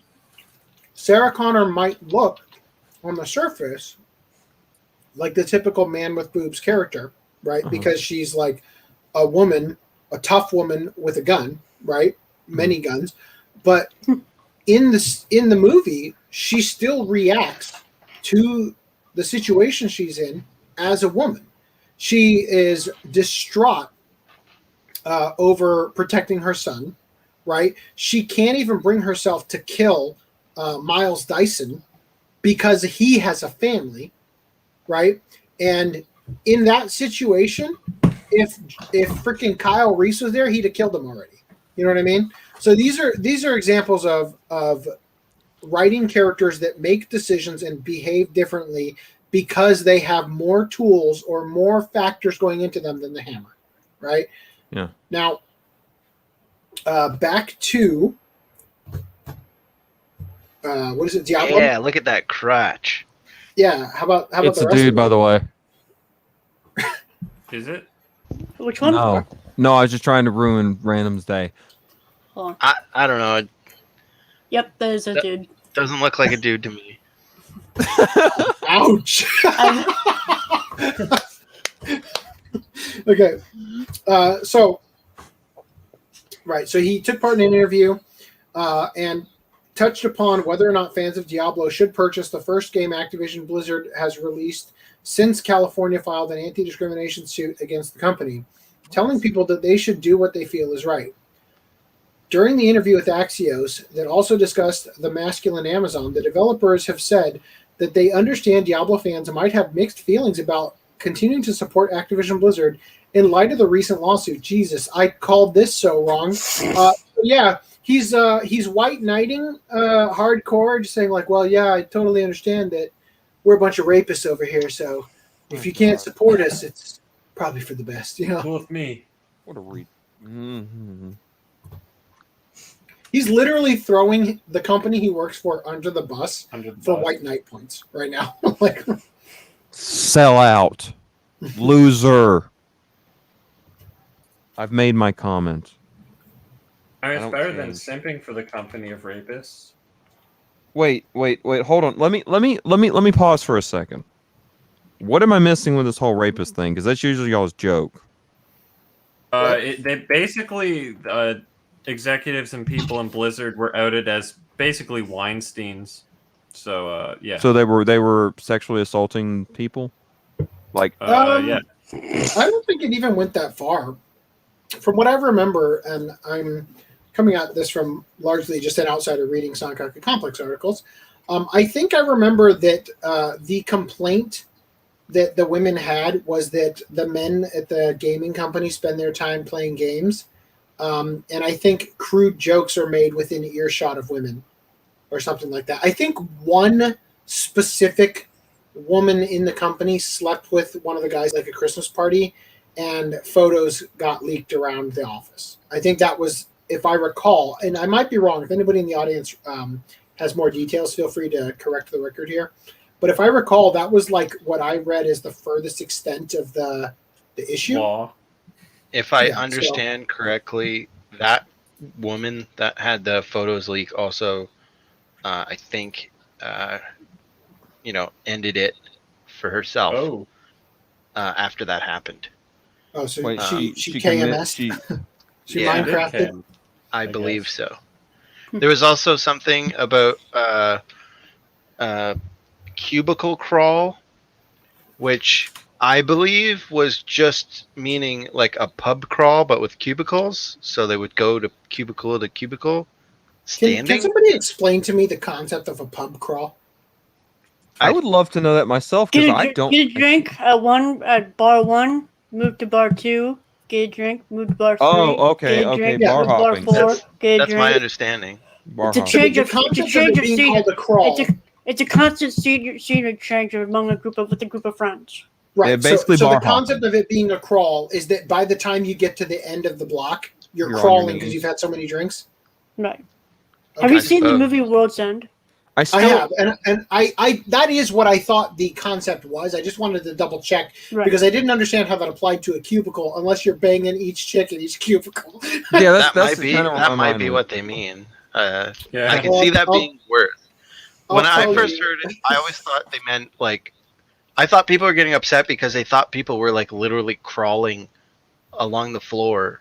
yeah, each to cubicle. like get it up. When you said cubicle crawl, I thought they were like going from female workers cubicle wrap, female wrapping along the Okay, way. yeah, yeah. So Cubicles. you could say perhaps the egregious aspect of it was that they were coming around to harass them, I mean, which means talking to them while not simultaneously That's being. that's what I was gonna say. The world has gone so stupid. I could see this being just we go to each cubicle and talk to women, No, Yeah. and then seriously, that's a crime. Yeah. That's a crime.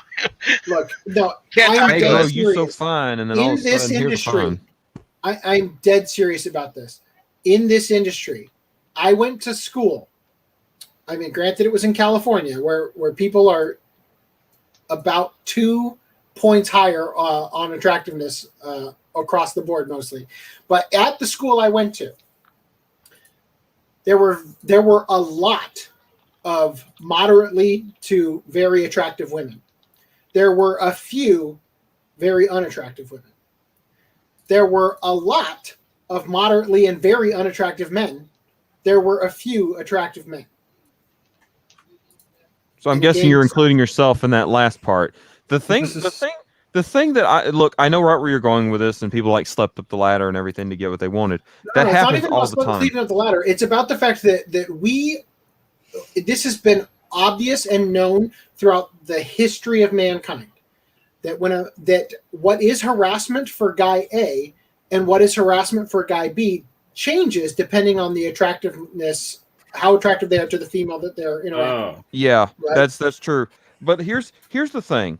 Okay, first of all, let me word to the world here. Lance's wisdom. OCA podcast is not responsible. If you're gonna fucking put out to get something, don't complain later. Because just say fucking no. It's your body. Okay. So these people that do this kind of shit, I have no respect for. Well, I don't have no respect for sleeping with someone to get what you want. I love that. We're entering a world where, for example, what was the state that recently banned abortion? Oh God, Texas? It was Texas, right? Texas limited it to 6 weeks.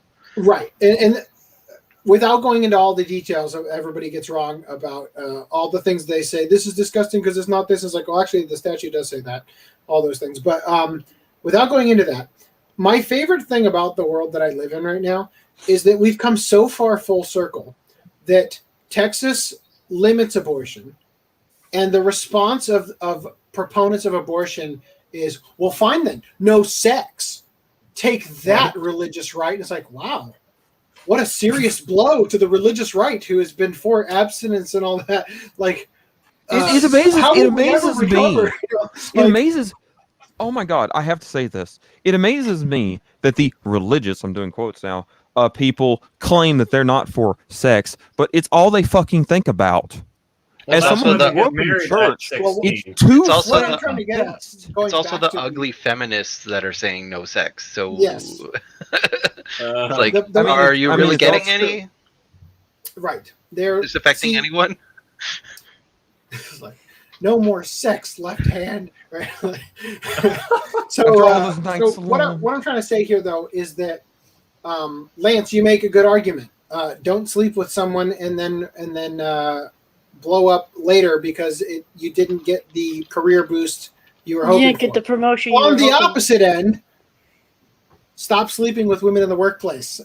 That's what I'm saying. This is the lesson that the world is learning again. It's just I find it random workplace romance doesn't work well. Yeah. So anyway, take it from me, who have a lot of friends who have been down a lot of dark roads. I avoided this in my life. Sleeping around fucks you up. Don't do it. This is why. Like, it's not good for you. Men originally created men-only spaces, right?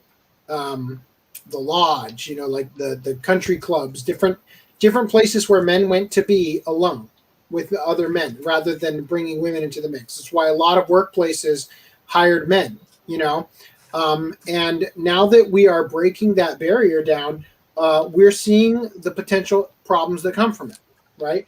Now, there's probably also because we're all fucking human being, and I don't give a damn. I don't give a damn how fucking what you are in your sexuality. You see a beautiful woman or someone you're attracted to, you're gonna get that feeling. You can't help it. You're fucking human. So you separate yourself for 5 goddamn minutes to get a moment of clarity, and then you bring in like tons of women into a space where a bunch of guys who literally haven't had any in years. No offense, you're gonna get this tension. Or ever. It's just all I'm trying to say is that I'm not trying to be an asshole to either group, but it's just a fact of the matter is no one thinks about this. And when these people who are claiming to care about women are going, let's fight for this, let's do this. Do you even think about the ramifications along the line? Don't take me wrong, but human beings are just that. They have a biological programming. And it's hard to say that you're not attracted to someone. And it even gets down the worst when we have this world we live in now, is where you can't even walk up to a girl and tell her you like her without it becoming this big issue. Well, we've seen the results of the current social climate, and all of the things that it's stemmed off with MGTOW and all of those things. But it is very much a gynocentric world where you have I would even call it, we should start calling it this, a colonization of the workplace, right? Where you've got fields that are largely helmed by incels, like video game design, and then you've got women who come into those fields and take it over. That is a colonization of the industry, and that's what we've seen happen. But good. It opens up that exact situations open up doors for problems for the entire company. Yes, and of course, it results in a downfall of countless companies. Look right now what we're talking about with Blizzard. I want to be fair here. Let me protect one part of my ass, because I don't want anyone to misunderstand one thing. Am I saying women have no right in these parts? Fuck no. I believe in equal share in everything and what you can do, but you can't fucking sit here and just fucking force it down people's throats.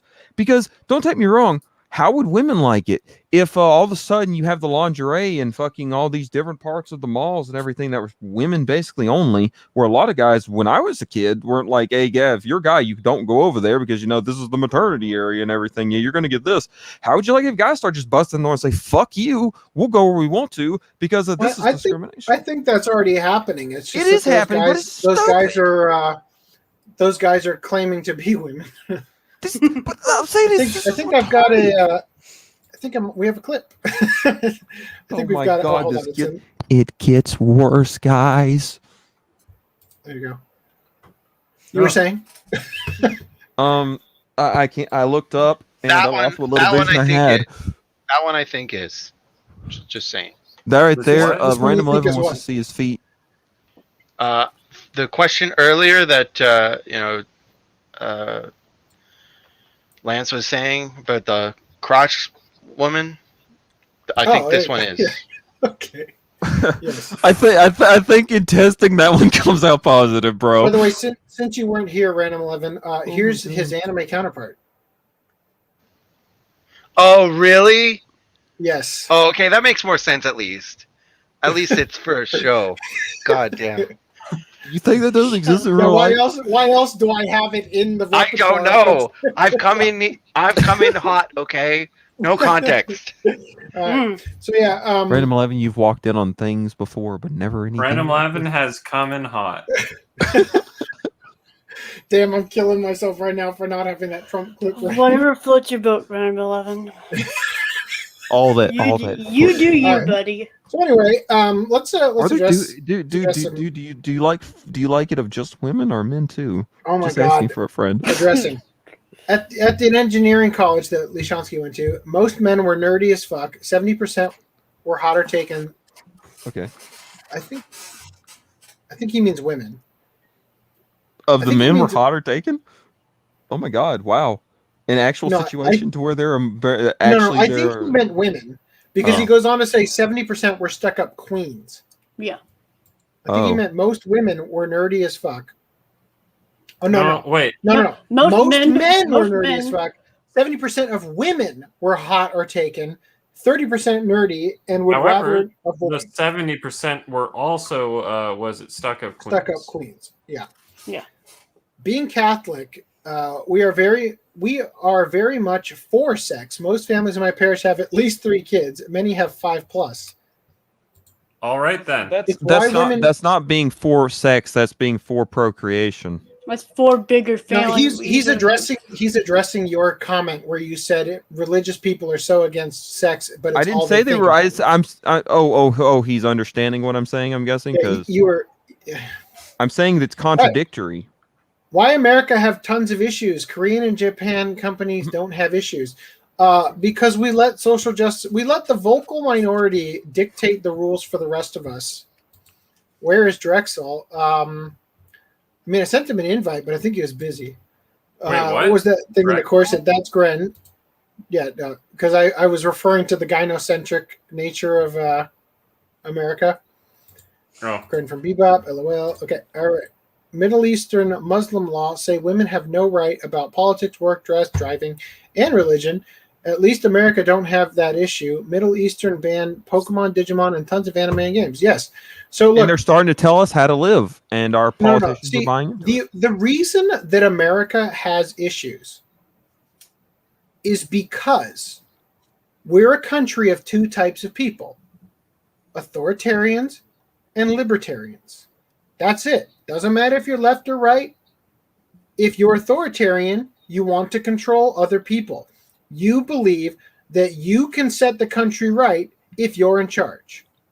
Libertarian believe that you don't want to control other people's lives. You leave me alone, I'll leave you alone. Let's live our own lives. We don't need to get the government involved. That's the simple truth here. So the reason that we have tons of issues is because, unfortunately, the authoritarians have a monopoly on the power. Anyway, I don't think there's much else to say about Blizzard. We can look at this picture a little bit longer if you want. Okay. Let me get what side I lost with that atrocity. When's your wife's birthday? Next week? Kind of looks like my wife, actually. You can get her an implant down there. You know what sucks? Now I can't save this for later. Thanks, Brad. So I feel like this has to go in the thumbnail now. There you go. Because now every time I look at her, I'm gonna go, damn, that's Brad's wife. Shit, I'm out. Ouch. So a man murders a female friend for talking to men in game and sets self on fire and dies. What? So a man who strangled a woman to death out of. Are we living in the future now?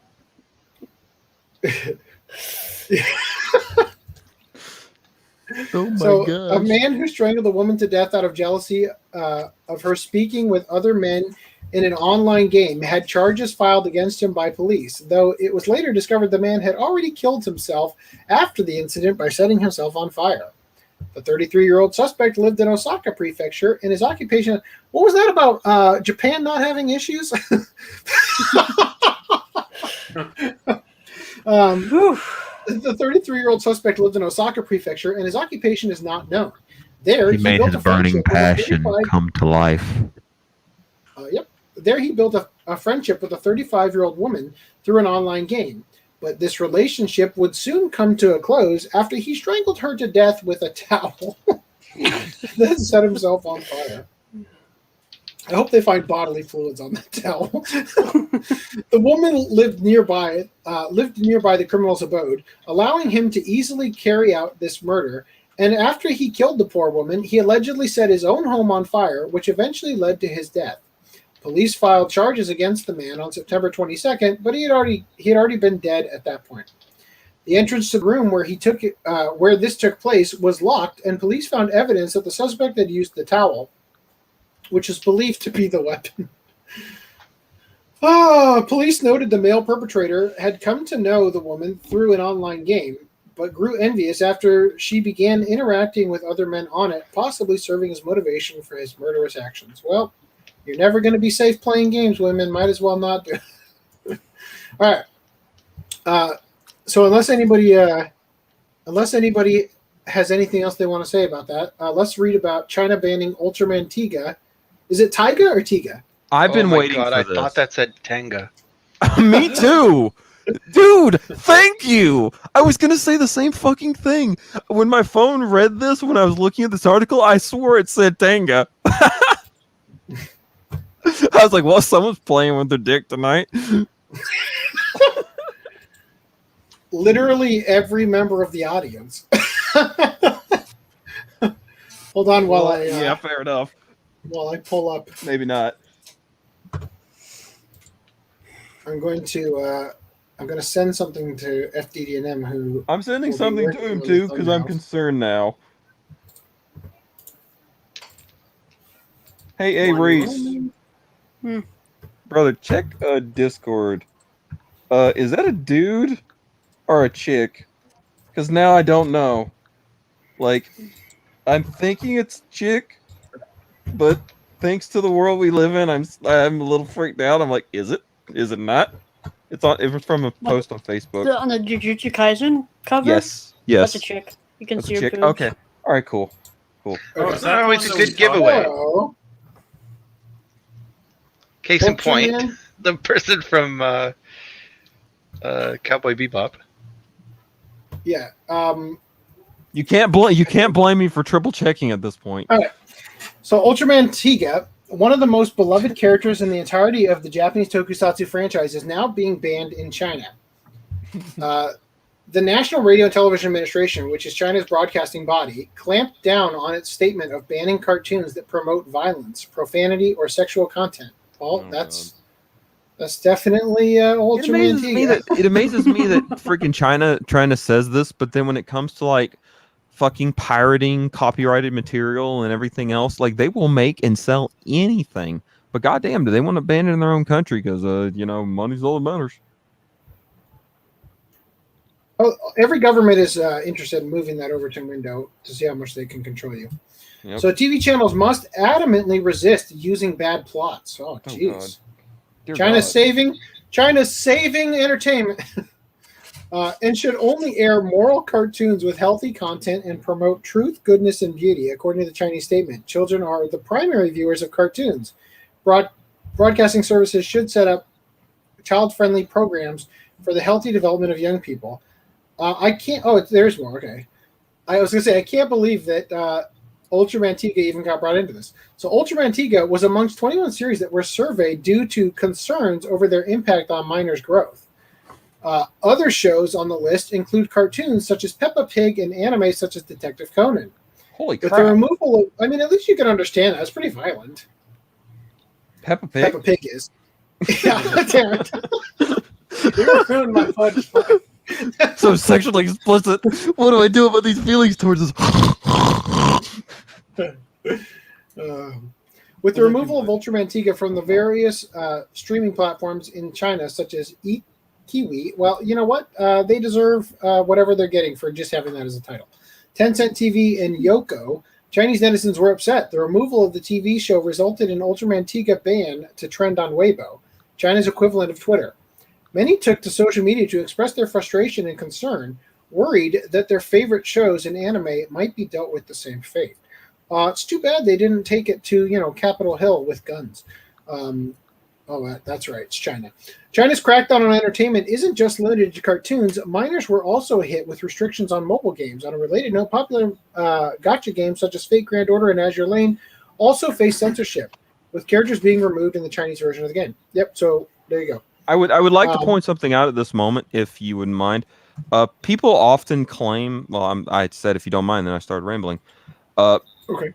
The thing is that people often claim that religion, like anyone who's like religious and cracks down on media and other forms of like entertainment, anime, manga, video games, movies, anything, sexuality, violence, all this kind of shit, that they crack down on it, and that religion, like, it sometimes will. This argument was made a lot in my childhood, that it justified it. It's a bad thing. All this bullshit. Well, the thing is that the moment you get rid of freedom of speech and expression in those mediums, religion's next, bitch. Because you know what? That's a form of freedom of speech, and you're acting on how you believe and your rights. Yeah, in fact, it's no longer. It's just literally next. the first one addressed in the First Amendment. It's religion.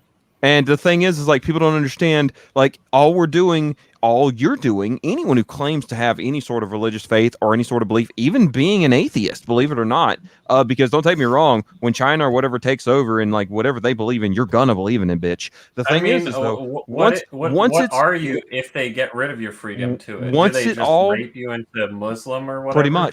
Pretty much, you're either gonna believe or you're gonna be burned at the stake. The thing is that people think that they are protecting anything by attacking fucking sexuality or violence or any of this in media of any capacity. All you're doing is destroying your ability to have a free future. So hey, take that to the bank in 20 years when you're when you're like just sitting there and there's some form of officer behind you with a gun telling you better believe exactly what I fucking tell you, or you're gone. because that's the world we're headed to. It sure There's is. my political rant. I've been saying that for 10 years. Yeah. Yeah. I also have been decrying the direction since before it was the left sending us there. We lost Random 11. Oh. Let's Thanks, talk Lance. about release news. Quick, guys, turn on my cam. My feet are up. I think you need to turn it on. Okay. Dude, I gotta get a picture. I gotta get a duck picture with my feet. Hold on. You just need to have like a human foot sticking out of the thing, like maybe like a sexy leg with like you know, Fuck like yeah, dude. You Hold know on. when you have the leg coming out for waving down hitchhiking, you know. Dot PNG. Thank you, Putnam. PNG. All right, here we go. So, Anime Limited is to release Future Boy Conan in the UK, and skipping that previous highlight because it's going to recap here. Here's their release plans. The classic series has recently received a full 4K restoration in Japan. And as always, at Anime Limited, we strive to bring you content in the best way possible. Thus, our plan is to release the series as a Blu-ray and a 4K UHD Blu-ray combo collector's edition. So they're going to have 4K Wait, and it's a regular combo. Blu-ray. So in you the can combo. compare it directly yourself. Yeah. Making our release the first 4K release of the series anywhere in the world. Pretty cool, right? 4K UHD Blu-ray combo? Except, oh my goodness, now, is it 4K HDR or 4K SDR? Okay, guys, with stockings or without? It'll likely be 4K SDR. With stockings, of course. With stockings, okay. I'm trying to find in 4K. Oh god, I don't know if I'm gonna be able to even notice that. Anyway, any more I think it's thoughts? the stockings. There's a lot of thoughts. I bought it. I'm upset. It gives you you can cancel your pre-order and get this one if you want. But was it regardless of how good the theoretical HDR would have been or not, I like how this is getting what was it? The stream flowing. Like they're starting off the 4K movement type deal. And especially for TV series in general, because like I don't think they in general release even like Hollywood TV series and stuff like that on 4K. Well, did he put the freaking Game of Thrones on 4K? Did they? Yeah. Yeah, I believe they did that's actually, like because the I had someone trying to exception, not convince me the to rule. Like you'd think that every new show is getting like releases in 4K, but I don't think they are. But basically, all I'm saying is that anime, like this, is somewhat a new precedent. Now, as I explained before, Savakis went on his whole thread about like, so I like learned how HDR exists or whatever. Why Japan's releases do not, why they denoise? Is that where we're going? I mean, I wasn't going to mention the denoise part, but yeah, like it led into that because the HDR drastically like increases the noise and all that stuff. So it's like you basically have to strike the perfect balance if you're going to make it HDR. Otherwise, you'll see these releases with underwhelming HDR that you virtually can't see, and or you'll just have like a lot of noise, which they usually won't go with. So from what I can tell, probably because it's a X amount episode series, that's just, I don't know, a lot of work for them to like tune each episode with HDR. But for sure. The thing about sorry, go ahead. So something to keep in mind is, I think Justin Savakis even said this before, but there, rather than giving some SD Blu-ray an upscale, sometimes it's better to just let your TV manually or not your TV. Maybe it's like not your VCR, but your, what is the word for it? Blu-ray player? I mean, I think it's that as well, but it's also like my home theater thing has like, it's the theater box, whatever that is, like that has an upscaler built in as well. The idea is that it's sometimes better to have that hardware upscale an SD source than to have an already pre-upscaled HD thing, because Well, effectively, it's not if gonna it be already native, yes. pre-renders it out as 10-bit HDR, it's not going to give you an interpretation of auto HDR, which they're having a lot of new technologies with auto HDR, like the new Xboxes are looking into and stuff, and Windows 11. So, assuming that does become a thing in the future, like they could actually by making it SDR, that could be a benefit, but also the fact that they're not giving you this what is it? They're not going to give you this half-assed HDR treatment. Rather, they're just going to cut to the chase and be like, yeah, there's SDR. I mean, granted, yes, it would have been great if they just had native HDR, but either way, I'm looking forward to it. As you saw that picture with all the flower petals and stuff in the background, that's probably going to be more sharp and more clarity for that. The background paintings and all that. So what he said that Yeah. I picked up on, and I don't know if it's just him talking because he doesn't know what the fuck HDR is, but Oh God. what he said was when they do HDR, they're basically picking new colors essentially to make the anime. Right. So because here's why. They don't build in an HDR well, color scheme. The reason you can do HDR in cinema is because you're shooting in RAW, right? Which you're effectively, when you're doing film, you don't get the same depth from shooting the anime cells. Whereas if you're filming a movie in digital, in RAW, you have the ability to push the pixel boundary beyond what you would from just having a pre-recorded, already color-graded version, right?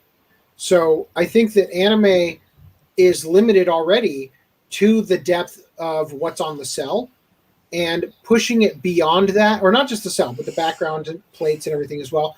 And pushing beyond that is going to be an artistic choice that the person remastering it for 4K is going to have to make for every single shot, which is, I think, why most cases you're not going to have a 4K series. It's not going to make sense to do it. Yeah. When he said that, I basically he worded it as like they didn't make anime in HDR. They don't make it in HDR, so that's why you can't exactly give it a one size fits all. Oh, that's the HDR treatment. So once he said that, I was like, yeah, I'm okay with SDR. Now I'm not going to be a stickler on HDR. Which is funny because Funimation would have really benefited from with SDR. Well, they would have really benefited from that argument having quelled people's opinion before the shit show with Akira. Well, because now, ironically, the disco people are the ones who helped proliferate that conversation. They're like, doesn't have HDR. So I have both discs, so I have the benefit of picking and choosing. Yeah. Which, by the way, you pay to win. You know what's funny? The funniest part about, I guess, everything revolving around Media OCD, the company that does discotheque stuff, is that he always talks about it's unprofessional. It would be unprofessional for me to talk about other companies' releases, this, that, and then Professor Who just restrictions. Professor Who is the mouth terrible. of Sauron. Yeah, basically. So what I was gonna say though is if they're gonna be picking new colors to try and make it a high dynamic range, right? Mm-hmm. My fear is that they're gonna just oversaturate the shit out of crap. Which is what they did with the earliest 4Ks, such as Mad Max Fury Road. Yeah. Which I haven't seen, but from what I hear, in order to sell the gimmick of HDR, they pushed it to a degree that went too far. It's like when you see the Claritin commercial and they mute the colors so that when they show the person after they take Claritin, they really pump up the contrast and the saturation in order to make it seem even more, even though that's not what real life would look like. Something you need to keep in mind is when you walk into literally any store that sells TVs, Best Buy included, all of their brightness is maxed out. They increase all of the settings to make it look as flashy as possible. But like, you know, that's not a good picture. It's gonna look really blown out and garbage. But you know, they're trying to sell you. They're over exaggerating. They're trying to get your attention, so you stop and look because at the people TV. can't figure out what the hell an HDR means, right? The average. Well, person. yeah, for the vast. I mean, we are a very niche group of consumers that we actually care enough. I mean, most people who even pick up a Blu-ray, they pick it up at like, you know, the checkout stand CVS at Pharmacy or fucking the Dollar General down the street. They don't really care about anything. But it's also ironic because now that streaming is the norm, the casual movie watcher is just streaming. The only time they pick up a movie is when they're like, "Oh, I wanted to watch that, but it wasn't on Netflix." Add it to the cart while we're here at Ralph's. Or they're like this one person I know who's like, "Hey, I know everyone's going to come over to my place to watch everything, and I kind of want to just have every random thing Dollar General owns." And I'm like, "Dude, cool. I respect this, but Jesus Christ." The irony here is that we, being collectors, are more educated than the general public. Yeah. So, like, I would say that the consumer is getting more intelligent towards understanding the industry, which is good for the industry because we're getting better products. You know? makes us aware of what we're buying. Thus, we have commentary toward it. Unfortunately, we also know when we're getting fucked by Viz and their shitty ass discs. Every time. Like people like no.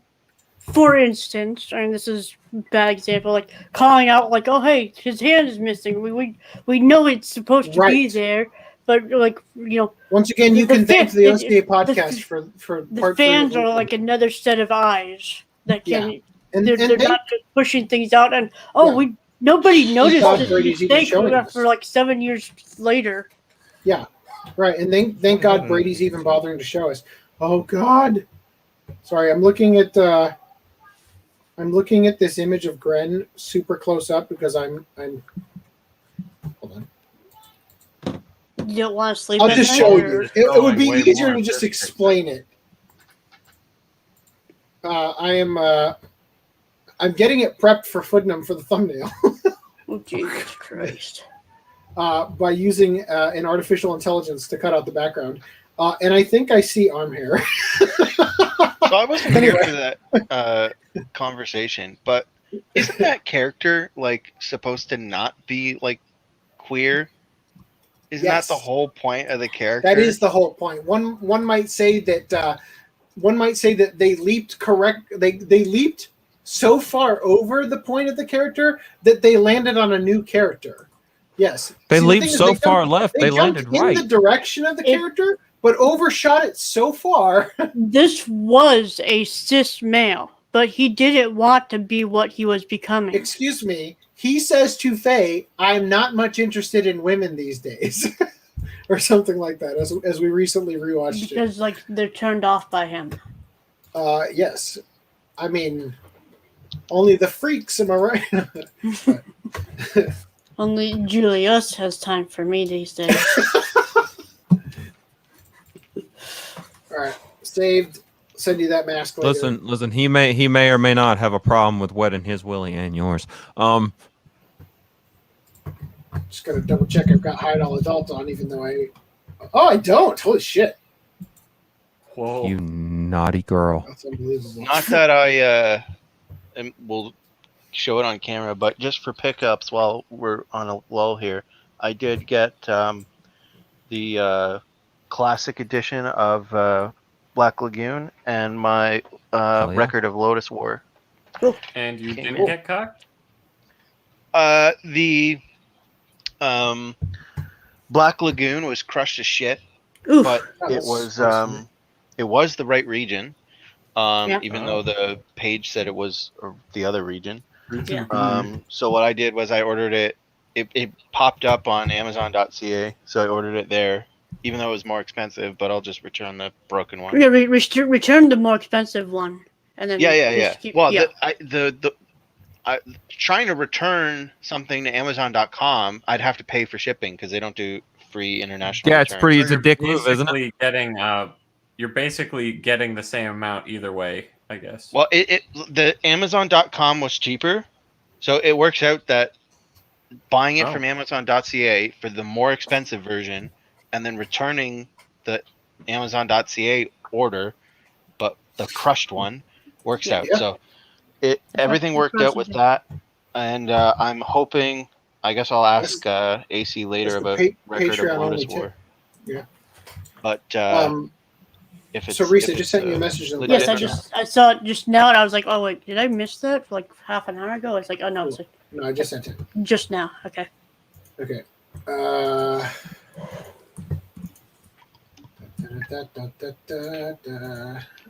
think. God, we didn't talk about these as discs yet. Boruto is caught up that unless anime you looks include the nice. Aniplex. You guys did do a show without me. Magic High School Visitor. So Princess Tutu Steelbook. That didn't link correctly.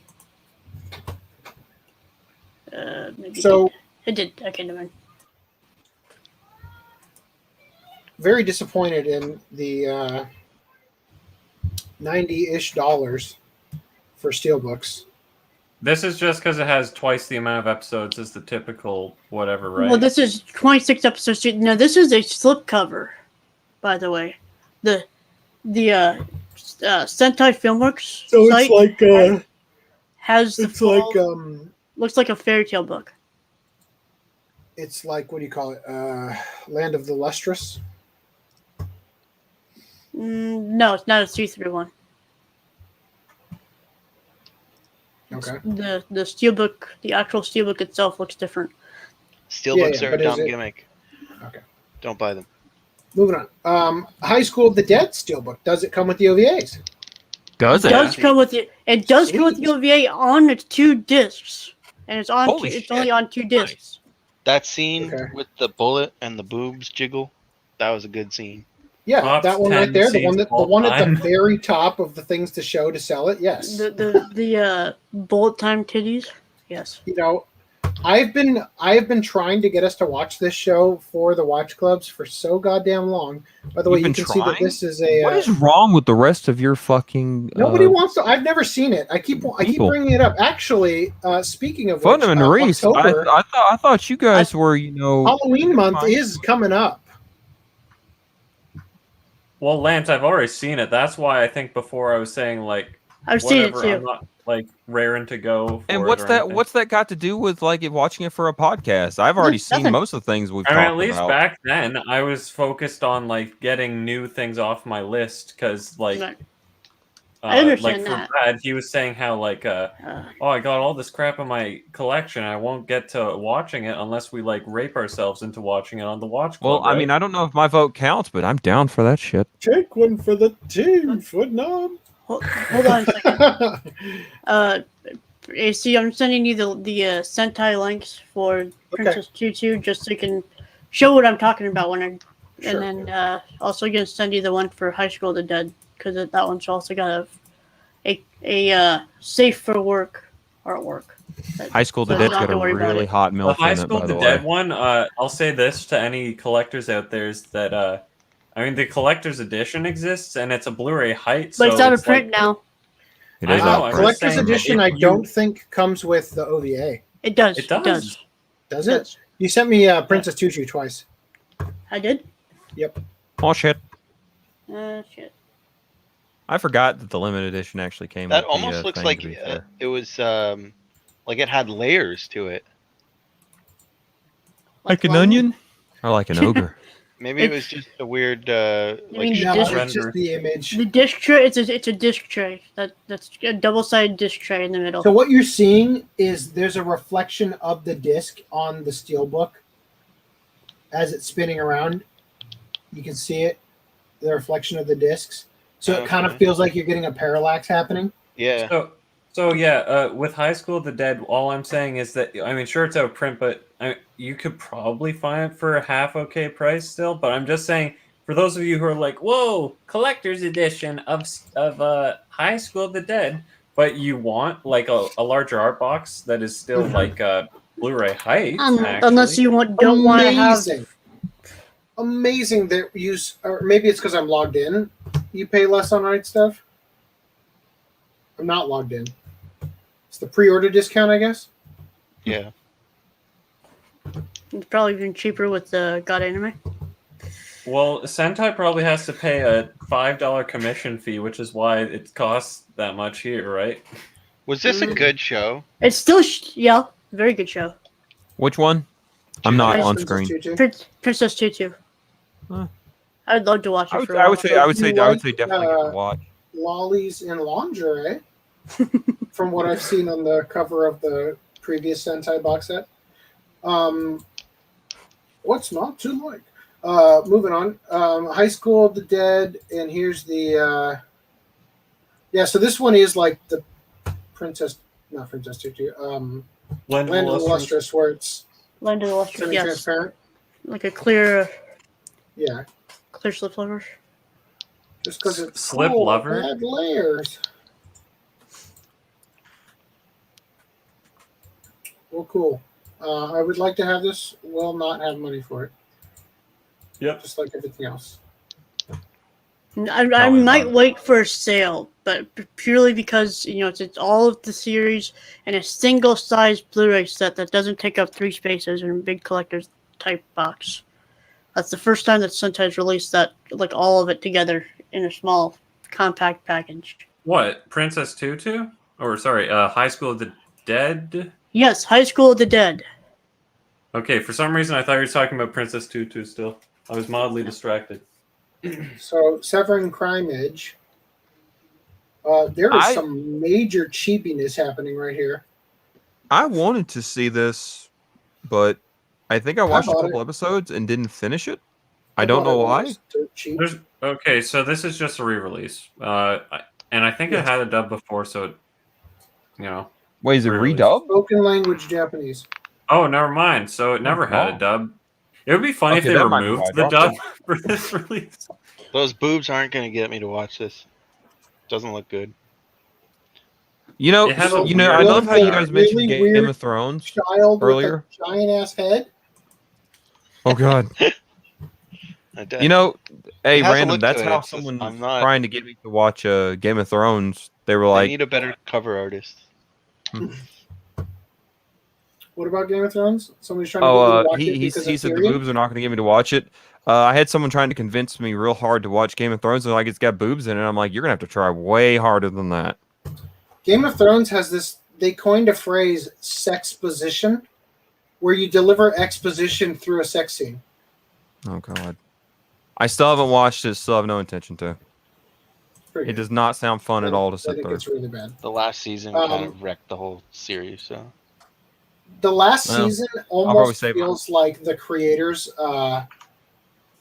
were really like the freaking thing that they did with Masters of the Universe with freaking Orko or whatever his name is, where they're like, we're gonna make you love this character that you hated growing up, and then we're gonna kill him.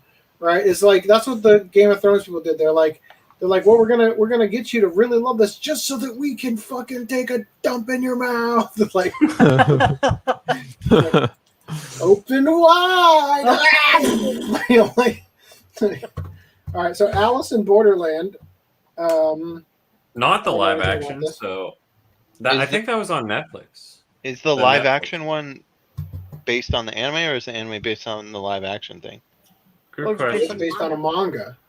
I don't know. Okay. Oh, you don't know? Okay. I don't know. I was joking. It's contains OV episodes 1 through 3. What? Why are we doing this? What? Why? OVA episodes 1 through 3?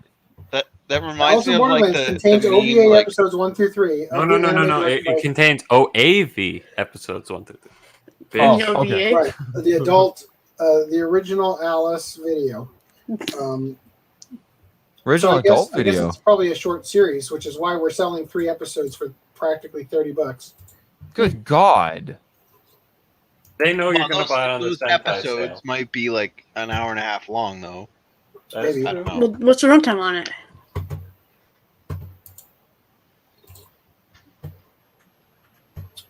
tea is better with alcohol in it. Ah. I forget what it's called, but 75 you're drinking minutes. that special tea. Okay. No, So it's regular So no. length. 25 times 3. Rip. I tried to justify you. You're getting 3 minutes for $1. Like, happy-go-lucky days. Don't know anything about it. Nope. It's an anime movie for $20. 55 minutes. Is it wrong to pick up girls in a dungeon? 3. Season 3, and it says premium. Hell edition is yeah. coming later. Familia myth. Do you think they're going to The continue myth with the that it's somehow fantasized, taboo to have sex teeth? with your family. Or do you Dude, think they're going to go what? back to a regular art Oh. box? Dude, I Scroll love down. this fucking series. Yep, there's red text. The premium edition of Is It Wrong? You mean to the thing Pick I Up Girls? just said that you all ignored? Yeah, I think I'm just making sure for everybody knows we're on the same page. Yeah. Yeah. So the question I think you said, which I ignored, was will they go back to cancer sized or will they make it regular sized? You know, it'd be really cool. At this point, it's equally offensive either way. No, well, the only way that they could redeem themselves is if they made a box set that That had part 1 and 3, 1 and 2 spaces, right? And the or movie just and the came with spin-off it. series. Yes. And room for seasons 4 and 5 and 6 or whatever. If they come out. So here's Well, that's Flowers of impossible Evil. future-proof. Now only $32.49. I don't know. Is this expensive? Is it still sub only? Still sub only. Still sub only. Yeah, so it's just a regular. It's the regular re-releases. Robot Carnival 4K Ultra HD Blu-ray. The thing we already knew about, but there you go. Now you know that it has the corner slip so, instead of your regular Blu-ray slip that you had before. So here's the Samurai Troopers with the OVA and dub. I'm looking forward to that because for some reason I thought that, I don't know, it was like a cut version before or something. It is. The They Run had to Warriors dub. recut. I believe they had to recut it to the Japanese one because I don't think they cut any dialogue scenes. They just, I don't know, maybe the time. I know he talked about how some Toonami or whatever shows back in the day, Would used speed the up dubbed things versions. slightly. Yeah, I guess you could say, but they like cut out a frame every like yeah, like every insert 10th frame. amount of- Yeah, which with Something like cartoons that. was much less noticeable because they're animated on twos anyway. You would definitely notice it in a live action movie. It would be very jarring. In fact, they tried it with Terminator 2 in order to why would they reduce the do that? runtime. to They save were- on runtime. Yeah, they were seeing what they could do to reduce runtime. They were just experimenting, and so they tried to cut out one frame every second or something So like they that. raped our childhoods. Oh god. I think when it came to how it worked with on TV, I think they literally just ran the reel faster. I'm not sure though. Is that why I don't know. every time I watch a movie on like broadcast television, it looks weird? Even if it's something that you've seen like 20 times, it just looks really weird. I think That's compression. I too, think it's but yeah. possible that one of the ways that they cut down things to fit within the commercial breaks and everything is that they do probably pull some tricks like that. It could Yeah. also be just frame rate in general on your TV. A lot Yeah, of could be. TVs have like stupid smooth motion filter. Dude, shit. I sure that had Rhys to has fix that. that with two Every goddamn people TV ever. separately already. I go into their house and then they're just playing something. I'm like, dude, why do you have the motion smoothing on? And they're like, what do you mean? And then I turn it off and I'm like, there, now it doesn't look disgusting. Drives me crazy when I see it. And my parents, I fixed theirs for them, and they're like, no, it looked great. And I'm like, what? Are you on crack, Mom? I was watching John Wick 2 at a In friend's 60 house, FPS. and he had that on, and it always makes You things look immediately want like friends again? really awkward. fast for like a second, but not fast. It's The way they describe it is that it's slow motion in real time. Or And whatever. Yeah. then, So what it is if you watch the early content on my channel, tip videos and stuff, Minecraft. It looks it All of looks Minecraft. different quality. For instance, if you watch the first bootleg tip versus the second the first bookcases tip versus the second bookcases tip, you'll notice a difference in picture quality. It feels clearer in the second one, and it's because it's 60 frames per second, which means that the minute movements I'm doing have less motion blur. Therefore, but they're still, providing that motion because you're seeing more frames. So, yes. So when you do it on an action movie, especially, it becomes really weird. Every live action movie looks like it was shot on a home video camera because cinematic movies are shot, 24 frames per second or whatever, So when you see it at what looks like 60 frames per second, it's real off-putting, and it looks like a home video camera. It's even worse because it can't properly interpolate all the frames because it's missing frames. So we'll have skips where it looks 24 for like 2 seconds, then it'll go back to the smooth for a bit. And doing it live is difficult, so it sometimes fails. Anyway, moving on. Cutie Honey, the live Blu-ray, great name. So this, by the way, is not the live-action Cutie Honey that I was talking about earlier. This is a live series. No, it's not. A drama. Yeah. They've already released, I think Media Blasters released the live-action movie in the US. Well, at least they match the outfit, unlike Cowboy Bebop. Yes. And they also got a good angle on it. Another appropriate angle would be under the heel.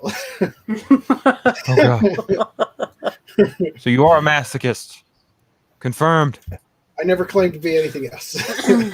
Well, yeah, with his edits and spreadsheet statistics, what else would he be? Like Girly Air Force Blu-ray. Fuck, I gotta go to bed soon. If somebody bought it for me, I'd watch it. I like green-haired girl. I was about to say the same thing, but then my mind override it, and I said, wouldn't be surprised to learn this is a trap. Okay, hold on. Zoom out. Be I'm real with curious me. about something here. If you learned that this character was actually a guy in a frilly shirt, would you be surprised? No. yes, because there's titty. The title says Girly Air Force, okay? Yeah. Can't be. So I'm saying, would you be Are surprised? you saying No. girly is a But also the gamble is part of what makes it hot. Anyway, moving on. The Irregular at Magic High School Visitor Arc. Why does it look super zoomed in? This cover looks really good. Makes me want to watch the show. It makes me want to not pay another $129 for the second season when the first season's not even dubbed on Blu-ray. Good job. It's a fake gun. Don't look at it too long. No, I get it. It's just Who's hand is using that the Colt behind the gun? 1911. Some I'm random amazed person's that you hand. even recalled. All right, and then you guys said you covered Boruto, Yep, we covered this. Vagina Gang. Yeah, okay, we covered that. Fate Grand Order. I assume you covered that too. Nope, this is Oh. new one.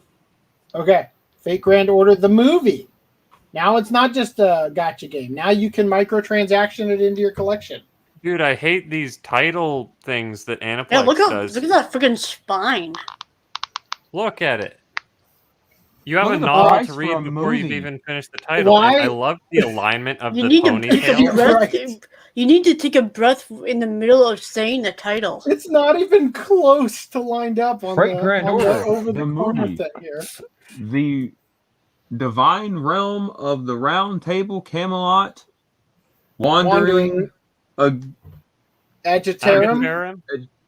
How many breaths did you Stop! take, Hey, Lance? get the mouse off the thing. I'm trying to remember. I'm sorry. Is that- I'm gonna take a leak. I'll be right back. Just What were you enough gonna say, time to repeat the title once. Yeah. Most people don't even buy Blu-rays or 4K. I'm not anymore. I'm not fully aware of this. Is that supposed to be Artoria, or is this a I think retelling? so. It looks like Saber. Probably the fake Random Grand 11. Order By any version. chance, are you into NAS systems? NAS systems, like network attached storage. Yeah. I'm already What a up question. to almost 10 terabytes, and I'm not even 1/4 of the way. This seems like it will get expensive as shit. I'm already I up love how to all the 10 money terabytes. symbols translates to that. But yeah, like okay. I'm well, asking because you're like the other tech guy, Yeah, but so- I haven't dived so- deep into that. Yeah, so I do have an NAS. I use. I do has have an an ass. ass. Yep, I also An have an ass. Yes. Um, I'm glad to hear I it. use the Proud Western of you. Digital Live or My Cloud Live, whatever it's called. I just got a new one because they recalled them. Like 10 years later. Wow. Because they're shit and they put a back door into the fucking thing. Ah. And So wait a minute. So you can do it from the front and behind, or is this a bad Apparently. kind of backdoor? Western Digital Interchangeable. can do it in the front and Two-way behind, street. apparently. Yeah, the one I got as a replacement was like $500, and it was 8 terabytes. So yeah, Sorry to interrupt. I'm gonna run the dog across the street, take a pill. I'll be right back. okay. It can He's get gonna run the dog expensive. across the street and take a pill. Continue. I think it's Um, expensive if you're trying to like literally store your entire collection there. Like each Yeah, that- Blu-ray's roughly, minimum 25 gigs or so, usually. So that's what I was gonna say. If you're ripping your Blu-rays and you're not compressing them, and you're just like straight ripping them, yeah, you're gonna start paying the shit out of hard drive space.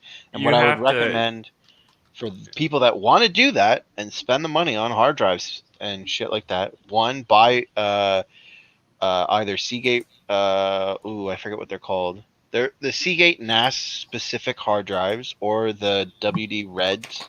They're the I know there's like Iron Wolves or whatever, and whatever the one is. Yeah, whatever their NAS one is, because you want NAS one specifically because they're built in a way that allow constant access and stuff, so they won't die on you Oh, really? then if you get other drives. But anyway, then what you want to buy is a tower, a server tower, which probably costs you like 80 to maybe $200 if you get a really expensive Iron one. Wolf is the NAS one. Yeah, that sounds familiar. I'm more of a Western Digital person, so I know that one. And then build your own NAS. They're relatively simple to build, and they're a lot cheaper if you build it in a server tower. You'll have to get a cheap ass motherboard and a CPU, and So you're basically building a computer that is like your bitch, that's just a storage bitch. essentially, yeah, and basically just shove a ton of hard drives in there.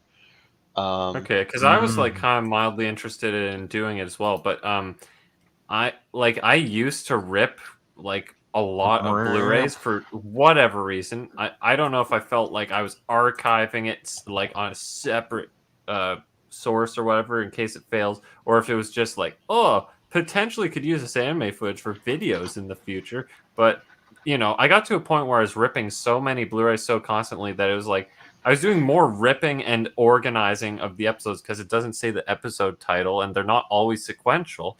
I was doing more than that than actually watching anime, and it got to such a point that I just like deleted like most of them because I'm like, this is stupid. Yeah. But I do would like the take a lot idea of of just work. having like all of this stuff at the ready that you can essentially have your own private Netflix library that's not restricted by licensing and crap. But I would recommend using it pretty much just for the stuff you plan to watch. Just have like a queue, kind of like how the Rhys method of a VLC playlist. Just like have your queue of all the anime you plan to watch, and then you can like stream them. Be like, I'll go for an episode of Chungus today. Yeah. That's my favorite anime. I would also limit it to only ones that you. Well, again, I would suggest you compress them, just because. Yeah, that's the other thing. You might as well do that because like I don't See, like the NAS isn't for like, oh, I need to archive this so it's never taken away, as much as it is for I'm going to use it to watch it. So you might as well compress it. Handbrake's great, free. Yeah.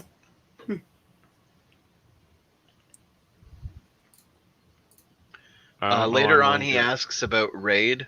Shadow Legends? Sponsor. Shadow Legends. I mean, if you have it on disk, I won't worry about RAID because, you know, if your hard drive fails, then whatever, you can just re-rip it worst case. Because RAID is if you have like sensitive data that you do not want to lose. Yeah.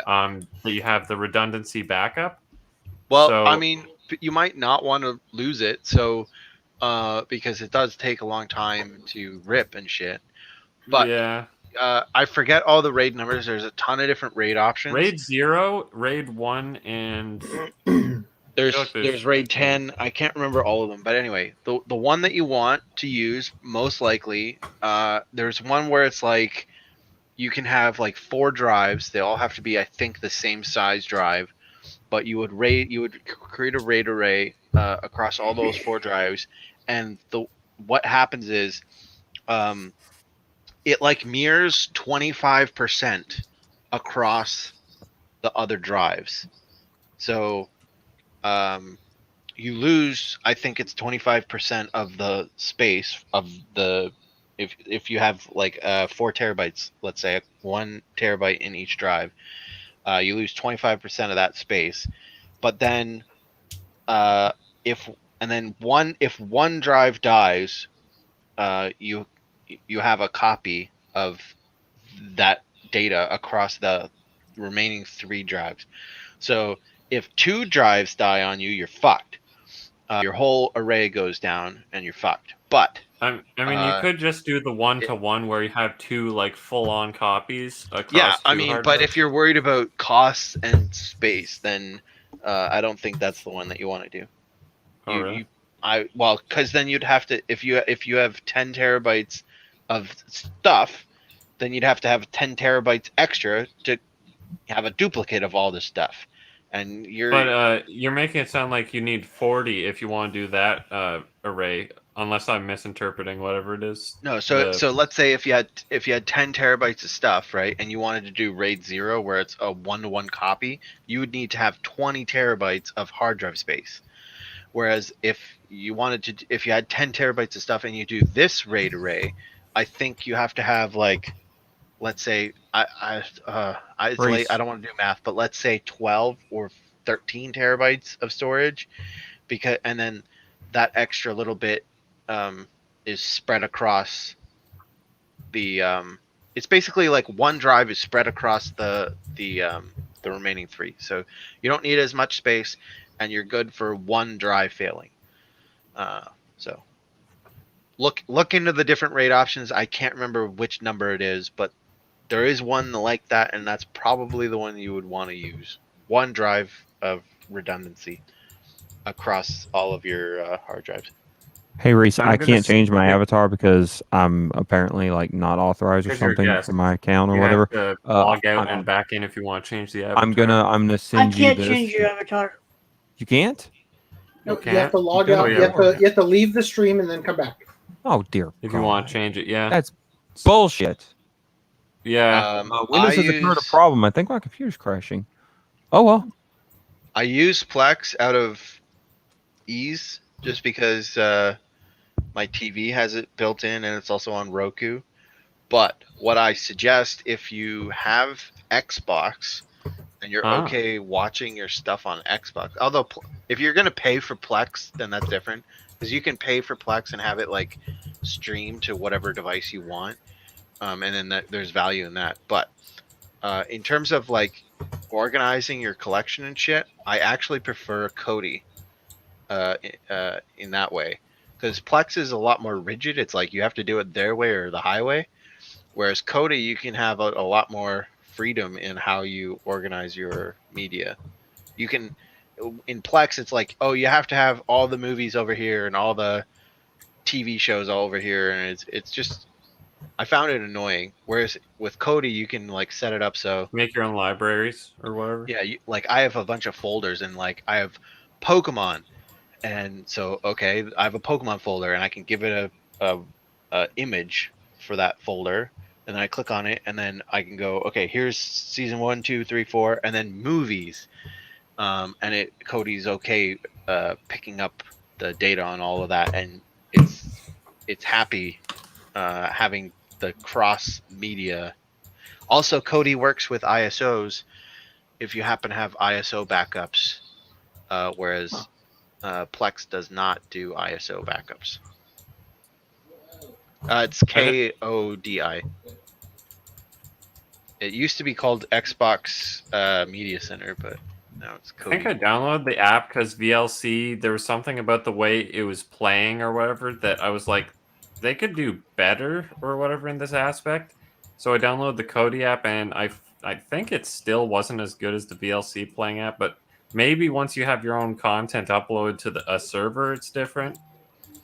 Well, that's the other thing. Actually, I should mention it with Kodi. All of the like images that get downloaded as a part of scanning your library and shit, that like your thumbnails and your posters and all that kind of shit, get stored on the computer that you're running the Kodi software on. And it's not really a server, it's just a program. Although they might have changed it because I haven't used it in a long time. Like I said, I've moved to Plex just out of ease, I guess.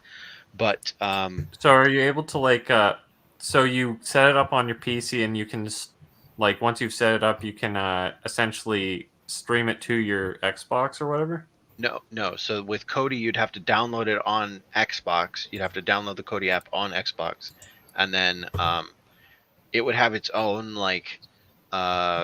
You'd have to scrape your library again, which is the annoying thing. But there's a way around it, and that is you have to host a little server, and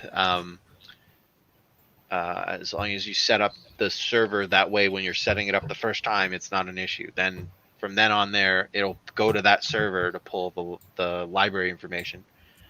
So then you're fine after that. But that is one little downfall of Kodi, is that you have to set up that I think it's a MySQL server to host the library information. I just think Whereas Plex that does it automatic. these services like Plex and all that stuff, like all I want is just to be able to essentially plug in my server box or whatever that has all the content on it into whatever device, and then just have it run. Like, be able to stream from that. Like, because I know Plex is like, you stream it from your server, but that like uses data or something, right? So wouldn't you need to have like decent bandwidth or something? Well, I mean, you're always using data like that.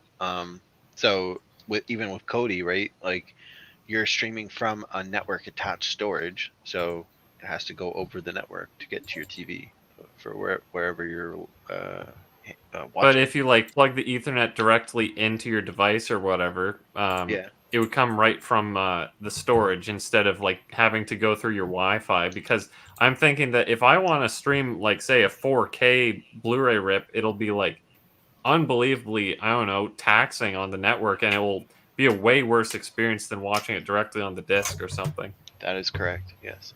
So Okay, yeah, so my theory is right. you will want to set up wired internet or have really good Wi-Fi, and also That's for you, random. The links. That's awkward. Sexy. That's not how I would. I couldn't find anything better, and I fucked it up. But oh well. That's what happens when I rush. all right. Anyway, Alright, yeah, so- I would play with it. Random's like, I'm so disappointed. Give Kodi a try, and if you don't like it, use Plex. So I've got a quick question for you, Random Logan. My leg's going to sleep. So this is an old podcast doc that I'm migrating over. I'm migrating this over from Facebook. Hey, look, it's Uh-huh. Frankie's sister. No, it's a So- transformer. When I open up an article,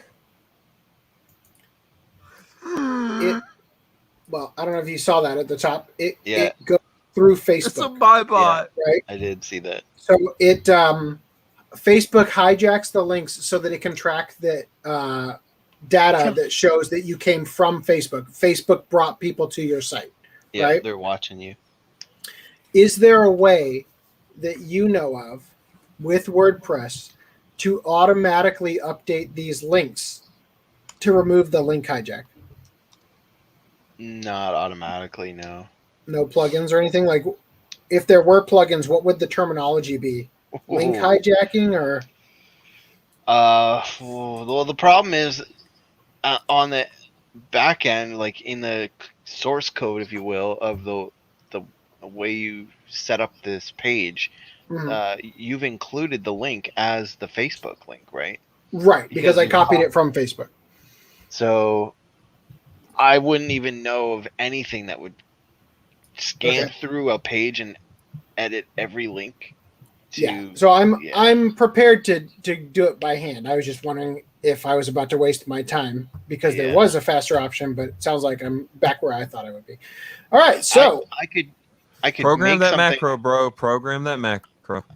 Yeah, I could make something that would make it faster, but nothing. I don't think anything exists like that already. What is this? Hold on. First Is off, that the 666? Yes, number Legend of the set? Galactic Heroes premium box set, out of print. Sentai Filmworks, $3,200 or $143 for 2 years per month for 2 years. It is serial number 666. That's the only reason I want it. But you can even see the misalignment in the spines. Like the left one is like the second one is like from the left, very right? off. Second one from the left is like way over to the left edge. Going on to the edge. Yeah. Come on, even my alignment on my boxes was better. Awful set. Just take it out, peel the paper off, and re-glue it down. Oh God! Get a custom. You're football right. box. You're right, It's just, man. it's just like when you get a Rubik's Cube and you can't get it right. You just take all the stickers off. And... FDM can make a custom art box. Yep. Yes, you can. You're telling me to make one to show up Sentai again? Yes. I'm gonna spend $3,200 on a special edition thing, just to give it one Twitter middle finger to Sentai. Just to get the thing that has the number 666 on it, and throw everything else out and use FDM's custom art box. Yes. Yeah, you're gonna have to pull the plaque off because it's like way over here. Yeah, put the plaque on the spine. Yank the plaque off. Literally just cut out the 666. Make a charm bracelet out of it. Anyway. So, and then I just happened to see that there. What is this cover on the Blu-ray? Is this without the slipcover? Is that what it's supposed to look like? No, that's not the Funimation. What is this? Erotic proxy? Neon Universal Entertainment. Wow. Weird. That's... I don't know why you would buy Blu-ray? that. This has to be the Japanese Blu-ray. Must be. $150 for an acceptable condition. Anyway.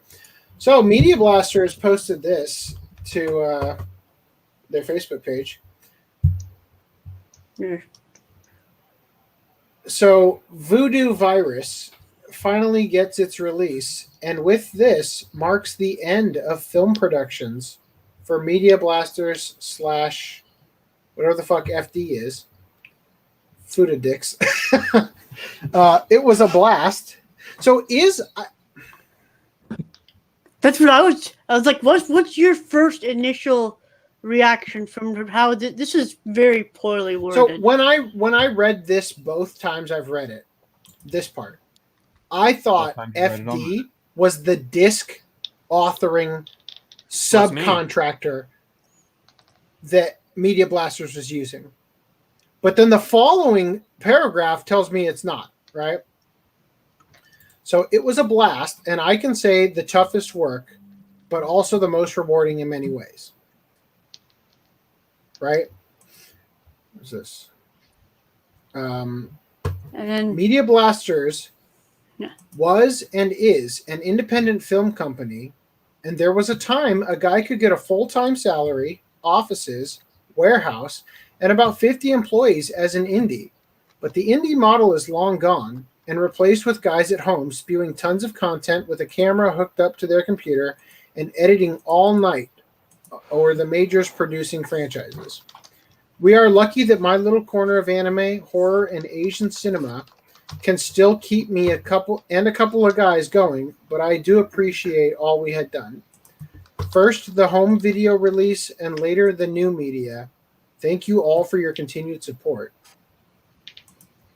No comment. I like the visuals of this. We're up to Looks no like good. my So thing. hold up, Started hold making up, trouble hold up. in my neighborhood. Stay on that page for 2 seconds. Wait, what's You're gonna what send was me Random another 11 thing? talking about?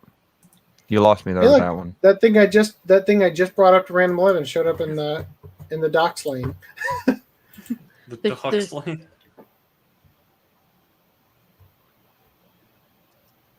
Okay.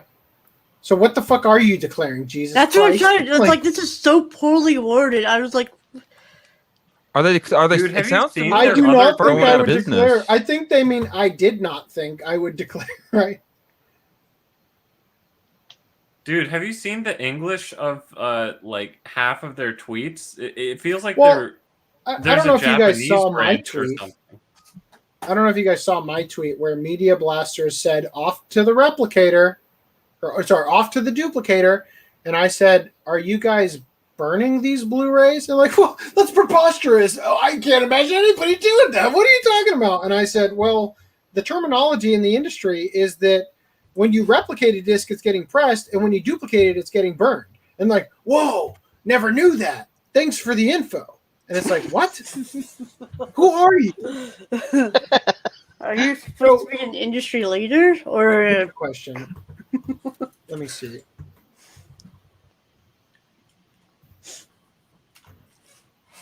Putnam. Huh?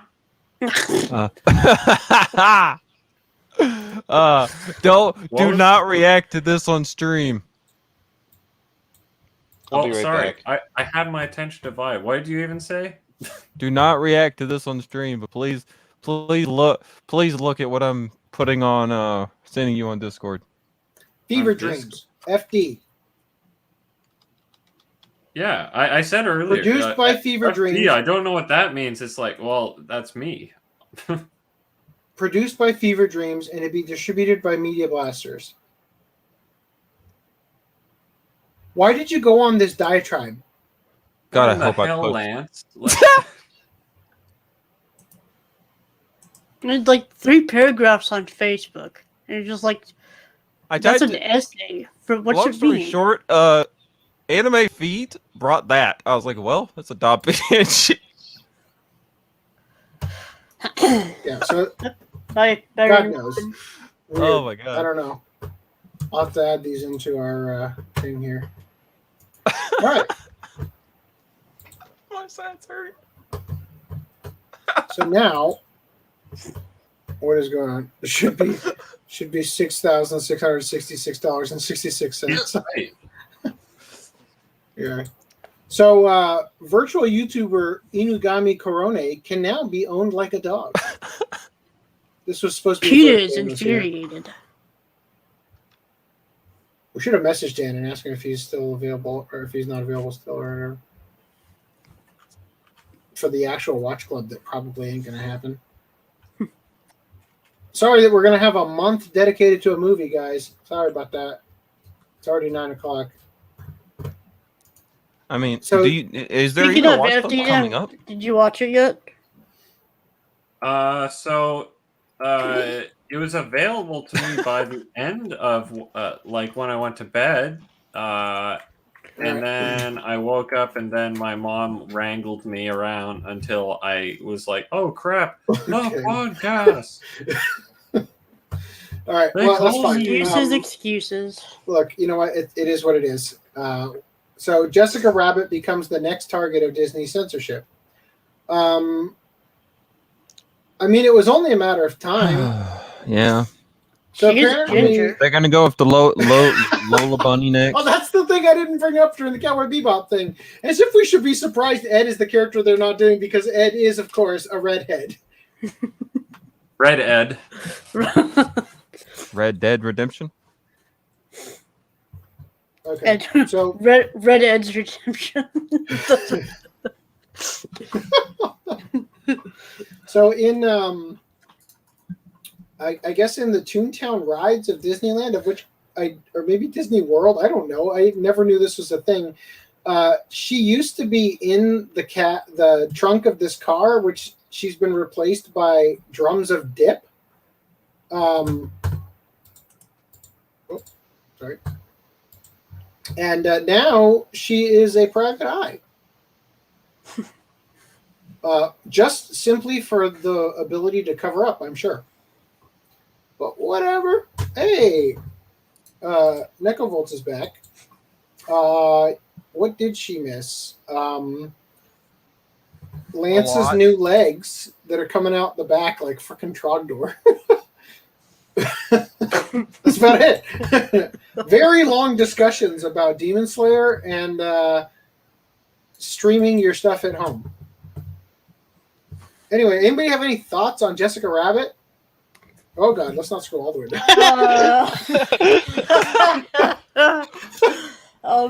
I remember having a 5-second rule. It's okay, YouTube. the Roger Rabbit, or like a Jessica Rabbit short or whatever, like the Hello Nurse. No, that was the Text Avery. the Animaniacs, but she was the park ranger, and then she was a nurse, and it was like I was 5 years old or something. And it's like, when your balls dropped. Is that Honestly, the real reason you stopped growing? Because you prematurely went through puberty? I have never found this character is such a caricature of sexiness that I actually find it repulsive. Personally, I don't care if you guys like it. I'm just saying. That Lola Bunny is not Lola Bunny. What's wrong with me? It's about as hot as a blow-up doll. Right? or Jessica Rabbit is like, you've seen so much of her at this point. You're just like, please, anything else. Yeah.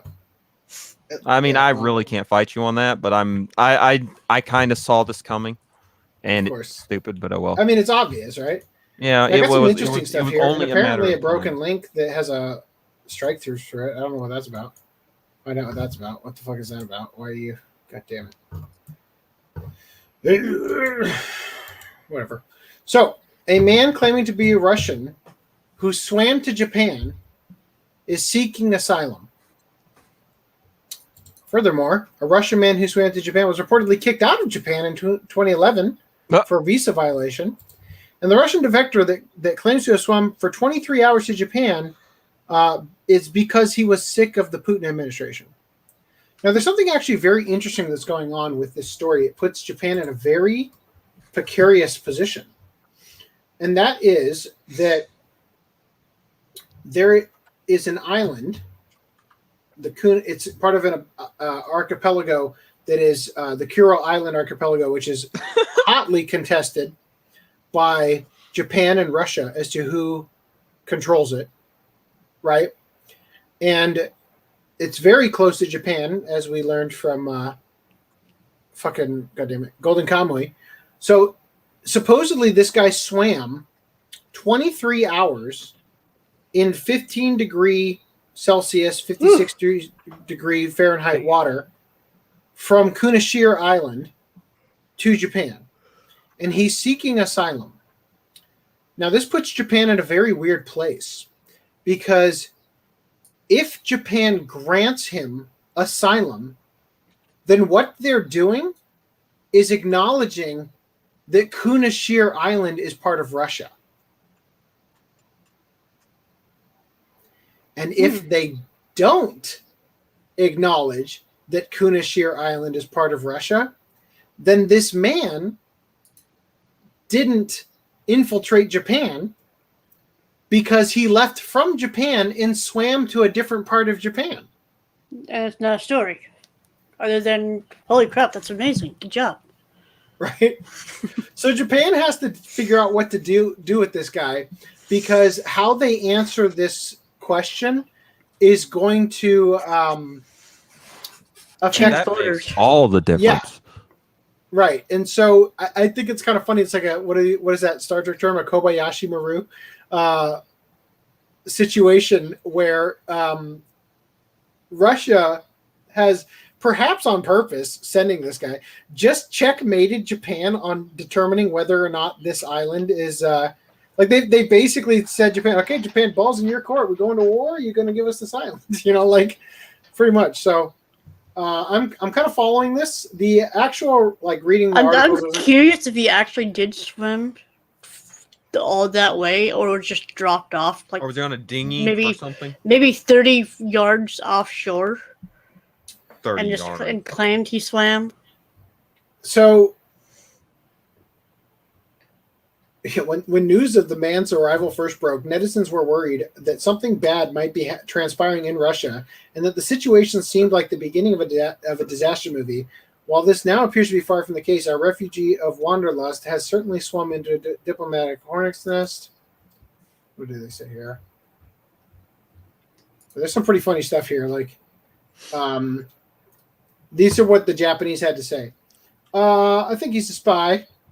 He certainly can't go back now after bad-mouthing Putin.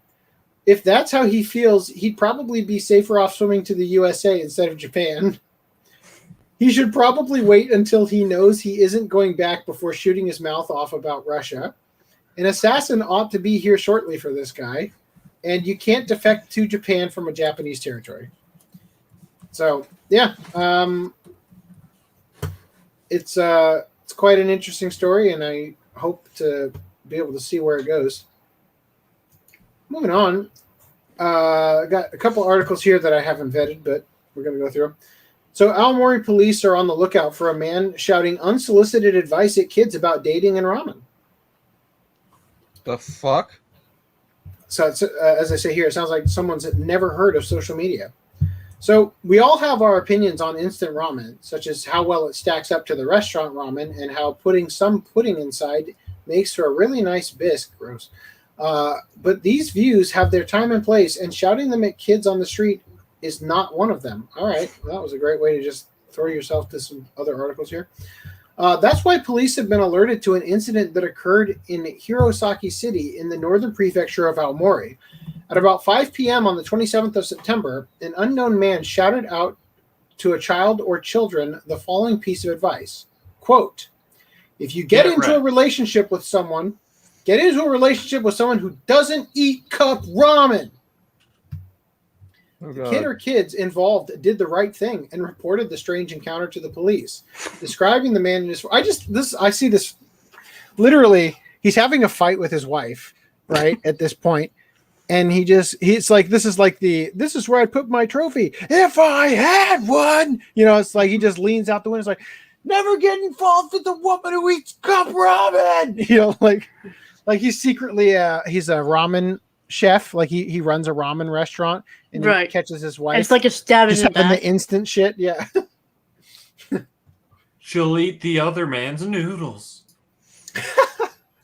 So the kid or kids involved did the right thing and reported the strange encounter to the police, describing the man as in his 40s, overweight, and balding. He was riding a bicycle. Sounds like a typical ramen chef if I ever heard one. He was riding a bicycle and wearing a white shirt with navy slacks. Okay, well that throws my theory out the window. The only details missing are a name, address, and reason why he feels enjoyment of cup ramen is an especially bad trait of a potential romantic partner. Those who saw the bulletin online seemed to look at the suspect's description and think he was referring to the toll of a lifetime of instant ramen. Seemed to think that he was referring to the toll a lifetime of instant ramen had taken on himself. Or referring to he's overweight and balding because he eats instant ramen. What? So he sounds like he's eaten a few cups himself. Apparently, that's what the MSG does. He's clearly a bagged instant ramen guy. Well, I eat ramen 3 times a day and I'm bald, so he must have just had a spiritual awakening about himself. He makes a strong argument. I think those kids will never forget his advice. He just made a powerful enemy in Nishin. He's not wrong, though. maybe he is one of those kids who traveled back in time. Okay, he's like telling the kid, don't get involved with a woman. Right? It is equally It will be the end of you. It is equally plausible that this has nothing to do with his own habits and is just his general opinion that a boyfriend or girlfriend who eats cup ramen is not a good choice for a dating partner. How does that? How? Okay. Outside of him trying to Steins Gate this shit and being like, don't do this or this will happen. How the fuck does someone eating cup ramen or any kind of ramen in any capacity have any sort of bearing on their personality as a person? Because Jesus Christ, I know Brad thinks that everyone who eats at Arby's is a pedophile. What? Fuck. I'll never forget that podcast clip. What? Do you remember you said a long time ago? It was a hot minute. Yeah, you said I just don't know picture- why, but I feel like it's something to do with the roast beef at Arby's. Actually, thinking when I know. I vaguely remember this. I said something like, "Look, picture the average patron at a Subway. Now picture the average patron at a Taco Bell. Now picture the average patron at Arby's. Which one does the pedophile go to?" Something like that. I just remember you making that comment, and I was like, "Damn, dude, everyone who goes to Arby's." I haven't been used to to Arby's. Arby's. I haven't I either. hate Arby's. Ever since I got raped there. Just kidding. The meat was terrible. The redo of ACs starts here. The meat was terrible. That's all I remember. Oh god. All I remember is I love their fries, but I can buy their fries. I can buy curly fries that are like really good, like in large bags for like 20 times less the money. And if I want a lot of roast beef, I know a good thing. So I'm just like, it's hard to justify going to Arby's just for the fries. I mean, I go to Legends for the waffle fries. Look at those. Dude, you can get those at Carl's Jr. They're called Chris Cut. I can also get them at Chick-fil-A. And I can also make them myself. Curly fries. If you guys could find some place that does curly fries. Hardee's. Is Jack in the Box Arby's. the place that used to do those? Hardee's sell curly fries. I haven't had curly fries in a very long time. They're still. This burger. I call it the Shingeki no cheese. That's because a really good shot of that, by the way. Because they call it. It's like they're doing a burger blitz kind of special at this place. So it's like probably like a limited time thing. But they called it the cheese attack burger. It's like cheese balls and like queso cheese on it, and like hell yeah, cheese and all You the like veggies. eating cheese scrotum? Cheese scrotum? So one of the things I missed most about Arizona was there was a place called Rehab Burger. God, that place was good. Let's see. Rehab Burger. Yeah, I think it existed exclusively in Arizona. I think there's only 2 locations. But God, was it good! And they had these like in lieu of French fries, you could get these Jamaican baby corns, where you like eat the entire cob. Yeah, that's what they put in like chow mein. So good with like that Cajun spice on it. Oh god damn, mouth watering just thinking about it. Anyway, that sounds amazing. Actually, in addition to why he's shouting that this at kids, he doesn't know. In addition to why he's shouting this at kids he doesn't know, this also begs the question of why we shouldn't date people who eat cup ramen. A heavy ramen habit is generally not advisable for good health, but as we saw before, it's not impossible to balance an even above average love of ramen with a good diet. Okay. This article is literally, they're like, yes, we've got it. We've got 1,000 articles on ramen. Let's just cram them all in there. Ramen the ramen. Then there's shove it all in there. Then there's the fact that he singled out cup ramen, which might suggest it's a matter of income status. But as we found in our Jesus Christ. Okay, I'm not reading this. Fuck that. I somehow lost. This page has been removed. I'm always hungry for ramen, but I never have it. dude, like I'm craving like ramen right now, and like So am I. Well, Yeah, fuck you then. what? No, I'm saying I'm craving. I'm wanting it right now, but I'm just like, I thought you were it's saying like- you were eating it right now. I was like, well, oh, fuck if only you. I would take you a picture of that shit. Send it to you. A friend of mine messaged me one day. He's like, "Man, I'm hungry," and I took him a picture of this steak I was eating. He's like, "Fuck you, dude." I was like, "Cool." So, a pickaxe-wielding Yakuza member ambushes movie star Beat Takeshi Kitano in Tokyo. That is the actor who played Aramaki in the live-action Ghost in the Shell. Yeah. And the teacher in Battle Royale. Oh, really? Huh. I didn't really think about that one, yeah. Famous director's real life suddenly turns into what could be a scene from one of his organized crime movies. Beat Takeshi is one of the most widely respected figures in Japanese show business. Internationally, he's best known for his work as a film director and actor, with many of his projects set in Japan's criminal underbelly. But he's also a comedian, the author of multiple books, and a regular on the TV talk/variety show circuit in Japan. He's even branched out to video game work, lending his likeness and voice to the 6th numbered installment of Sega's Yakuza series. Unfortunately, Takeshi ran into some trouble with a man believed to be a part of the real Yakuza last Saturday night. At around 11:40 way of life, bro. Well, I'll tell you this. My dad worked on the movie Analyze This. Do you guys know this movie? Nope. I've heard. I remember the name. It's got Jack Nicholson in it, right? Remember the No, name? it has Robert De Niro and Robert Billy De Niro, Crystal. yeah. 20% luck. 10%. Never mind. Analyze this and analyze that. Yes. So He Analyze This was overanalyzes everything. Analyze This was the original. And the idea is that a mobster starts seeing a psychiatrist. So right? they start dating, or they start looking at each other intimately. It's like it's a mobster comedy that the humor in it is that a thug needs to see a therapist, right, a psychiatrist, and that not divulge what his profession is or something. Well, it's I don't think I ever actually sat down and watched the movie, but the point is my dad worked on this movie. Oh, your poor dad. And it they filmed it in I don't give a damn enough about what I do to fucking watch the one movie that he knows I made.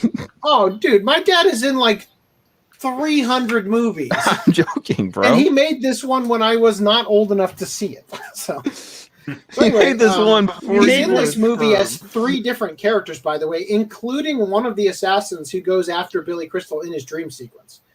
So I have seen the sequences that my dad is in, if that helps in my case. So anyway, you're telling me that the key to like doing anything in life is to have a parent that was in showbiz?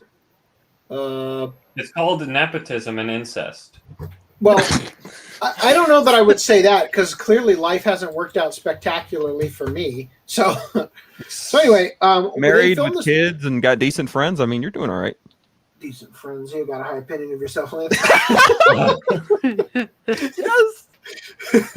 So they filmed this in Florida, and the movie is about the mafia. So the real American Italian mafia learned that the film was being made and in their territory, so they showed up and started to snoop around and whatnot, right? Because they didn't want to be inaccurately portrayed in the film.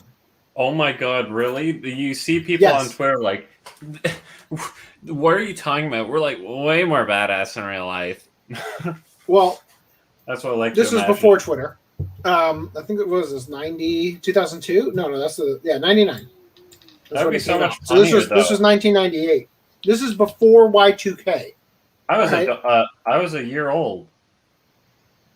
So anyway, while they're working on the film, I mean the point of the story is that, like we were just discussing with the pickaxe wielding Yakuza member, is that it is actually very likely that a mobster in Japan felt like they were portrayed.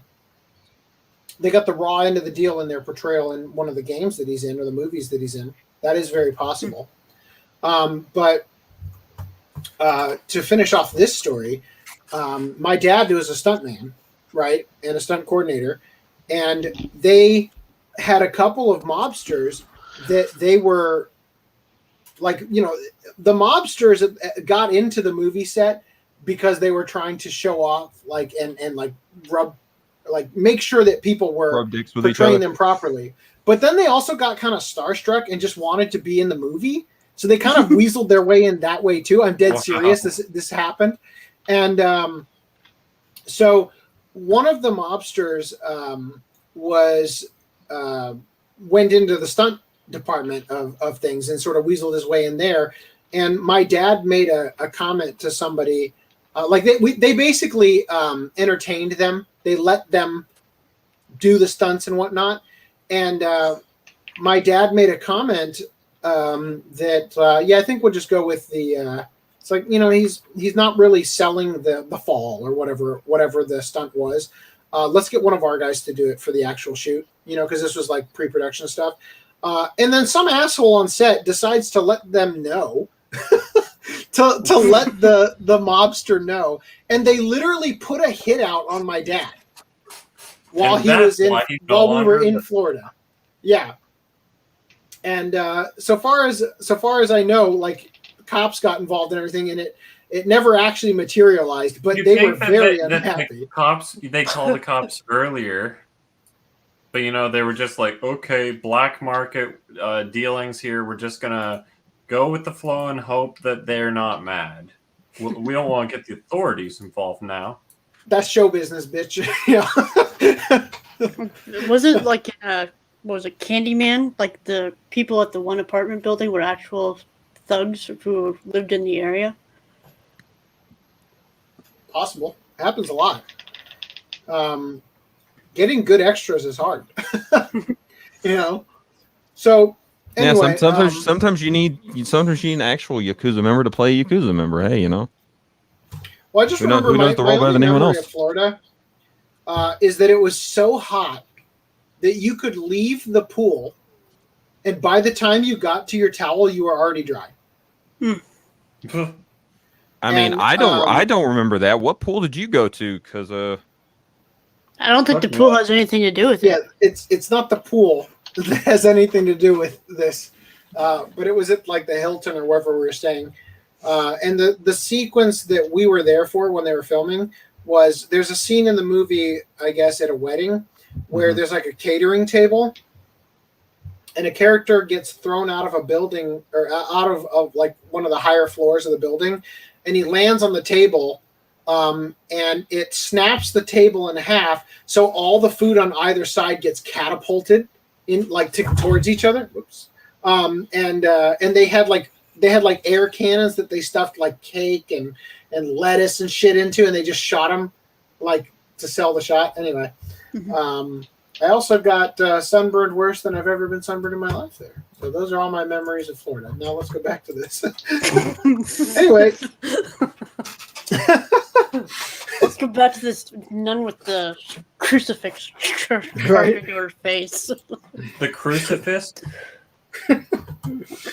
Okay, so anyway, unfortunately, Takeshi ran into some trouble with a man believed to be a part of the real life Yakuza last Saturday night. At around 11:40 p.m., Takeshi was leaving the studios of TV broadcaster TBS in downtown Tokyo's Minato Ward when the car he was in was attacked by a man wielding a pickaxe. The attacker, who had been lying in wait on the premises, approached the car and swung the weapon at the vehicle's windshield, attempting to shatter it. The police were summoned and quickly arrived on the scene, subduing the man before he could harm Takeshi or his driver.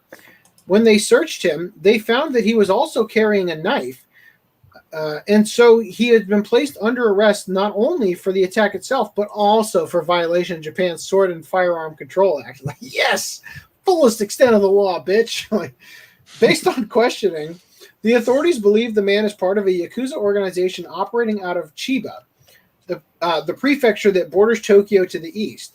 However, the attack doesn't appear to have been a mob does not appear to have been a mob-ordered hit on Takeshi. Instead, the man says that he was angry at the star following a June encounter in which he also snuck on a TBS property and asked Takeshi to become his mentor and show him the ropes of the entertainment industry. When Takeshi ignored his request, he says he developed a grudge which grew into last Saturday's revenge attempt. Takeshi, on the other hand, says he does not know who the man is, implying that either the story of their first meeting is a fabrication the attacker invented, or that if it did indeed take place, the would-be apprentice failed to make any lasting impression. It's doubtful Takeshi will ever forget that man now, but due to the reason why, he probably shouldn't hold his breath that Takeshi would agree to take him under his wing. Thoughts? Was that threatmantic or what?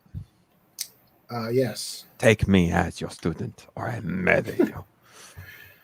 All right, so we attempted to cover this last podcast, but ran out of time due to needing to end the podcast before it was 6 hours long. The one you weren't here for? But then I failed hardly. You're right, the one before that. I failed catastrophically in doing that. So the Penis Festival is forever embedded into that video. What can you do? So a farm in the U.S. that hired only white South Africans is being sued by black locals.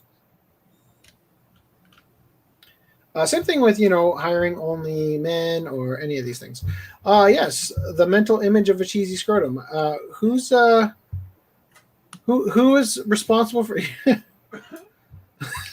I just saw the cheesy scrotum and I'm like, well then, damn it, I lost the comment. There we go. Now it's on. Well, it was cheese scrotum, not cheesy scrotum. Okay. Oh, covered in white cheese sauce. Big difference. Big difference. Something tells me that it funny. doesn't really make a difference to Kitty here. It is equally disgusting. Never look at RVs the same. I gotta find out what that's from. Oh, that was me. Friends like Lance, you have a high opinion of yourself. Take that, single needs. So AC feels he is slumming here. stumbling. 2 shots of liquor in, by the way. Gonna drink on each good burn. Oh, shit. Hold on while I go get some liquor then. That's my burn fuel.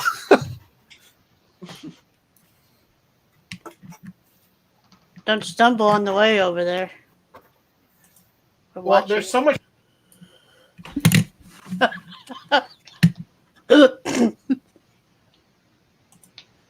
I like the Pikachu. Random 11 says he wants to take a Pikachu. And I'm not going to write I you a was love muted song. for when I said you couldn't blame me if I did because of how fucking overcrowded it is in here with all the shit that they moved in here for my brother-in-law's birthday. I'll be right back. Is that his Pikachu? Peeking at you. Kid's Pikachu. This is what his OnlyFans is like. Pikachu peeking at you. You just get to watch AC live his life. I got Dragon Maid Season 1, Infinite Strauss 2, Limited Edition, and Bloom 2. Did he get the Infinite Strauss 2 because you're aware there's a non-cancer sized art box that I made now? You're like, there's hope for the world. No.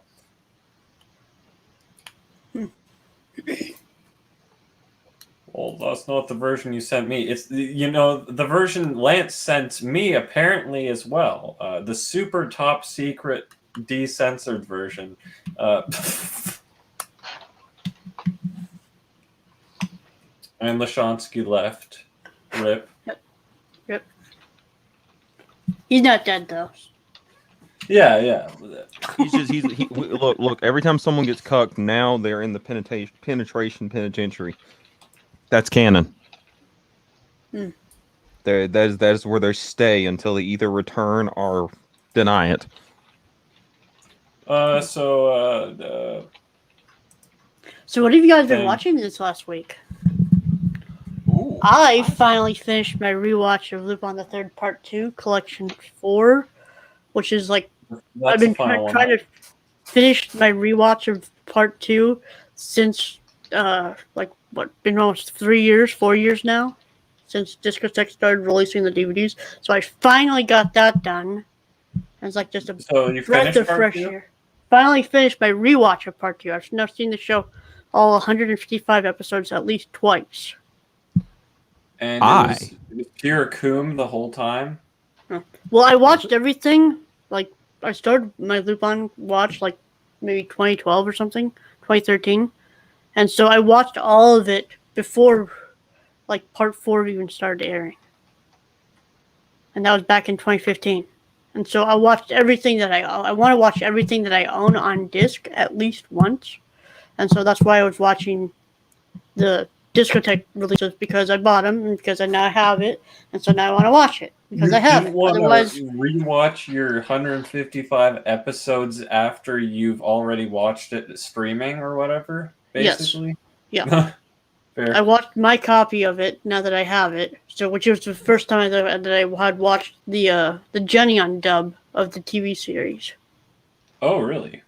So that was a treat watching that first 79 episodes, and then, getting cucked for the rest. Well, to be fair, Japanese Lupin is just as good as the Jenny on dub, if not better in some As cases. Tony Oliver? Yeah. Goro Naya's Zenigata is so good. So good. You can't replace Goro Naya's. The original Zenigata. Voice in every Japanese dub ever made? That's a yes. I don't know. I have been watching The Saint's magic power is omnipotent. That is shit is good. Lance, did you make a third variant that I'm not aware of? Of what? The balls. No, I 100% sent her the one I sent you. Well, why is she talking about the balls version? Did you make a third version? What did she say? Hold on, I'm looking on my screen. Lover season 3 on high. Damn it! Wow, did not know he had. I'm guessing she's saying she did not know I had the balls to make that. Didn't think I had balls at all. AC's got a banana. Is that what you're saying, kid? Cup. What the fuck do you got? It's of hands to carry. You got a banana in your liquor? Or Is that a banana in your drink, or are you just happy to see me? Oh, so it's okay because it's tea. It's a super watered down banana tea. Okay. Now we got this tea from Costco that is like it's ginger and like lemon zest or something, and you scoop it out and put it in the cup and then heat up the water with it.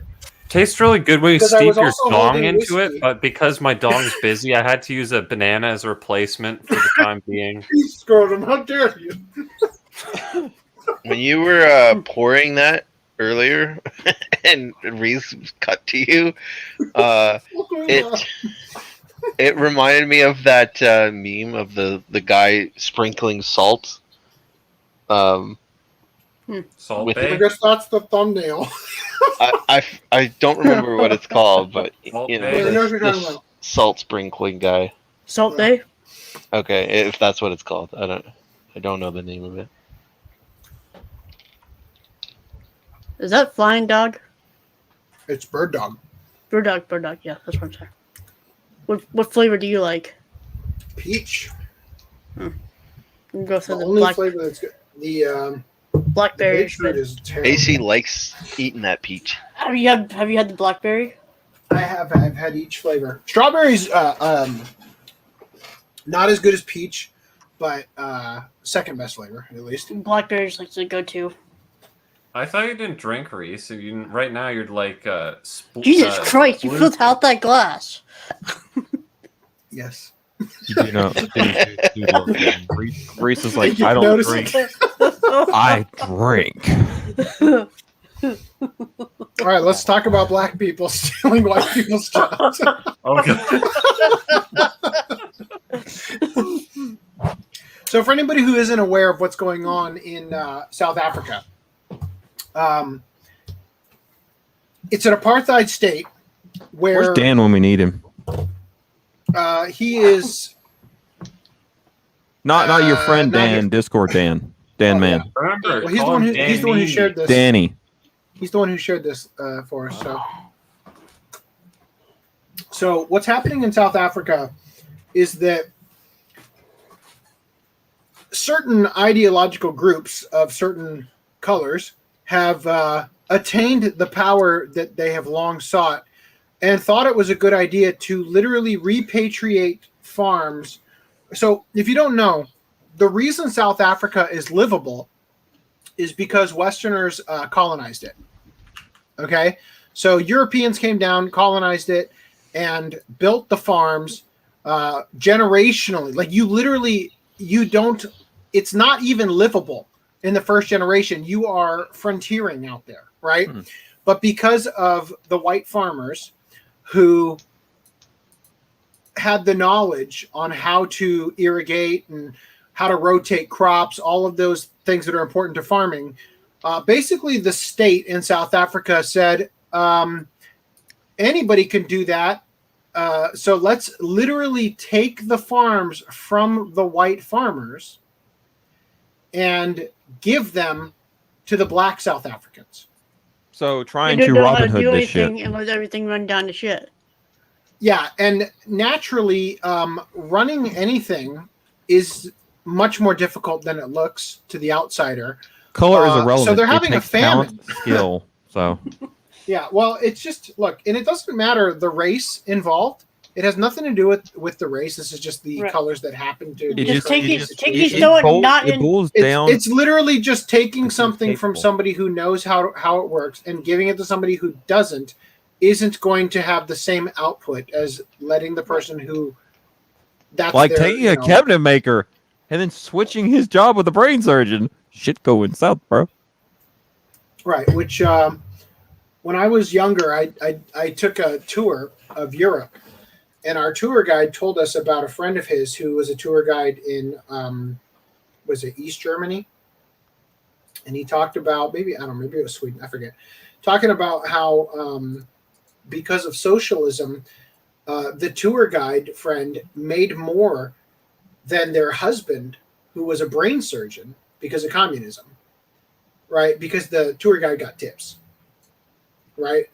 And of course, this is the natural outcome that everything like that collapses. Now, what's going on in South Africa is very scary because I would say the 3 places I would not want to be during the apocalypse: Israel, fucking California, and South Africa. Probably California would be third on that list. Would you be that's okay where with I am, China? I think it would be easier to escape oppression in China when the apocalypse is happening. Yes, there's a lot. It's a lot easier to hide when Russia. everything is going down. Yeah, I think I would actually rather be in China than specifically in Jerusalem, Los Angeles, or pretty much any part of South Africa. So, Is that a burn to Danny? Drink shot? No, you know what? If I weren't already scraping, I'm in the grind. Wait, so that's a burn to yourself as well simultaneously. Yeah, there you go. Double So burn. I'm like, I can't do any more right now. There's no more that I could actually do because literally every second that I am not at work, I am trying to produce this show. And honestly, I'll be real with you guys. I feel like I am failing catastrophically. Now, every day after the show, when I rewatch the previous podcast, I feel like it went better than I felt like it was going in the moment.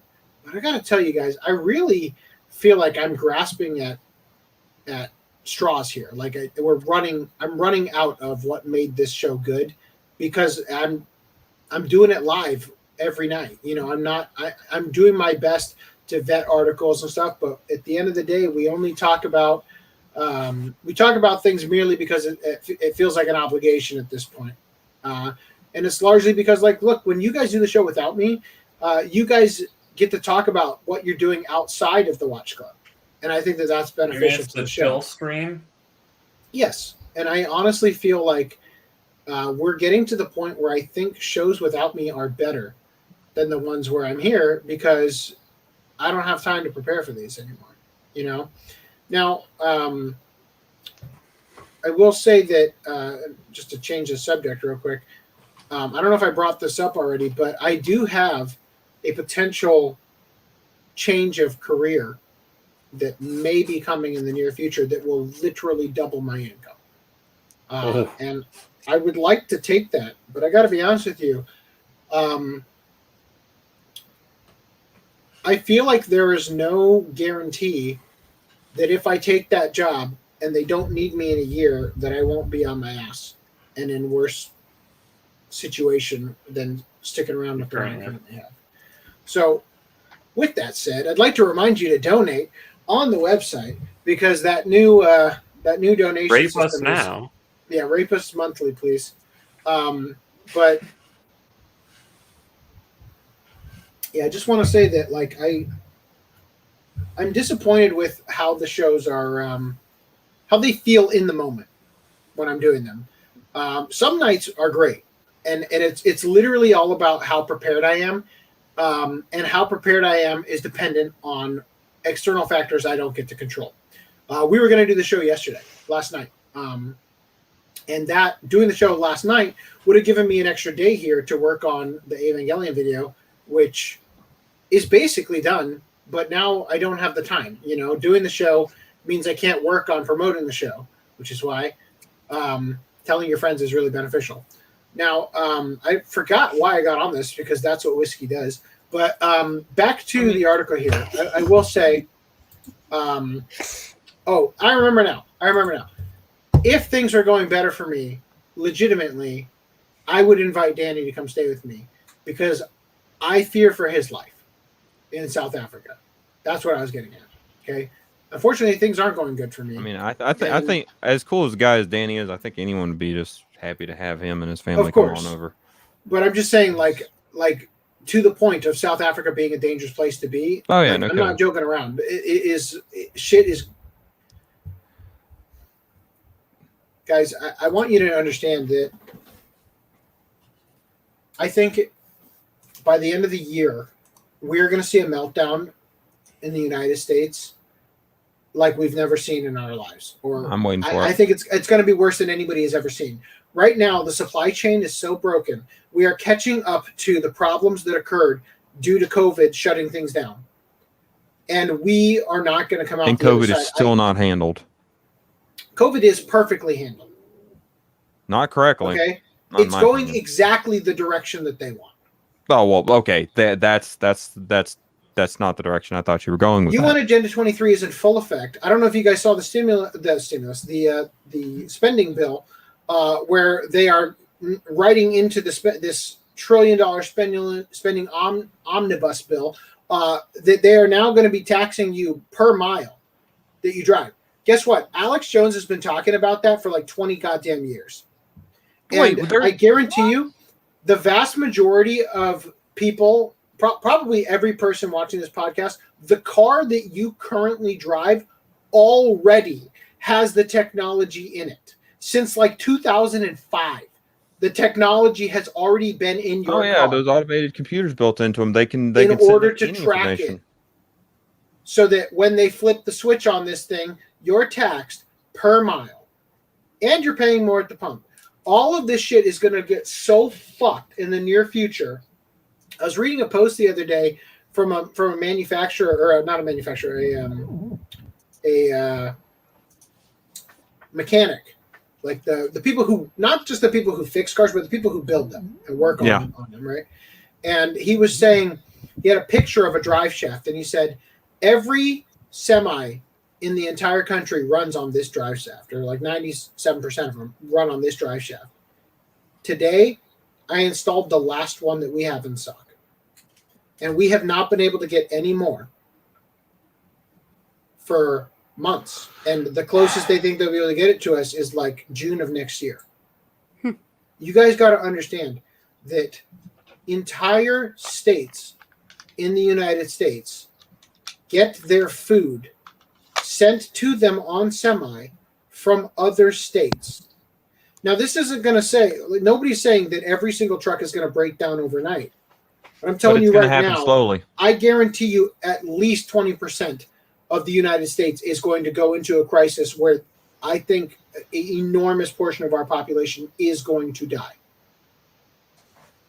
I think this is I think 2021, when that's over, 2022 is going to feel like the apocalypse. Hell's going to break loose. And I'm just saying, like, Putnam, you live on a farm. Good for you.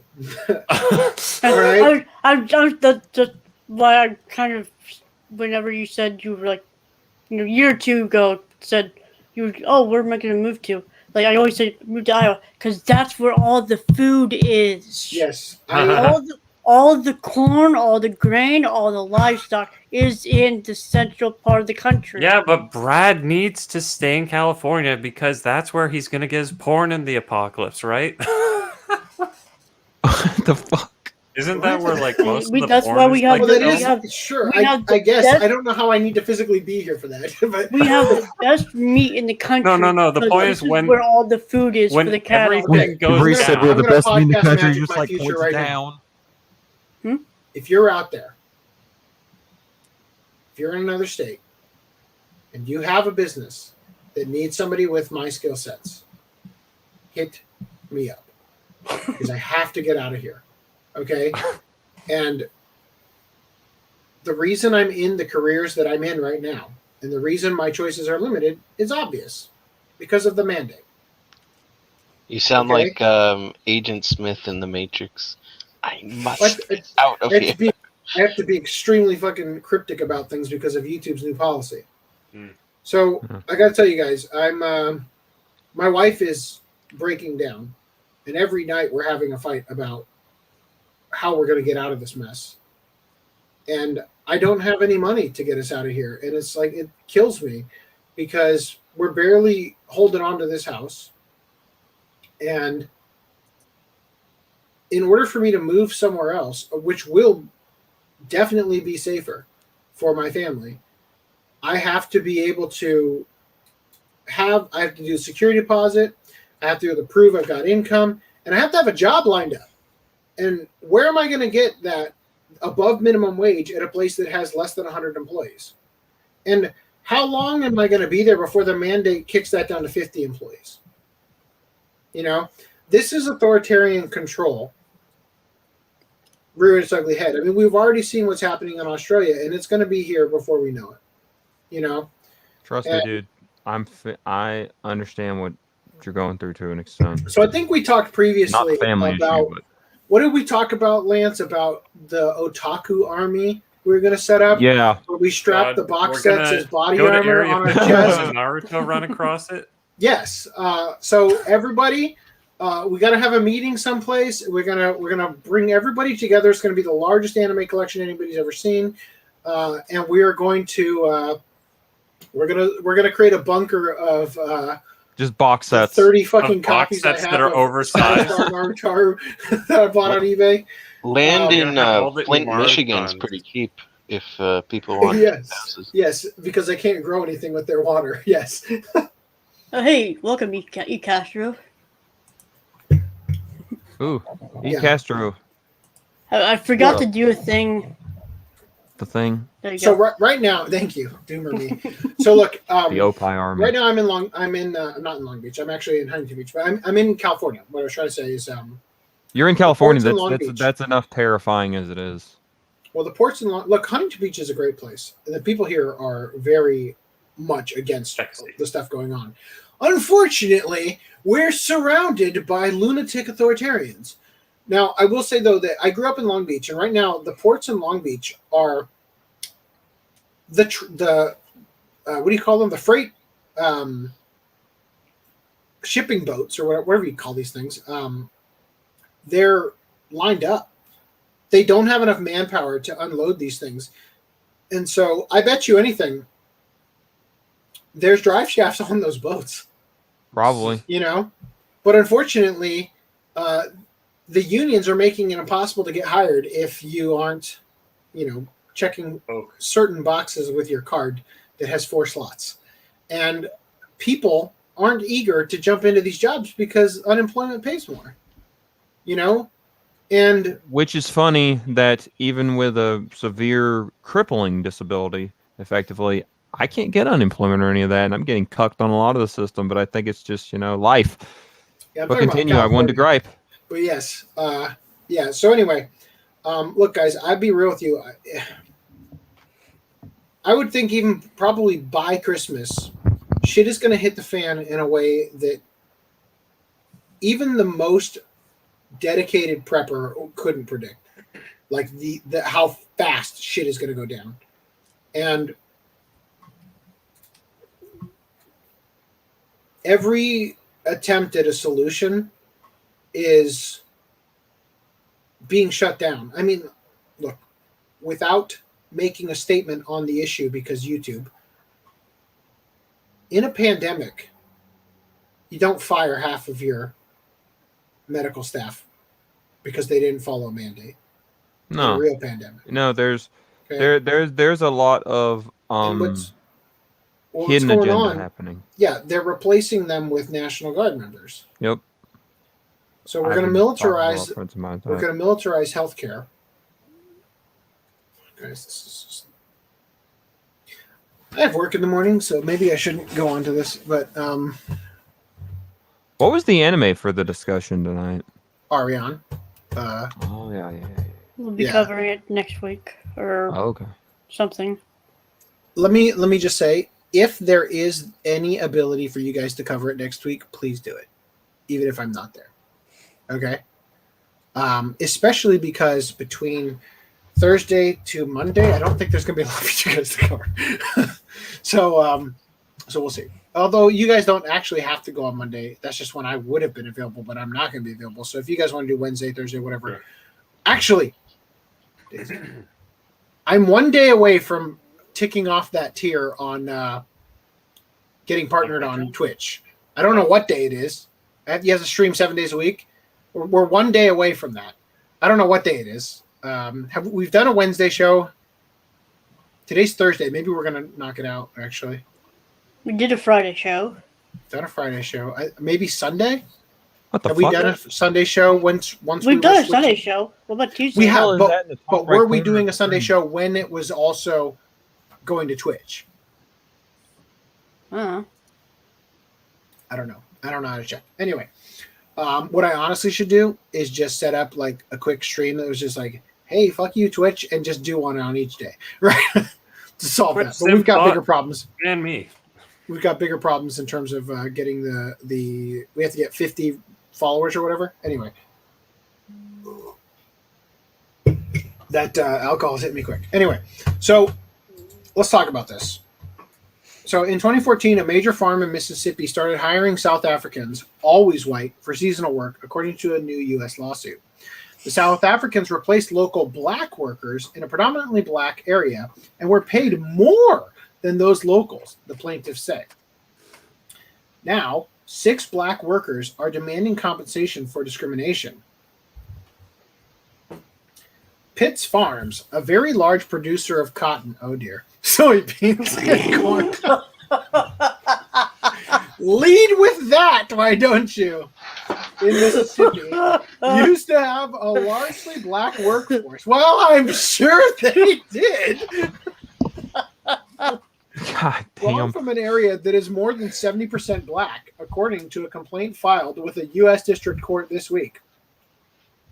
So I'm learning right now that the secret to having a good show and feeling like the show's going well is to just drink. Unfortunately, that's expensive, so those donations help. Anyway, then in 2014, it started using imported laborers from South Africa. They were always white, and well, we've established that the black South Africans don't know how to farm. That's why they're in the shitstorm they're in. So that makes sense. So these white South Africans actually know how to do stuff pretty well. Well, what do they call them? The Boers. They're literally getting murdered. So this is kind of like a refugee program at this point. They were always white, say the plaintiffs in the suit, better paid than were the local black workers who, in some instances, trained them. I mean, I don't know why you're training a farmer other than telling them, here's how we run the ship on this plantation. Goddamn choice of words. Now, 6 of those local workers want to be compensated in a case their representatives from the Mississippi Center for Justice and Southern Migrant Legal Services say is just one example of the exploitation of black workers in the American South. Tell me more about the historical exploitation of black workers in the American South. The South Africans were paid a standard state rate that started at $9.87 per hour in 2014 and rose to $11.83, the equivalent of around 170 rand at current exchange rate in 2020. So here's a question for you.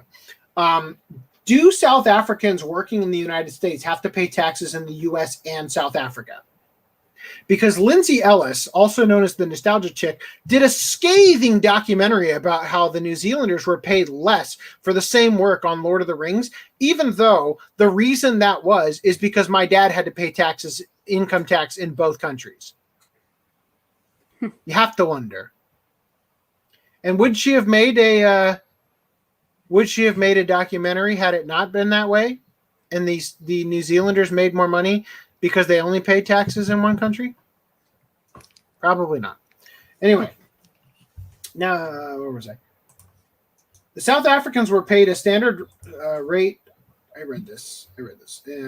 At the same time, the black locals were lucky to make $9 per hour for driving heavy trucks, while ordinary laborers got $7.25 per hour and an extra $1 per hour for work on weekends. The farm intentionally paid its black workforce less than its white foreign workers for the same or similar work. The white foreign workers were also given other benefits not provided to plaintiffs and other black domestic workers, says the complaint. While some black workers were charged for using accommodation on the farm, the white South Africans lived rent-free in better housing. Workers also say their supervisor on the farm frequently used racial slurs, including the N-word, when speaking to or about black workers. Look, just going to say, I don't doubt it for a second. Having read American South, Mississippi, yep, that sounds about right. According to the complaint, the South Africans were formally hired as agricultural equipment operators between roughly February and November every year, with duties that included driving tractors and repairing farm equipment. Some delivered water around the farm or drove trucks to auction sites. The South Africans worked on H-2A visas specific to temporary agricultural workers. In order to obtain such visas, their employers must demonstrate that there are not enough U.S. workers who are able, willing, qualified, and available to do the temporary work, and show that American workers would not be adversely affected. South Africans are very popular among H-2A employers in the USA, and special provisions were made to ensure they could enter the country for the 2021 harvest season. So I assume the reason why this actually makes a lot of sense, because South Africa is south of the equator, so the seasons are flipped. Mm-hmm. So you work. Our harvest is in their winter. Exactly. So you work in harvest all year round and get paid, whereas in South Africa, whereas in South Africa there would be 2 seasons out of the year potentially where you're not doing much work because it's snowing and shit or whatever. I mean, I don't know how much snowing happens in South Africa, but you get what I mean. Anyway, yeah. So look, my heart goes out to the South Africans who are being displaced by their oppressive government out there, and the actual Boer genocide that is occurring as we speak. Just a shame that the white plantation owners are the ones hiring them. Imagine, it's like, well, I could die, or I could work for that slave owner. Kind of a shit, nice shit sandwich they're being fed right now. But well, it is what it is. We'll see where the lawsuit goes. And once again, Danny, if there's anything I could do, I would get you out of that hellhole. But I think we're in the same fire right now, being in California. Anyway, that's it for articles. Do you guys want to talk about anything else before I call it quits? Before I KMS. I love that phrasing, by the way. I don't know if you guys have noticed, but if you watch the podcast, FDD&M has rubbed off on me more than any other host. Fulham has a very imitatable and a very imitatable way of putting words. That sometimes he says things that scares the hell out of me. I don't know. Is it just the culture? Honestly, I think what it is it's the maturity level is so low, and taking you're regressing. We back into naturally your childhood. No, I think it's just that like FDD&M is the most different in terms of like speaking patterns. That if like I already talk so close to Rhys, and I don't talk like Augie at all. But or Lance or Random 11 that because you know is it wrong to kill girls in a dungeon, for example? You can't. In Fulham's mouth, it always comes out. Is it wrong to rape girls in a dungeon? I'm like, oh god. I'm pretty sure I usually say kill, but that's an option as well. Well, I mean, don't take me wrong. You during a podcast, me and my roommate were watching this podcast, and you were like. Redoing the rapist, and he says, "You know what? I wouldn't be surprised if that was a thing." And I was like, "It's not." But I mean, that's kind of what the show is. So yeah, true. Why not? That's the porn parody. Who's taking a piss? Yeah. Sorry, I was So I watched. It's all right, man. You're good. washing an egg. Oh. Hooray! I didn't know washing eggs. I mean, I just usually break the shell. No, you're just washing. You're just washing only one of them, not both. Well, thank you for the ASMR. I really need Just that. one. I sent you the Gren, so you don't have. Look, as a labor of love, I made sure that you don't have to look at it any longer than anybody else by cutting out the background with artificial intelligence. Who I'm sure the rise of the machines is coming because I forced them to look at it. Dude. That picture from earlier, the one with the guy in drag, basically. Oh God. Why was I zoomed in? Basically, like that is the. I just loved this thought. I was like, oh my God. The thing is that I feel like we need a Krillin from Dragon Ball. Why was I zoomed in? I pictured that as like, oh God, why was I zoomed in? Well, he has that accessibility software, so I'm assuming that's what he means. Yeah, but see, I heard it as like what, like the picture of the character comes up, and he's like, "Oh, why is my camera on? Like, why have I zoomed in?" They're watching. Is that like the abyss stares back kind of thing? I think that's like if Miley Cyrus had a sex change. That's all I could think of when I look at that picture. So have we been paying attention to the chat? Is there anything I feel like I need to cover? Kitty's drunk as balls. I'm right there with you. I hold my liquor extremely well. Nick Volts is 9 shots in. Oh shit! I'm behind. Rookie numbers. I've never drunk I've only ever taken like sips of things and been like, that's disgusting. But who knows? I could have the most iron liver of the bunch for all we know. Well, considering it's never had to work out before, I doubt it. My liver isn't swole. You know what? That's a good thing. That's called cirrhosis, your liver is like your liver has the sensitivity of a little baby who's discovered porn for the first time. Oh God! Oh God! So you're telling me it's that reaction that every young man has. It's like, man, what just happened? Then you're like, what? What is that? I couldn't even see it. Oh Jesus! I wish there was like I wish we could have like a folder, a slideshow that you could click on the folder and either open the folder to select the specific reaction GIF, or just it gets click on it and it'll randomly just so you got a reaction for disgusted. Click on it. You know, That would be actually great. I'm gay.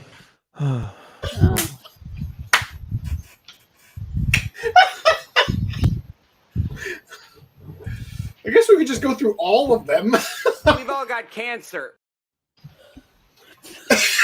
Just keep going. Why does it never play the full fucking thing? Which one? Because you trimmed it down. Of any of them, you get like a half a second of anything, and it's like goodbye. Well, because if you have the hold on 1 sec, we all got. Oh God, I'm coming again. Like if Disappointed! Yeah. So I'm Yeah, but coming see, day and night. I mean, it's terrific, right? So, you know, I'm in heaven. You know, someday I would like to do a show where we have all of the entire show is literally just clips from previous shows with the reactions. I'm a little out in the wild with that one. So like it's literally just each segment of the whole episode it's literally just quotes from previous podcasts strung together to sound like we're talking to each other. I think that would be really funny at some point for like we could do it. It could be an hour long, you know, just an hour long show on a day when I can't actually stream. I'll just do it. There's a way to upload the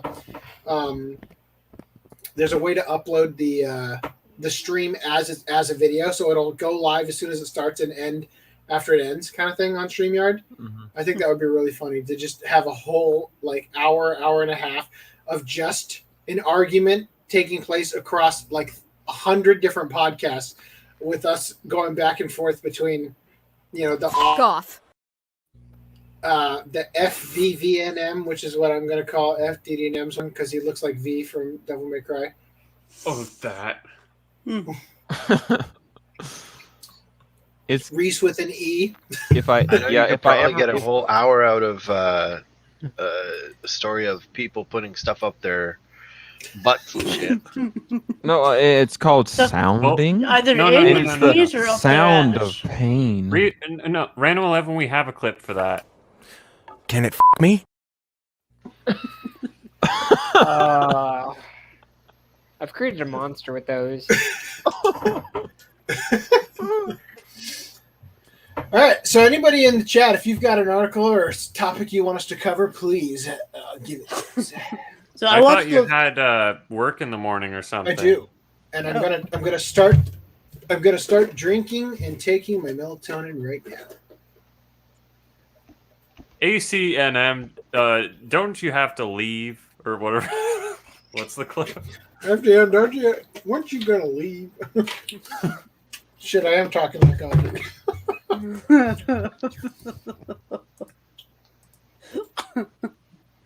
Where's it at? You know, the thing about this is that way at the bottom. That's pretty powerful. the thing about this statement here from E. Castro, it's never fun to contemplate how our system is built on such a house of cards. I agree. It's certainly not fun, but it's necessary. At a certain level, I'm a little bit relieved because I am so goddamn tired of talking to people and trying to wake them up. And it's been going on for like 12 years now of me desperately trying to get people to pull their head out of their ass and realize how the system is rigged against us. And the best I've ever gotten is people who already agree momentarily agreeing that their side is also full of shit, referring to the Republican Democrat thing, and they still vote for him. You know, like I can't get them. I get them to acknowledge to one part of their party being bullshit, but not enough for them to actually look further. AC, the issue. I'd like to make this comment, and I'm gonna cut the shit for a second. No jokes. Cut the shit. I'll The thing is that Don't it leave all it boils hanging. down to the fact that people cannot separate themselves enough mentally from like their belief system that they have built up over the years, their little cliques that they just can't, dissociate themselves from, to understand that you have to stop and think and look at everything objectively, regardless of your stances that you try to take on things, to understand that the entire system is purely set up on a, hey, if you want to get ahead, go with these people, rather than going, hey, let's look at this objectively and how will this fuck us in the future. I think because the problem is it's real I think the short-sighted. problem is that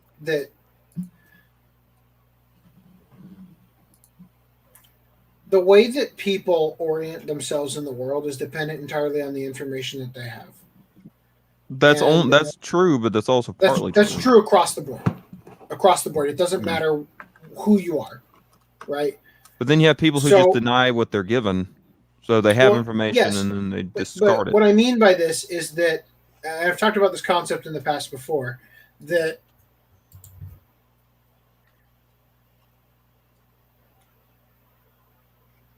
first.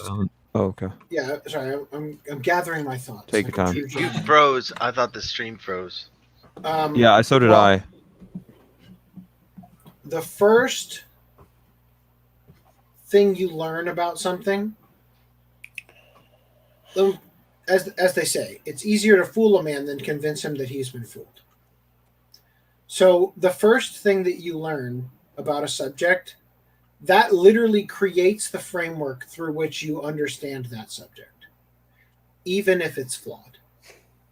And it's very difficult to convince somebody that the way that they view a subject is based on a flawed foundation.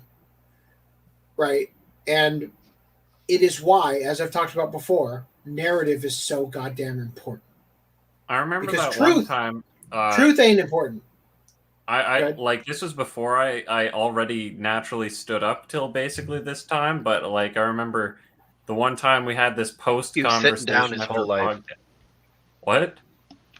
Nothing. I just made a joke. You said you sat down your whole life. Yeah. Yes. No. Like it was post podcast or whatever, and literally you and I had a discussion till like 9 a.m. my time, and like I remember like. I think it started about like talking about like guns things, and what I learned from that whole conversation was, I guess different solutions work for different places or whatever, right? Because before I had this idea, I'm like, well, look at Canada, we don't have guns and we don't have mass shootings, but then you went into all of the nitty gritty. I'm like, oh, I understand now. I have AIDS. That's the truth. So I remember this conversation. This was about the concept of concealed carry, right? The concept being not necessarily concealed carry as much as it is just like owning guns or whatever, like having guns in circulation. Well, yeah. If I recall correctly, this conversation happened after I moved to Arizona, right? And this was like the podcast didn't start till after I was in Arizona, but the idea was that I left the country. Jesus Christ, that's how backwards it is here. I left the state with the strictest gun laws, moved across the border to the very next state, tied with Utah for the least strict gun laws. This is the conversation, I believe, right? And I noticed something when I moved here, and that was that people in California are fucking assholes to each other. And people in Arizona were polite, like weirdly so. When I was in Arizona, no matter who it was on the side of the street, when you're in your neighborhood and you're driving around, they wave to you. It's like you act as if they always have a gun at all times and they're going to shoot you if you look at them the wrong way. It's not so much that, but like the concept is that Arizona has this thing, like you will see people in the store with a revolver on their hip. Right? And we've been so conditioned to believe that any person with a gun is a bad guy.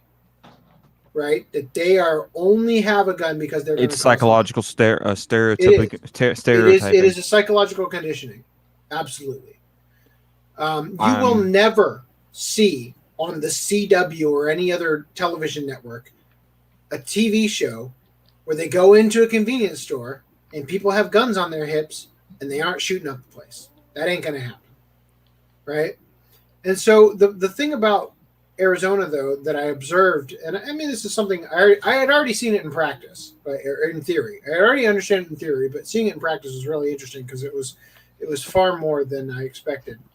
The concept of concealed carry, which we had in Arizona, is the idea that if you are a criminal intending to inflict harm on another human being, let's say you're going to pickpocket, or you're not just pickpocket, you're going to rob somebody.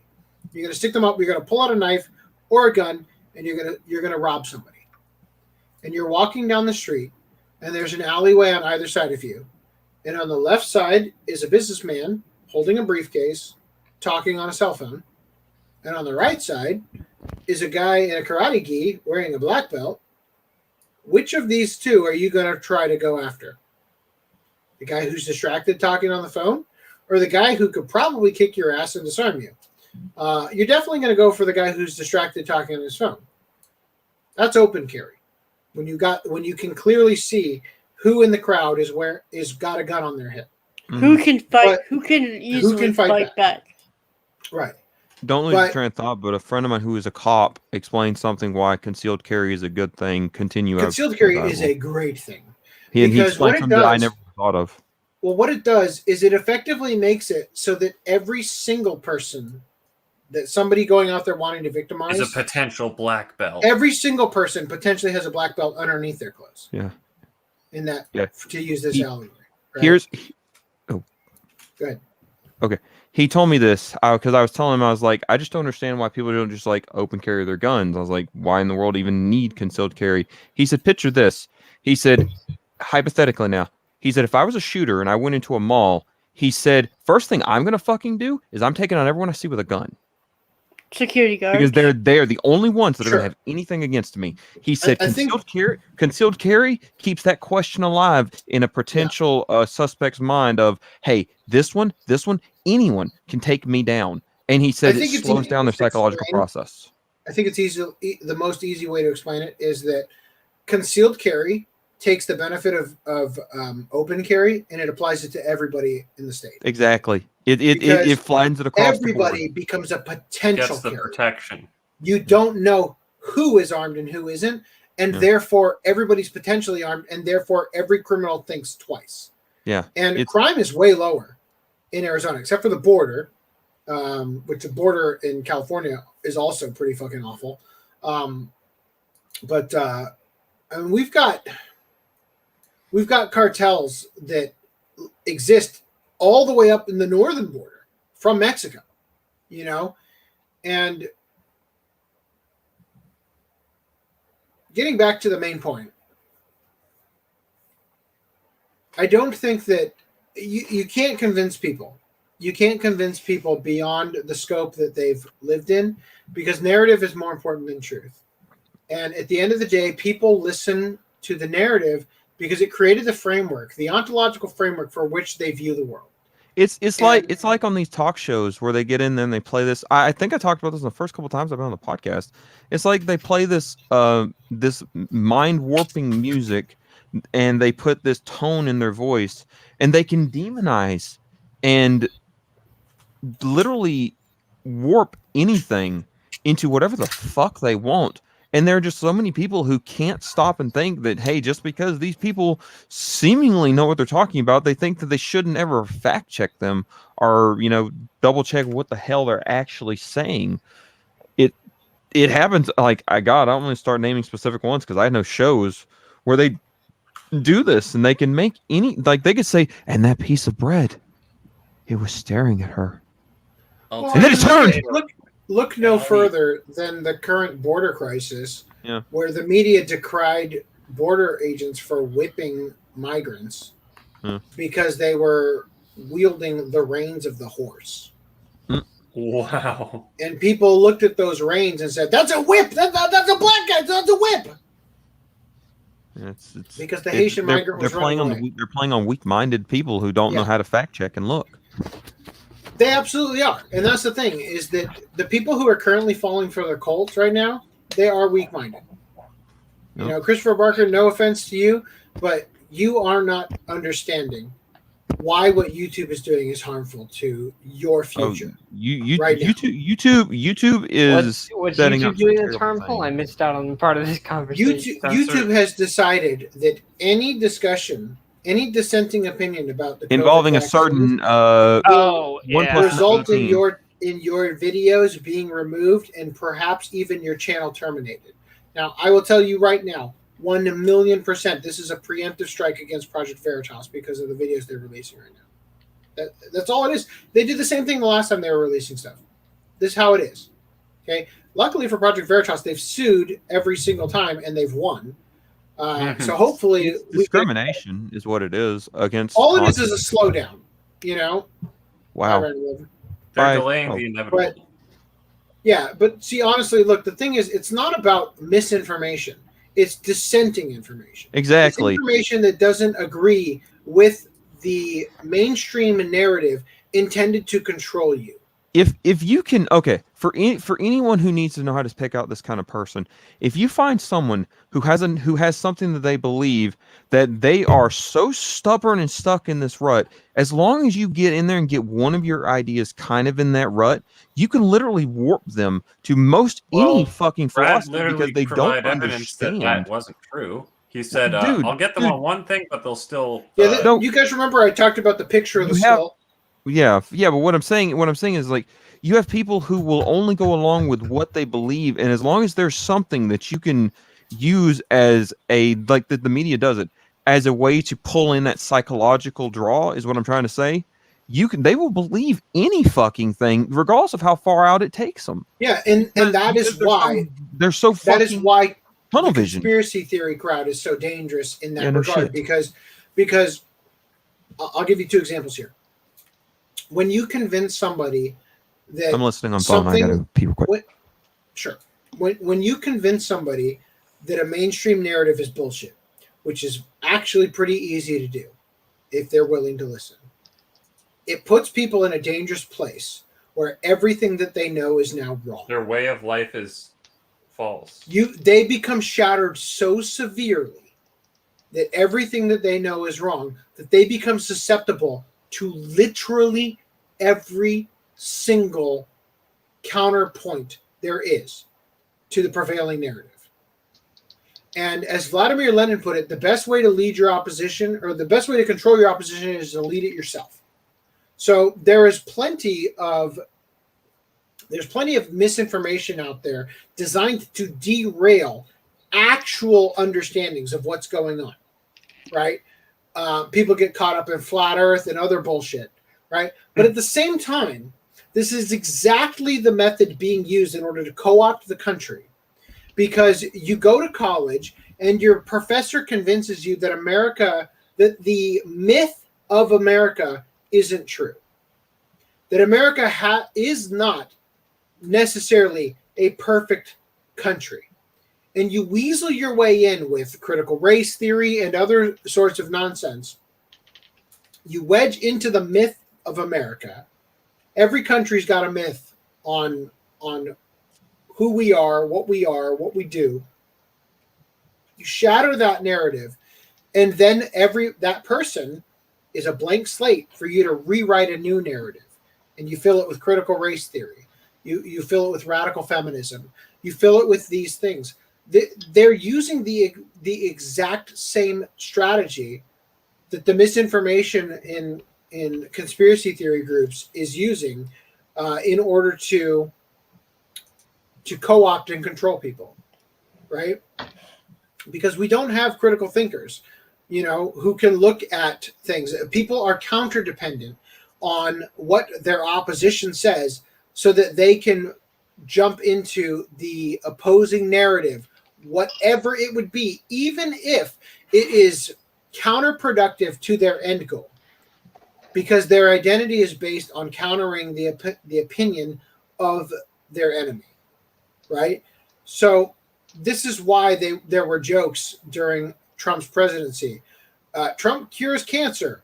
The left gets cancer out of spite, kind of thing, right? Stuff like that, right? Where it's just no matter what happens.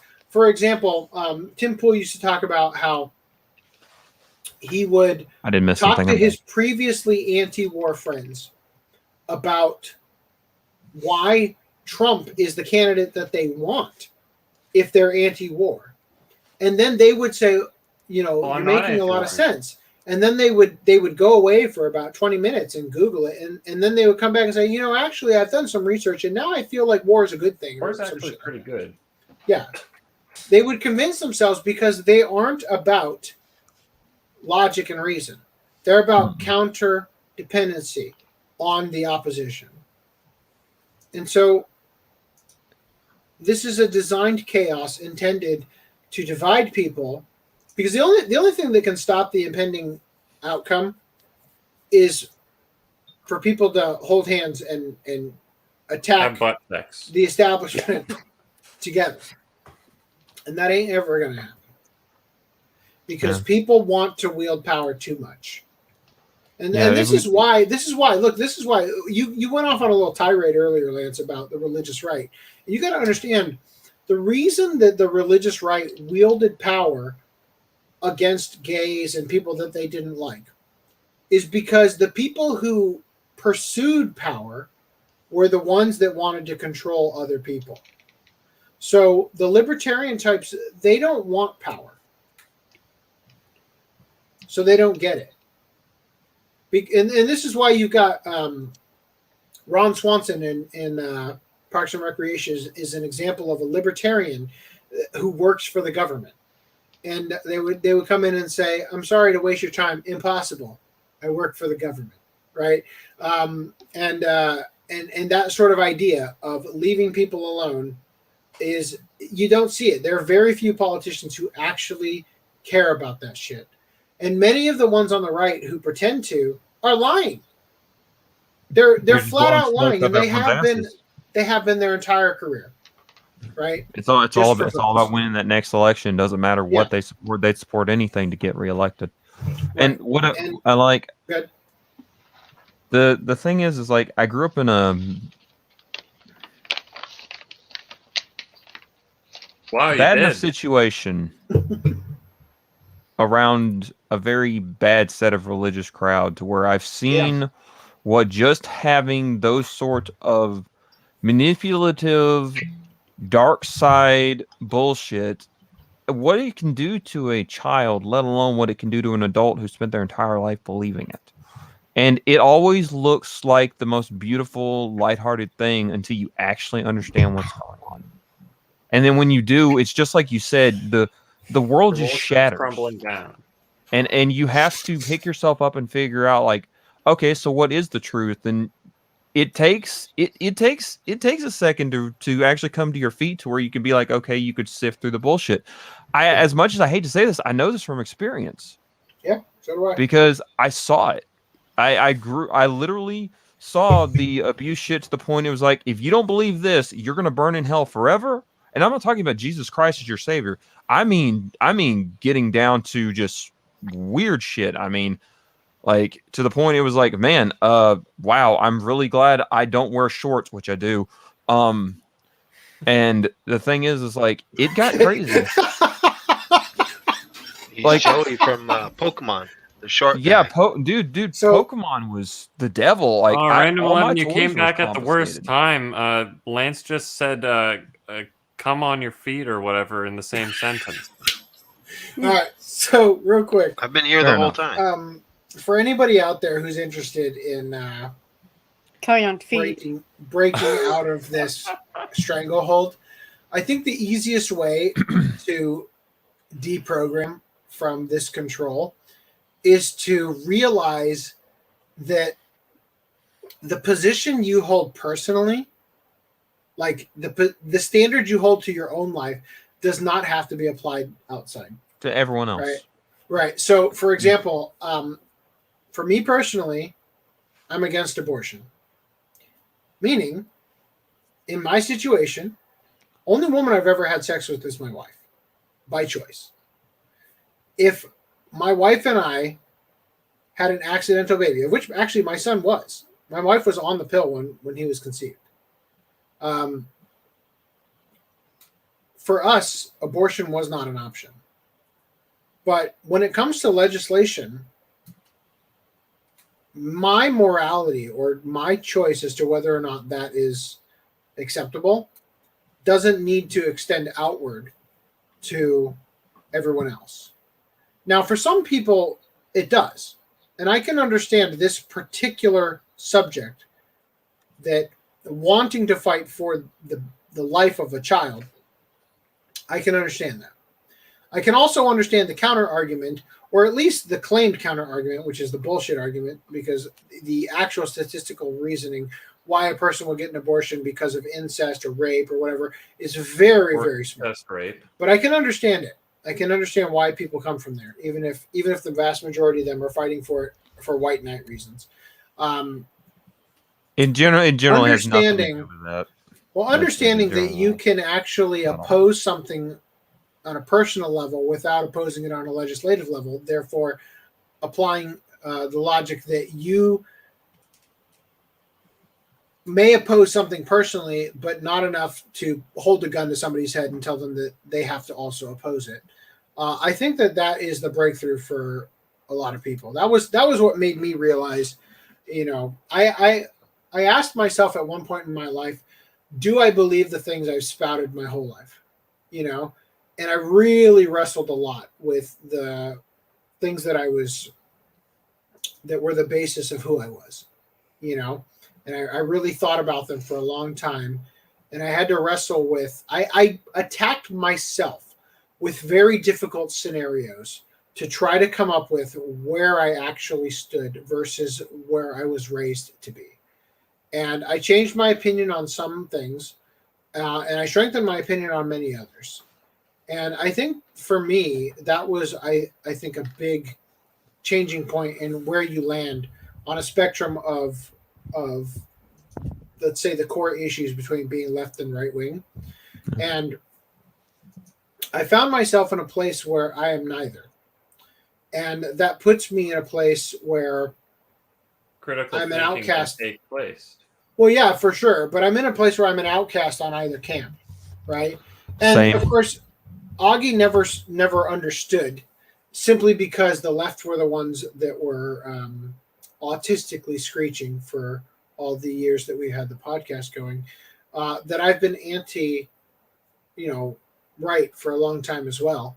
They just haven't been hogging the limelight like the. Well, the thing is, most people don't get, and I'm not gonna derail you, is that people don't understand is like picking someone to vote for and picking which side you're gonna vote on is something we've been forced into.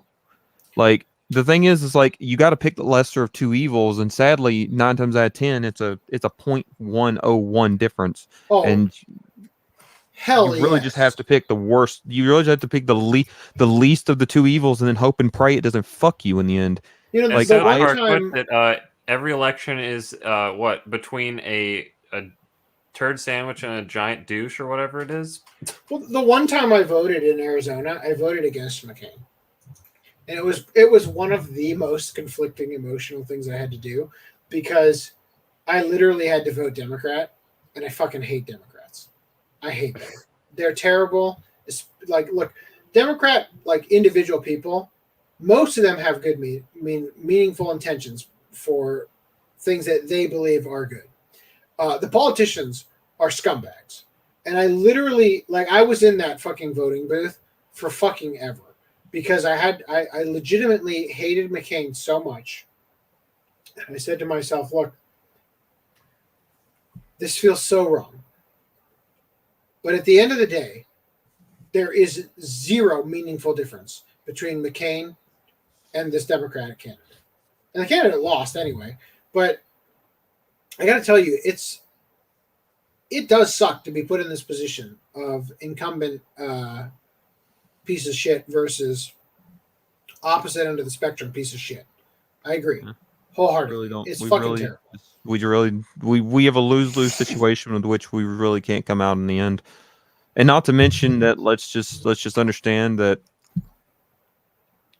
regardless of who you vote for and everything, at the end of the day, with the way everything's been keeping going, I don't truly believe things are being handled correctly, and I'll leave it at that because I don't want to start us down that train. Well, I think things are in. Look, my biggest regret with the show is that I didn't speak up sooner. I didn't get rid of Augie sooner because he was a weighted blanket on discussing some very important topics. Because the UN Agenda 2030 is upon us. And honestly, I'll be real with you, they were so far away from UN Agenda 2020 when 2019 was happening that I thought we were winning. But they've gotten every goddamn thing that they wanted out of COVID. Yeah.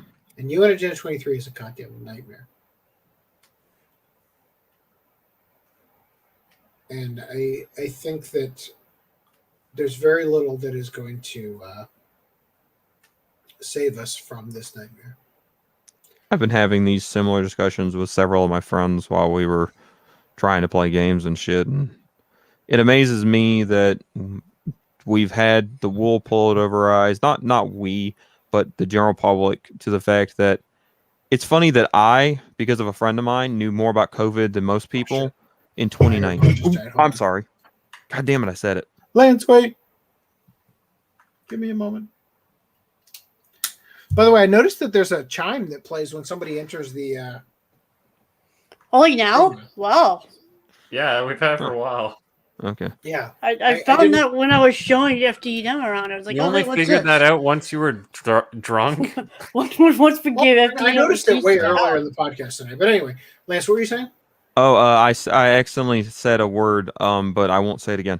But I knew about something. I knew about something in 2019, long before it hit. Long before it hit the U.S. My bad. I'm sorry.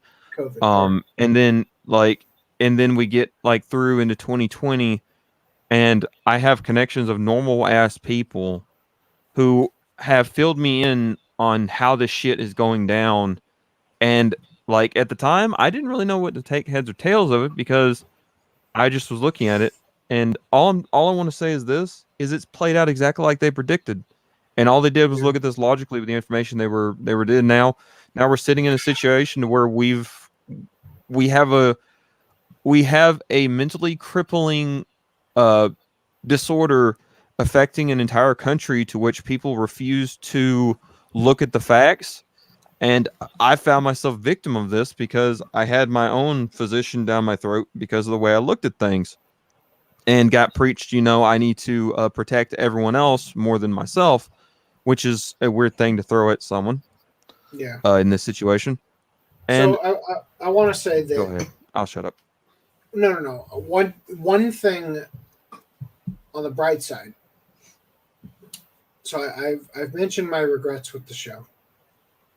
But one thing that warms my heart a lot is that since I started the channel, I've been conflicted over how I could communicate what's going on and how I feel.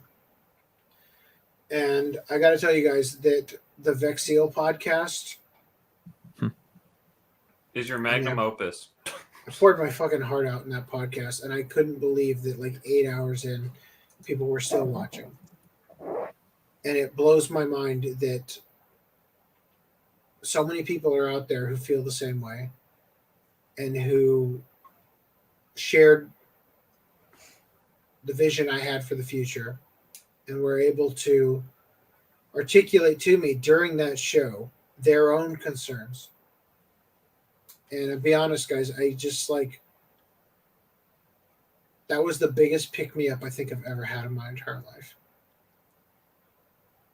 I think that we call it the vocal minority, or sorry, no, the silent minority, the silent majority. Yeah. The thing is that okay. I was just gonna say it's like that's hit me a lot in the last 3 years, especially after I had my near life ending crisis. There are more like-minded people to the clear-minded thinking, rational but generally they're silent and they just sit there. And then you find out also that there are more, that the people that are of this, they take up a lot more of the percentage than they're ever given credit for. Oh yeah. It's just the thing is that for some damn reason the media know how is to telling speak us like what is adults. out there. Well, and at the risk people of getting generally banned, well, yeah. I'll just say I have long believed this isn't a conservative or liberal issue. This isn't a Democrat or Republican issue. I have long believed that there are astronomically more people who aren't falling for the bullshit than there are people who are. And that it is the number one goal of the powers that be to convince you that you are alone. Because they know that if they did that experiment where they put a person into a situation, like let's say a classroom environment, and the teacher asks how much 2 + 2 is, and the entire class answers 5. Except for the guy that they put in there. He's the test subject. He doesn't know that he's the only one in there who's the test subject. But he knows the answer is 4.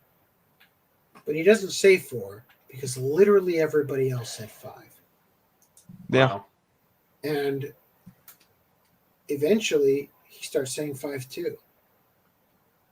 And it's obvious to me the game has always been to convince you that you're alone when you're not. By silencing everybody who speaks like you. Silencing everybody that they possibly can. And that's how propaganda works. This is why freedom of speech is so goddamn important. And the people who are constantly championing the censorship of misinformation and whatnot,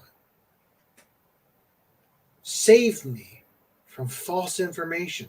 Save me from a narrative that disagrees with the one you're telling me. At the end of the day, all you're doing is giving the person who wants to control you all of the power. And at the end of the day, I think that, as we said, I think it is the silent majority. Because the second you speak up, the second you are no longer silent, they throw every ounce of power they have at you. Exactly. And that's how you get people to stay silent. That's how you get people to go along with it. That's how you get the Martin Niemöller poem. First they came for the Jews. Yeah, you make people so afraid to speak up that even though they know the truth, they'll sit there and be silent, and that's how we're going to get the deal with people screaming "fuck you, right." Yeah. That's how we have most of our societal situation now. Is that even though people are wrong on a lot of accounts and what they're doing, no one has the balls to stand up to them and to say, "Hey, you're wrong for this."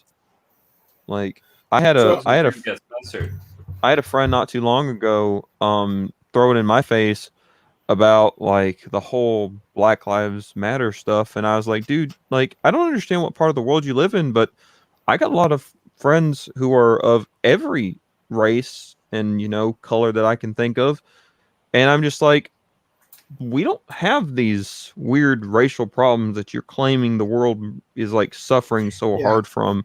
I'm being another buddy of mine chimed in. He's like, yeah, dude. He's like, man, like he's like, I grew up in a part of the world where most of the people there were the other race. And he's like, man, we never saw any of this shit. He's like, I don't understand where this is coming from. We had an entire hour-long discussion on it, and I'm just like, this goes back to what I was talking about before, where you shatter the perception of reality that you had growing up, that you've perceived, and then you can subvert it. Yeah. Right. But you have to be willing to take that step. Well, no, but I'm talking about how the leftist ideology of Black Lives Matter has subverted. They chisel in and convince you that you are racist or that there's systemic racism or whatever, and they get in there, and then they can expand it to whatever they want. It's funny how now, ironically, the Black Lives Matter thing is semi-interfering with their poke thing. You know, the restaurant thing. No, and it's funny because I think this was predictable. This is always going to be the outcome. They programmed them too hard in the one direction that they're programming. The thing about Black Lives Matter is that black people are about to be swept away for whatever oppressed group they're going to come up with next. The Mexicans at Asians. the border? No, Yeah, Asian isn't already it had the Asians Asian right now? hate, and then Hold on, I gotta check out whatever the sound was. I just find it kind of funny how what is it? So the idea is that if your narrative is with the mainstream, you're not the opposition, right? So when the mainstream is touting Black Lives Matter and all this stuff, it's like, so what are you doing about government if you are the mainstream? Every single company, every single group, and of course, again, and that's the thing is that the title. I'm saying that stop Asian hate. You know, if the government endorsed that type of thing, why are they still doing the college thing? See that, but that's the thing is that in this situation, we're talking about the left. The left they are of the belief that they are in the minority, and it blows my mind. I cannot even believe that I've heard this claim that the right-wing media stronghold, the right-wing media bias. Trump never had anybody challenge him in the media, except for every fucking nanosecond of every goddamn day.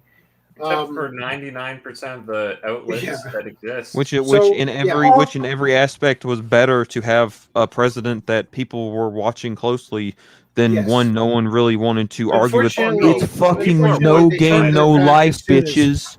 Watch the chess game. Again, I mean, not the chess game. That final that lovey-dovey gun thing where he gets everyone together. He's like, I'd rather them be watching intently for this shit than to be oblivious.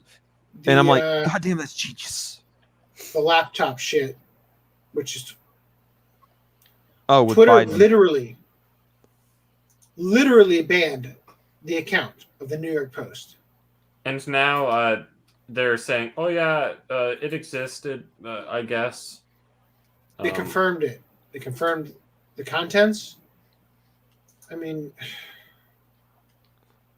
it's all about addressing the comments here. Okay. eCastro says, unless people take the supply chain into their own hands by car, or we move manufacturing to this continent.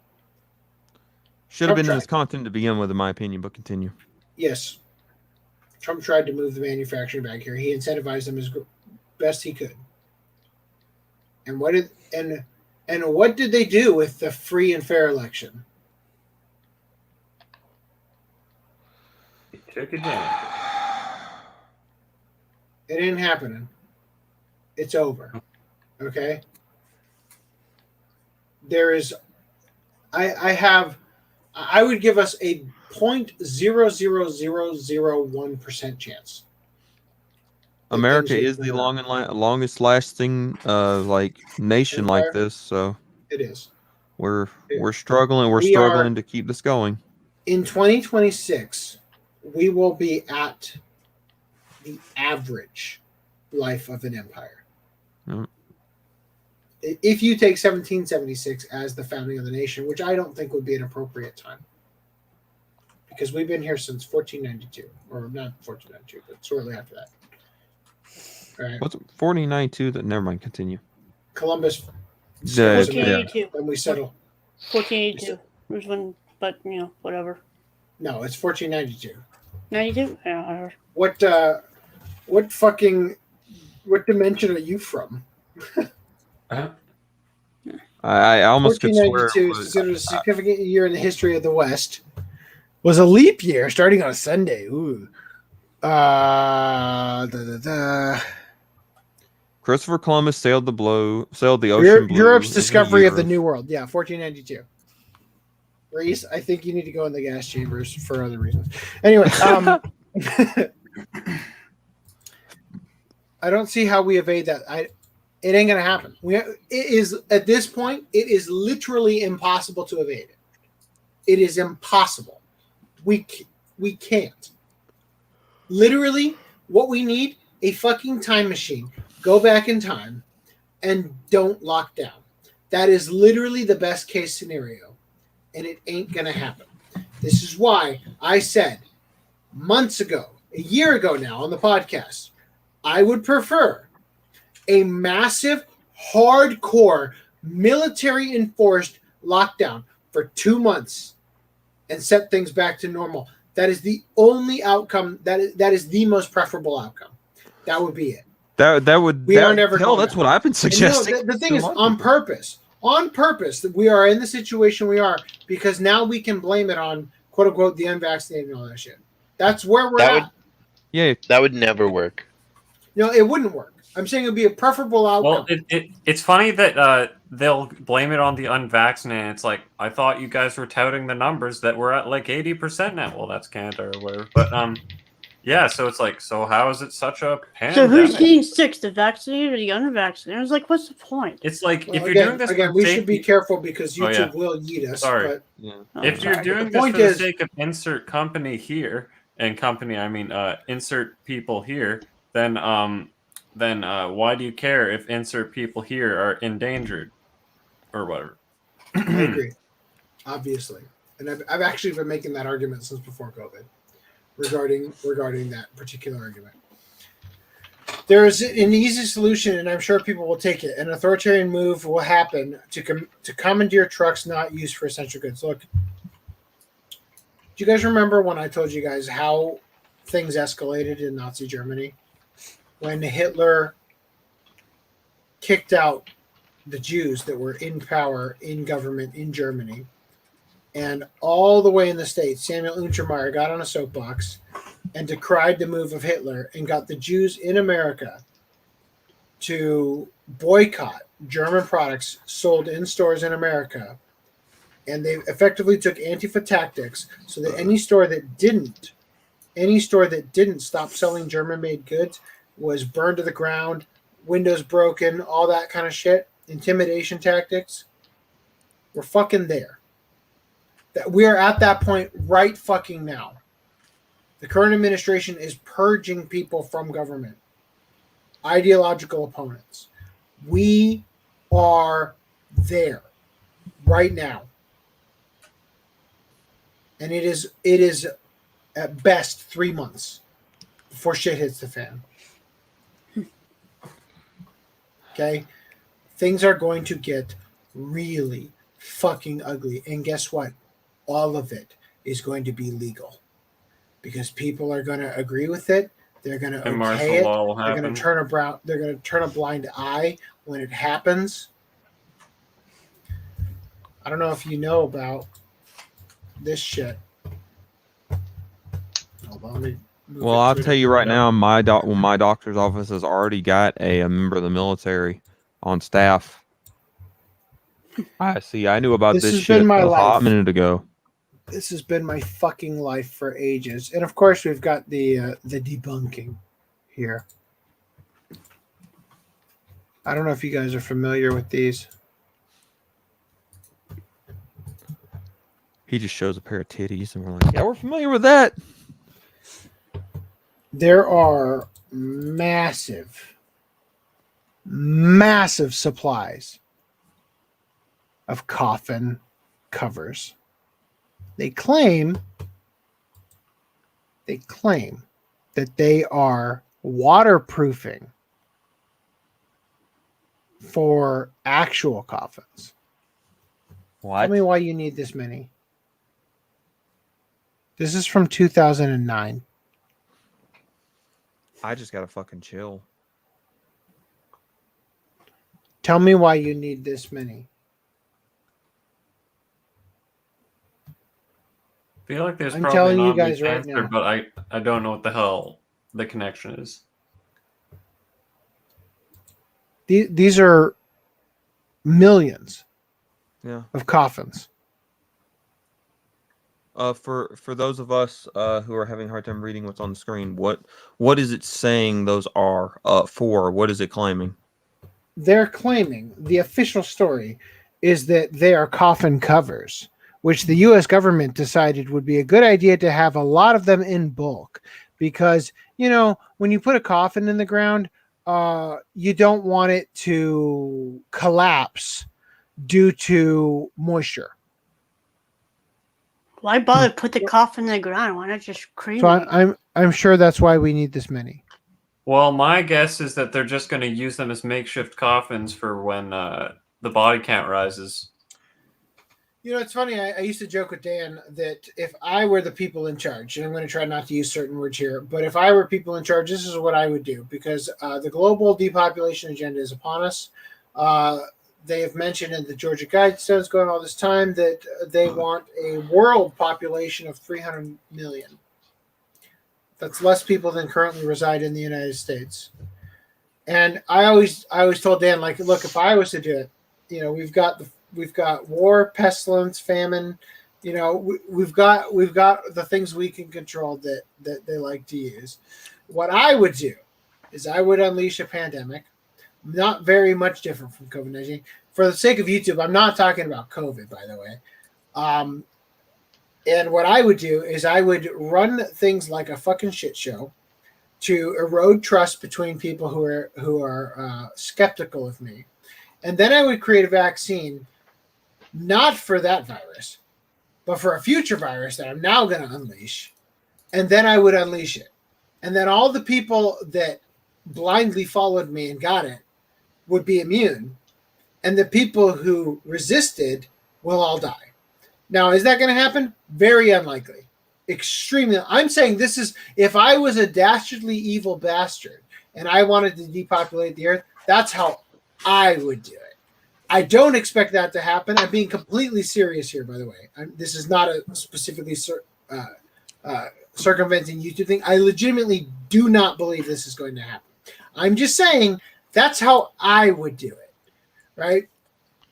So where we're at right now, the world is going to be interesting in the next couple of years. I have months. I have to correct you on one thing, though, AC. Those the pictures that you were showing, can you bring them back up for a sec? Sure. I just closed them, but I can try. Yay, they came back up. Specifically the one that showed the coffin inside there. Sure. See on the edges there, there's like little clasp things. Mm-hmm.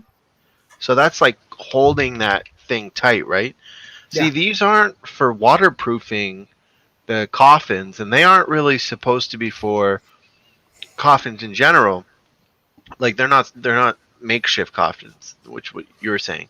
What these are to prevent zombies from breaking out of the coffins.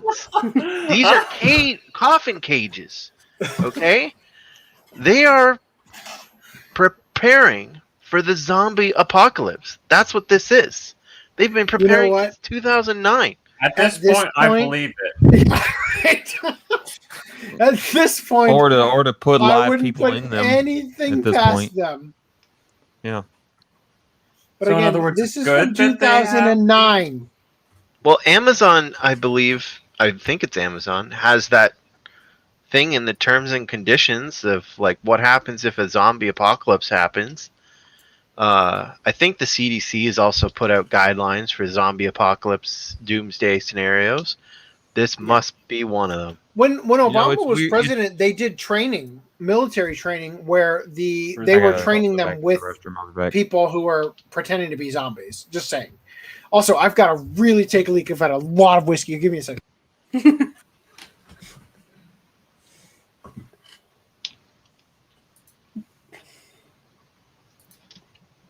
So for the 6 people who are still watching this anime podcast, and for the 4 people that are currently. Oh yeah, by the way, Greenline, you're back. I am back. so I watched the last Evangelion Rebuild movie the other night. Oh, Nice. How was it? It was all right. I mean, it had an ending. It also had a beginning and middle, of course. Yeah. Whoa, what? I gotta see this now. But I mean, it looks fantastic. Right. But there's a some CG fights in it that are really off-putting, and one that's framed rather hilariously. Besides that, I watched the Violet Evergarden movie and cried a lot. Nice. as men do. Yeah, as men do. So how can you make a series continually like do that over and over again? Won't you be like numb to it, or be like, okay, yeah, I get it, I get the shtick? It's not. I haven't watched any of it. Okay, yeah, it's not basic. Well, I'm not gonna spoil it. It's up to you. You figure it out when you get to it. All I'm saying is that I just don't get it. I've been watching more Mayuchiki for unfooting his bath. Lance knows how you can cry multiple times in every single episode. I watched Ariana. Jesus, he's not here. Well, when I hear that, all I think is, oh, plastic memories. I cried in episode 1. It was so sad, and it's like, dude, you've had like 2 seconds to even know who these. It is freaking sad, though. I know, but crying in episode 1, God, like, whoa. Yeah. I did feel the. I feel like if it was that sad. How do I phrase this? I felt the urge. I felt her touching me. If it was that sad to that degree, I feel like I would have just. Tell me how you beat your meat while tears streamed down your face, providing the lubricant. You've never heard of the fap cry? I feel like I disconnect myself emotionally before. Is it the fap cry or the cry fap? To let me cry. I mean, you gotta cry from both ends. That's what men do. What was that line from Family Guy? Up until now, girls only ever made me cry for my penis.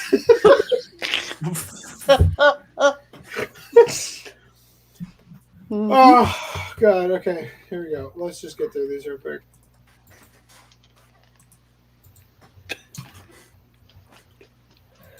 Necrovolt says, look, if you tell someone an apple is a grape before they have ever seen either, they will believe just that. Never close your eyes to the world around you. Believing something and knowing the truth, you know, are two different things. I got to tell you. At a certain point, you realize you actually don't know anything, because even the words that we use to describe the world around us feels constricting to articulating what is actually there. Also, I have a 45 I conceal carry. Well, good for you.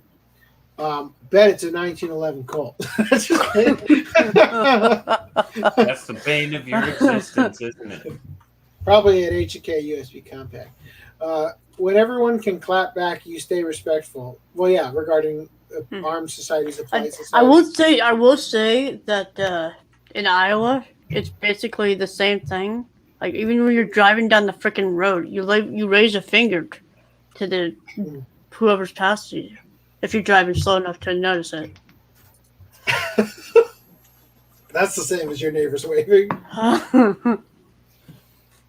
You know, in California, they flip you off if you cut them off. Hold on. And that's it. That's the most human interaction you're going to get.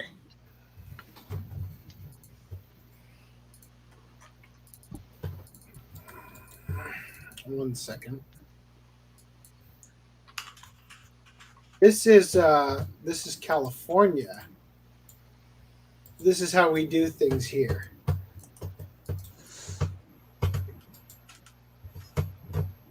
Oh wait! Oh, I know the standard Californian greeting. That's right. 14 handies. That's what's so sticky. This is how we do it out in California. This is July 11th. During an illegal exhibition of speed event at Barnfield in McKinnon, a passenger leaned out of a Cadillac holding an AK-47. See photo. It looks like a 74. I was gonna say it is a 74. San Francisco Police Department traffic company personnel worked up a case and seized this particular vehicle today. Good on you.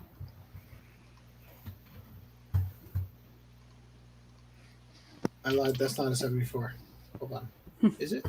I think it is actually. Oh, but did we ever bring up in the Black Lagoon podcast? Balalaika says AK-74s, but the sub says AK-47s. Does it really? Oh, really? Well, I didn't watch it in both, so I wouldn't be able to comment. I think that is a 74. Well, it doesn't have a stock, and it's got a weird-looking, wooden. You can take the stock off of either. Well, it's the front part, like the wooden grip. Like it looks kind of weird and 74. The forearm. It's got like an MP5 tip-looking ass. Wow, is that like the next level of an MP4? I mean, it goes from MP3, MP4 to MP5. Holy crap! I mean, I must have came to that. That's like the natural progression of things. Wow. I must have came to that conclusion when I played Call of Duty the first time. There's the difference between a 74 and a 47. But 74s typically don't have the stock for some reason. Again, neither of them in have Call to of Duty. I'm glad that this is what we're basing our real life agenda on. Anyway, all right. The AC agenda? You get flagged for terroristic ideals. Hey, one man's freedom fighter is another man's infidel. All right, so continuing here. It feels good to hear others have more than one brain cell. God bless you all. I don't remember what this is referencing to. Certain bugs and their related bug bites do have an effort on reproductive ability. Do have an effect. God damn it. It's possible they're aiming for a timed wave of The male sperm count in the West is lower than it's ever been in human history. It's because of the soy. Well, yeah, I was going to say soy. So look, there's a couple of mixtures that don't dilute from water when it. What do you call that? The rain cycle? Precipitation? Water cycle? So Prozac and estrogen, from what I understand, don't leave the water. So the world only becomes more filled with estrogen and soy boys. So this is a tragedy. My family has contributed with the various soybean harvestings. How dare you! All right. Well, friends, before we go, check private chat. I will check it. You want me to show the Yu-Gi-Oh thing? Yeah. Yeah, it's only $40. It's probably way box. cheaper and better. A box you have to put together. Would you rather put it together? Would you rather put it together after you have to print it and spend like $50 in resin or whatever? Anyway, and it's not even gold, so you'll have to paint it. Whereas this looks like it's injected with gold plastic itself for $44, with less work to do than printing it. It's a puzzle of getting it to the puzzle to fit in the box. So do you think this is the same puzzle we previously covered that one fan made? No. That would be funny. You can buy the puzzle and the box separately. The fan might have helped make it, I suppose, but I found a puzzle and a box online, but the puzzle is sold separately, obviously. Yeah. But yeah. And you have to cut it out and put it together. Like looks good. Kit. I'm gonna buy it. My my puzzle. I just got a notification from HJL, Hobby Link Japan, HLJ, that my order is in and I have to pay for shipping now. And I almost died looking at the shipping because it's going to be $75 shipping. $75? Yeah. Jesus. Just because of lockdown AIDS. Damn. But I think my Tenga Robo was only like $20 in shipping. it was still cheaper than importing it through Amazon.com. So. Oh, really? It's like, okay.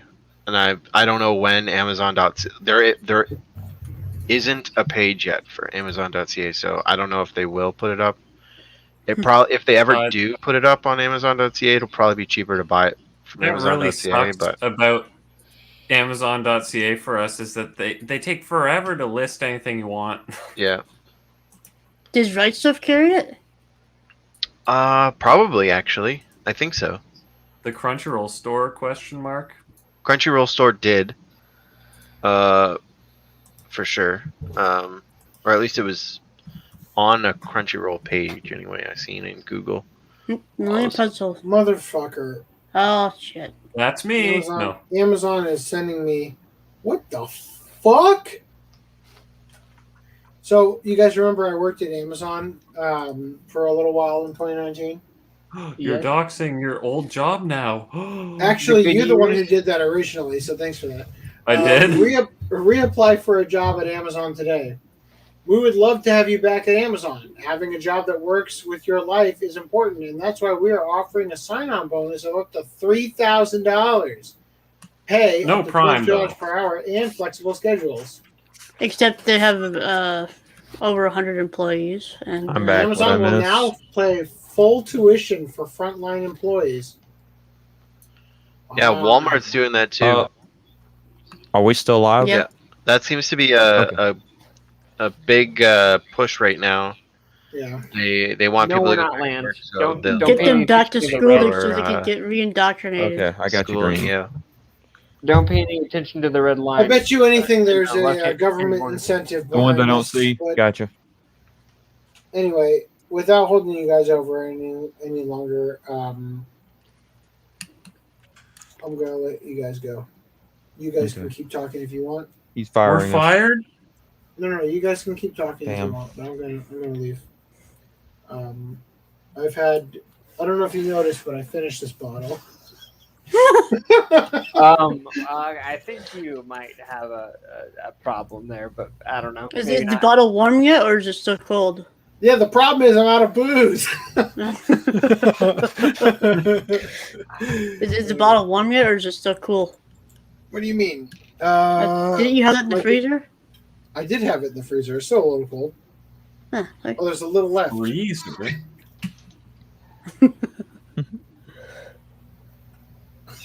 All right. With that, I'll let you guys go. And your wife's watching this podcast. What's that tongue do? Okay. Anyway, that was probably very inappropriate. I do apologize for that.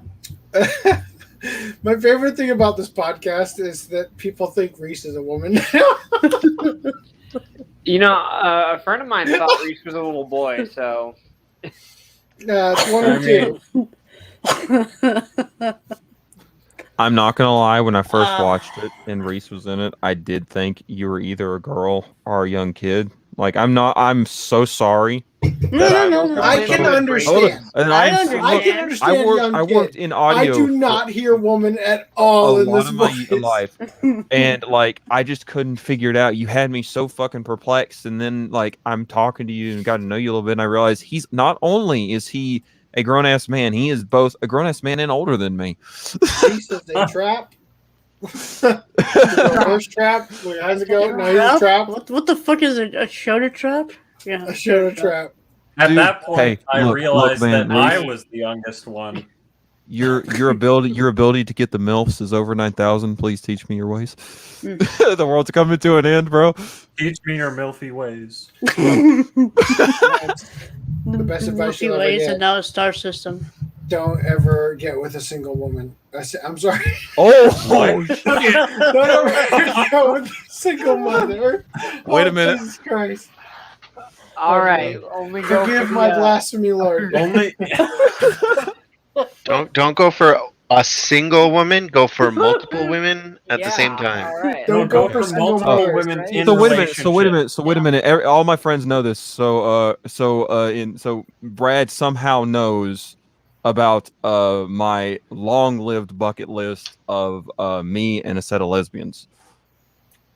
What?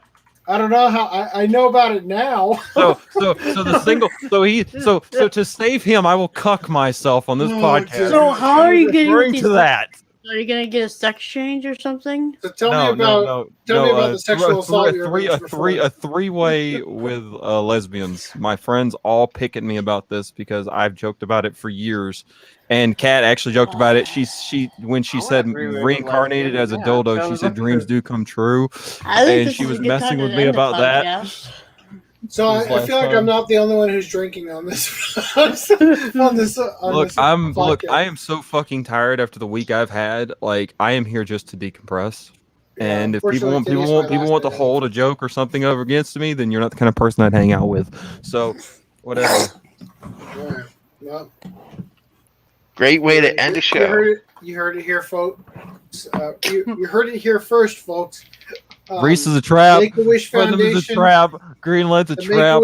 I'm into milk. Foundation is now looking for a lesbian couple for Lance to deflower. Oh god! If you 52 can make cents that a day happen, will help Lance. yeah, for $36 a month on Patreon / our website. You can also help rate Lance us at now all, on our website. but it'll actually help us a lot. So thank you for that.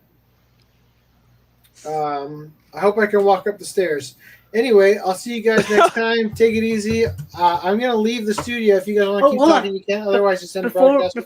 Before you do, Watch Club, and when's the next podcast? Watch Club is already on because we haven't done it yet. So there you go. Next podcast is whenever you guys feel like it. OCA podcast, OCA_podcast on Twitter would be the easiest way to get notifications since apparently Discord went out of commission for a couple hours today. That's it. I'll talk to you guys later. And well, I don't get to show you. Well, he didn't even end the broadcast. I'm gonna end the broadcast. Do it. Goodbye, everyone.